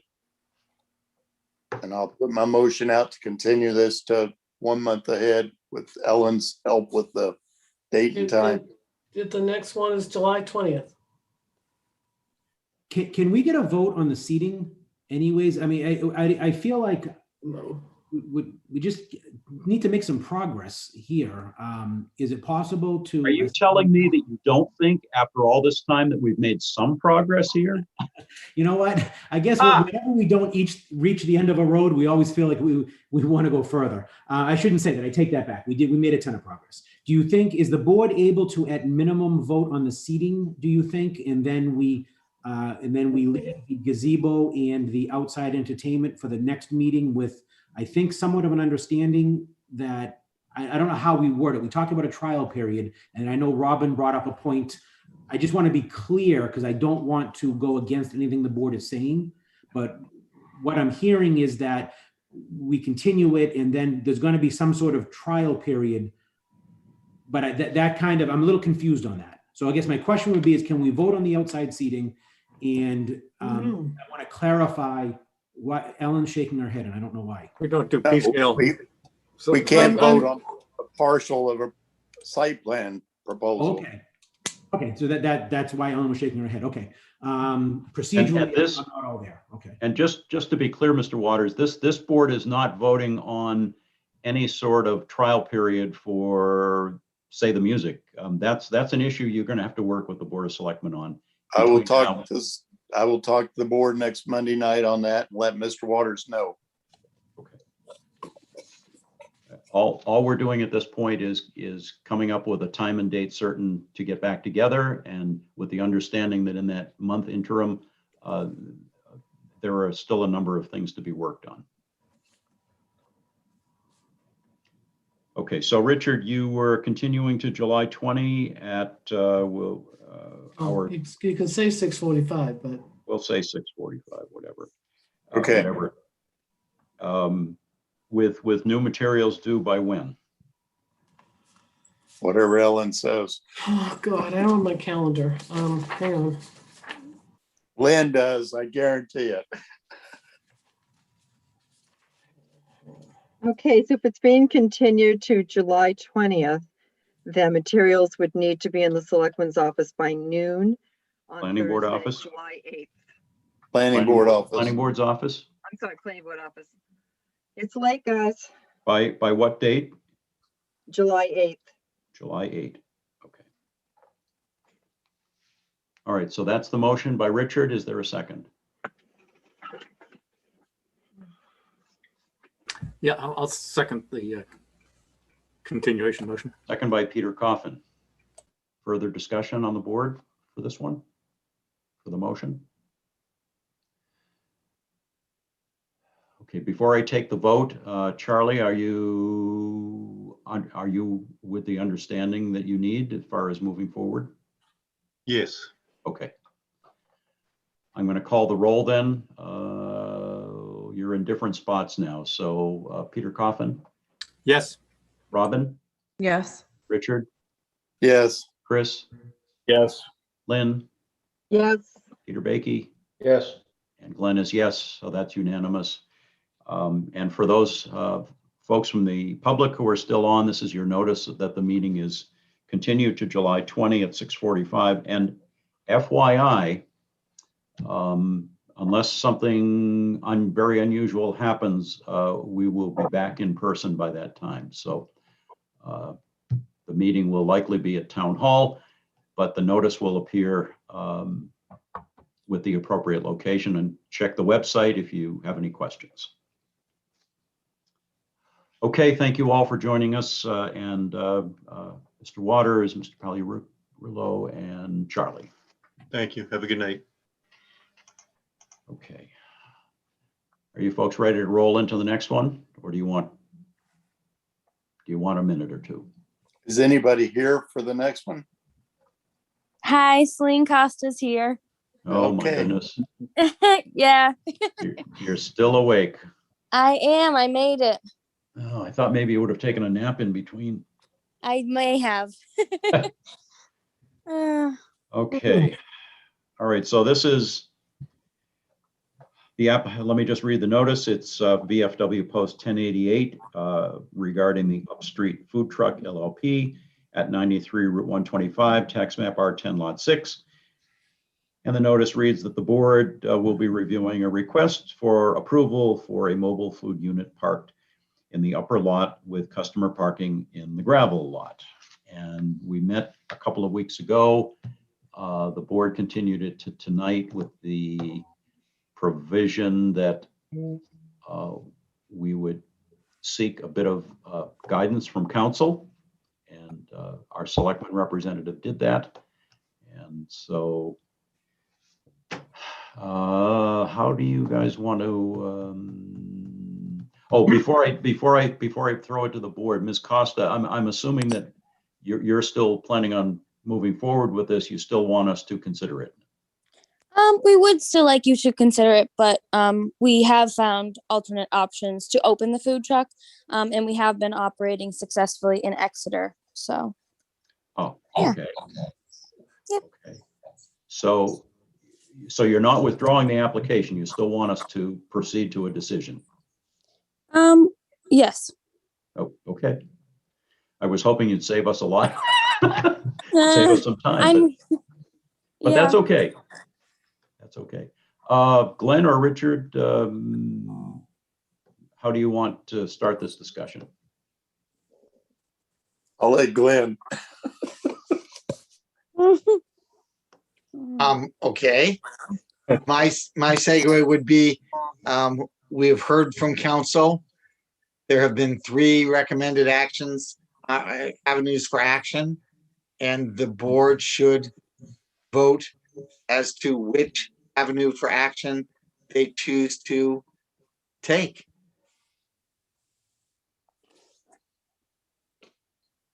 Okay.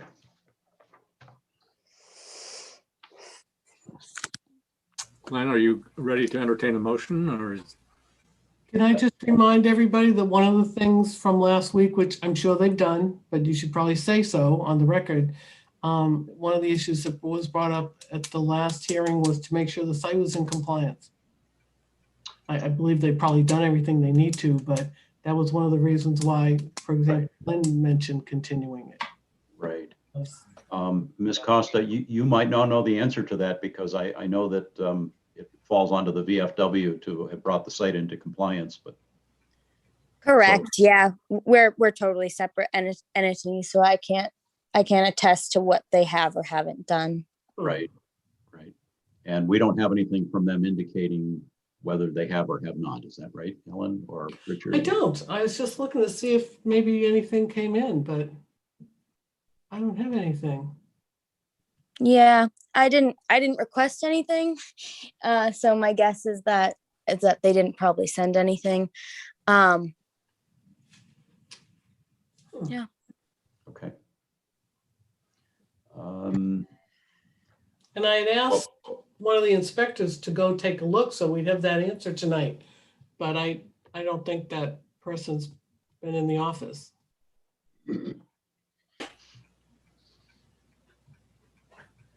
Okay.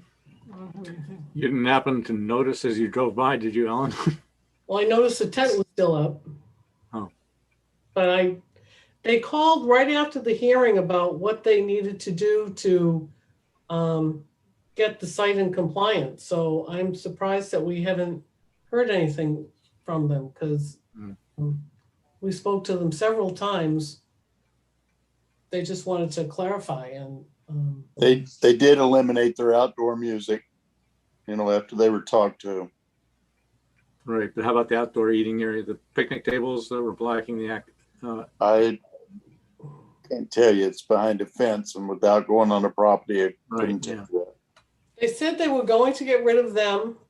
They were going to get rid of the things that Robert had talked about. I mean, so they called and got the list of the things they had to do. But one of the things was the tent. They said, oh yeah, they'd get that down right away. And it was still up at 4:30 this afternoon. The tent was still up today. And nobody was looking at it. Like nobody was working on it. I thought maybe they might be. But I didn't see that. Oh, okay. So It could be conditional approval. It could be, if the board was of the mind to do an approval on this, I would assume it could be conditioned upon the site being in compliance before they actually are operating.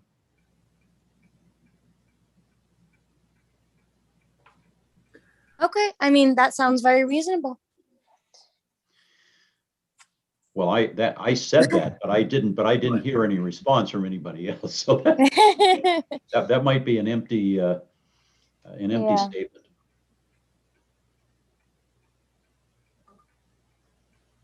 Well, all right. Well, Peter, you were ready. I was going to suggest that we could float a motion out there, and then if it fails, we could float another one. I would make a motion based on the advice of council that the petition be denied due to the fact that the use is neither prohibited or permitted in the zone, in that commercial district, and that we can advise the applicant that they could seek relief from the ZBA. So, if there's nobody seconds it, then we move on to another one. Is there a second to the motion? There's option A. All right. Actually, I will second it. So we'll at least put it to a vote. Further discussion on the motion. Glenn, is it possible that we could grant a year trial and see what happens there, and then come back and work towards the ordinances that would take place for food trucks, and see what how the town votes on it, but give her a trial for a year? I would think that the board could consider that, and perhaps if this motion fails, that might be something that the board would want to talk about. Okay. Any further discussion on the motion? All right, I'm going to call the roll, and so the motion is to deny the application. And let's see, Peter Coffin. Yes. Richard? Yes. Chris? No. Lynn? Lynn, you're muted. Sorry, yes. Yes. Robin? No. And Glenn is yes. Peter Baiki. Oh, sorry, Peter. No. So Ellen, did you get I didn't do the tally. Yep, it's, the motion passes 4-3. Well, no, wait a minute. Yes, I have Richard, Peter Coffin, Lynn Merrill, and Glenn Kopelman, yes. And Chris Bashaw, Robin Duguay, and Peter Baiki, no. So the motion passes 4-3. 4-3. Okay. So, based on that, Ms. Costa. Yep. I mean, we certainly appreciate your perseverance and your drive to get this done. And I think that if we as a board had been, maybe a little bit ahead of the game here and been prepared for applications like this and done some thinking about it ahead of time, we would have been better prepared for what you proposed to us. Mm-hmm. I am glad to hear that you have, found another suitable location fairly close by. Hopefully that'll work out for you. And I mean, I do think that after now that we've gone through this exercise with you, that the board's going to be looking at this and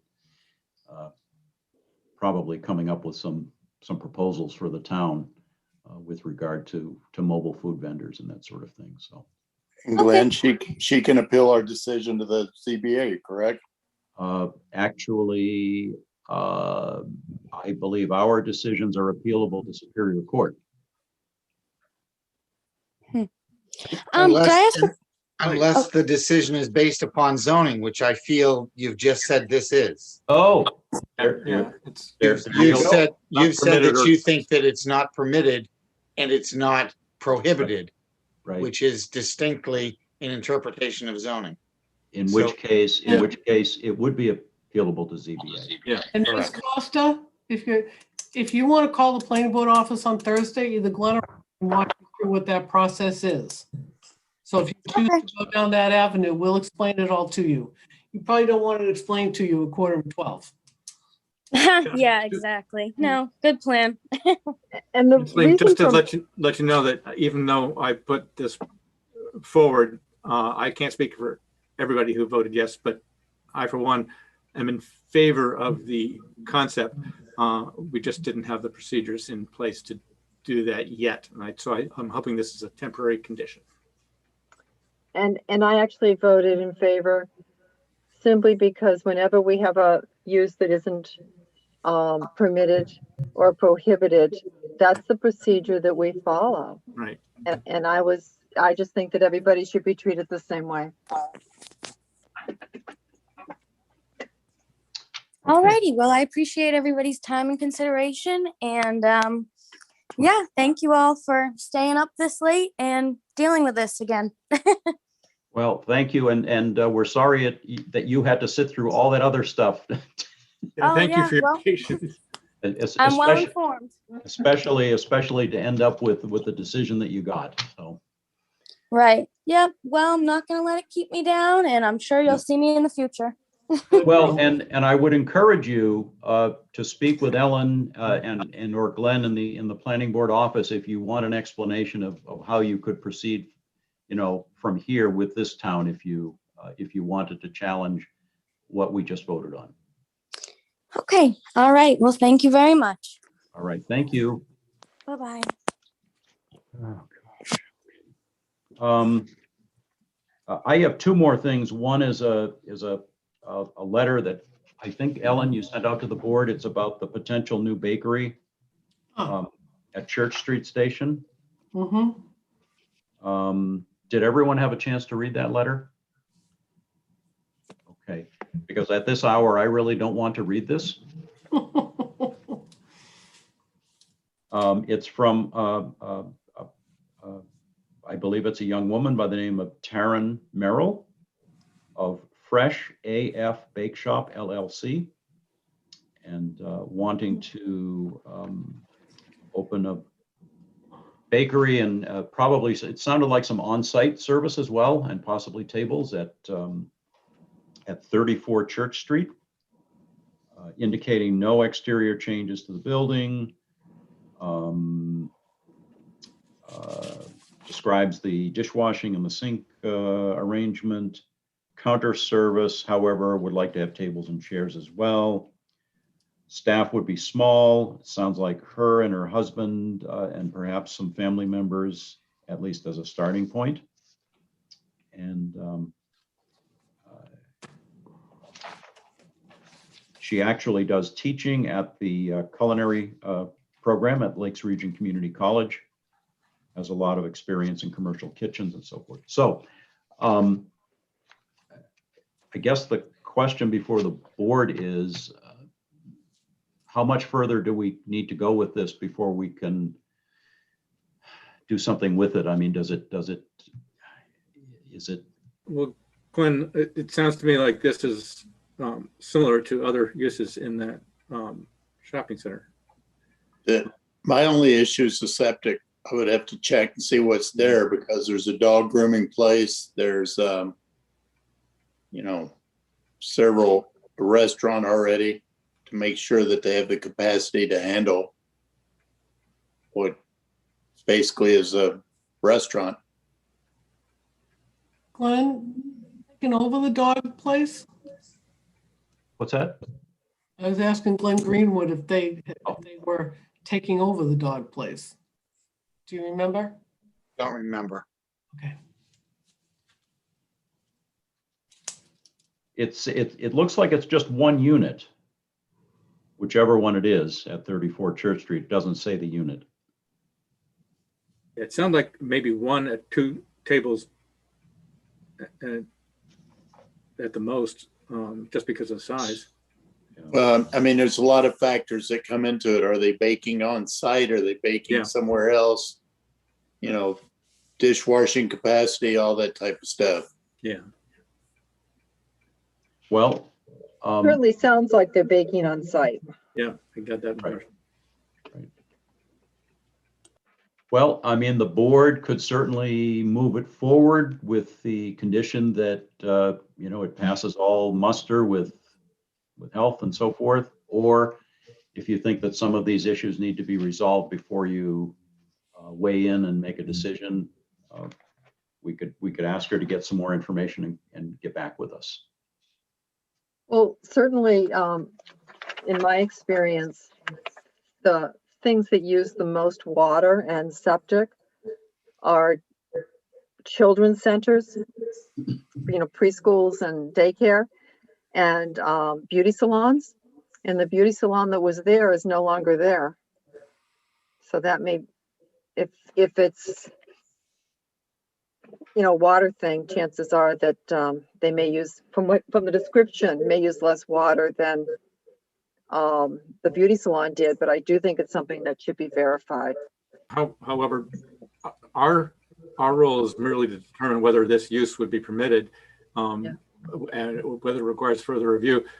It's up to Richard, the health officer and the building inspector to determine the specifications. And as Richard says, he can look that up, find out what their facility people that a business of that type uses and whether the septic system meets capacity. That's something we in the past have not done on an existing property. So which property is this? Is this Church Street Station? Yeah, that's what I thought. Yeah. So it's not like it's a new project going in. And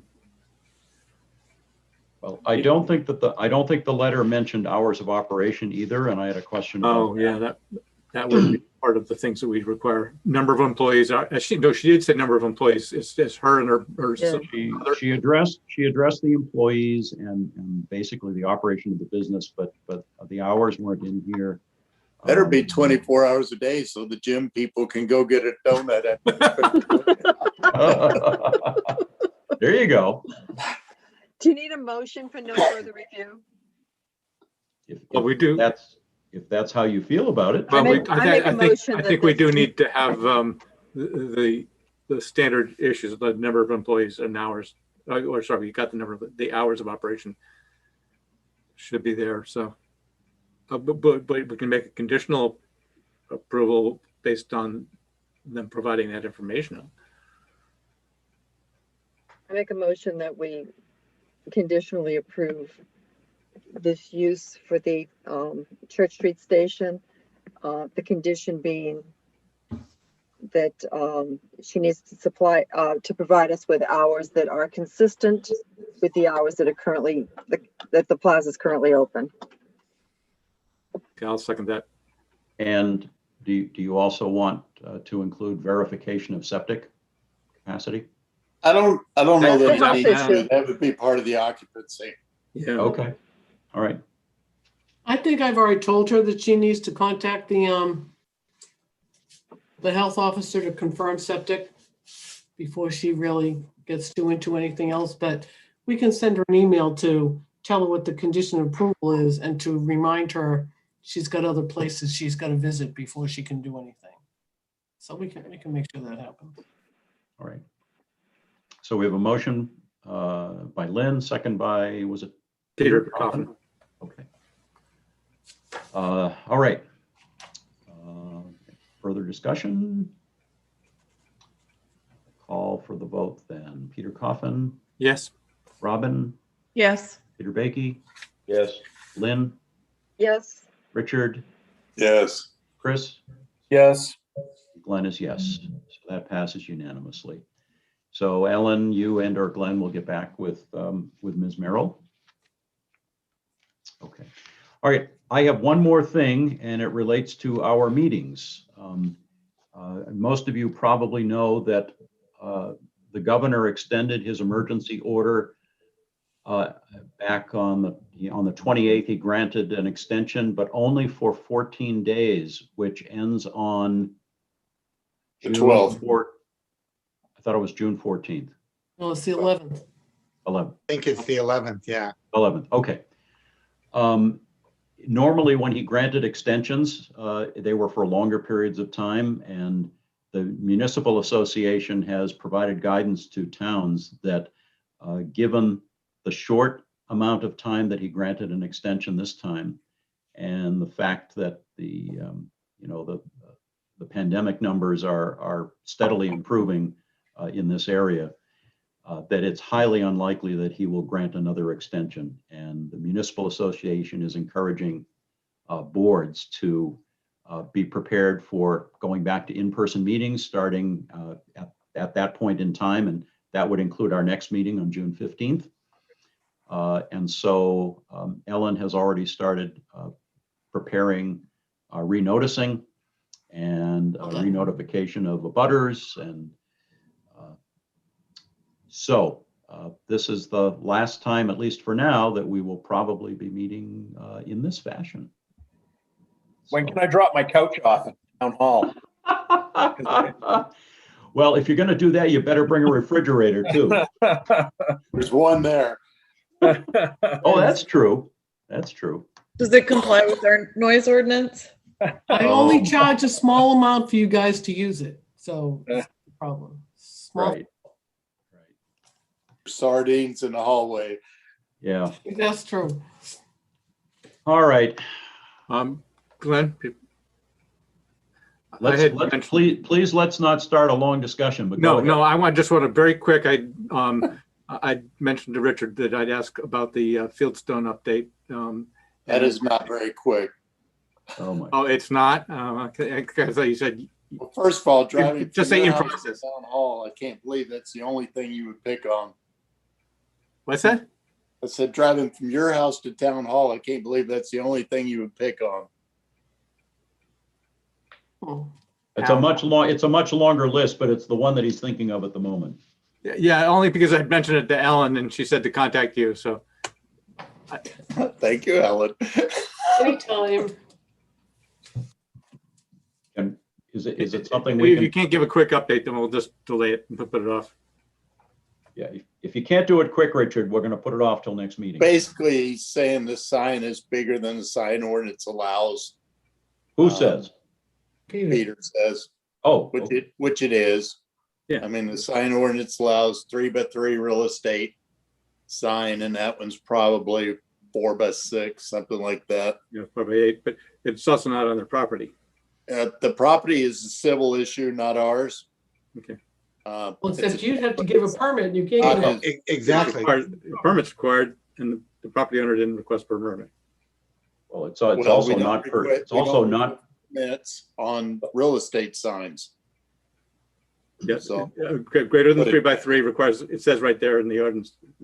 Requires a sign permit. Like I say, if that's what you want to enforce, then we better hire 4 code enforcement officers. You have 5 selectmen. What else are you doing? I'm just kidding. 2 of you are here. That's why I said it. All right. Anything All right. else? All right. Then without objection at 11:55. Oh my God. We are adjourned, and rest easy, and we'll see you at town hall in a couple of weeks. Right. Good night. Good night. Oh, my God. No one's offline yet, so don't say anything you don't want recorded.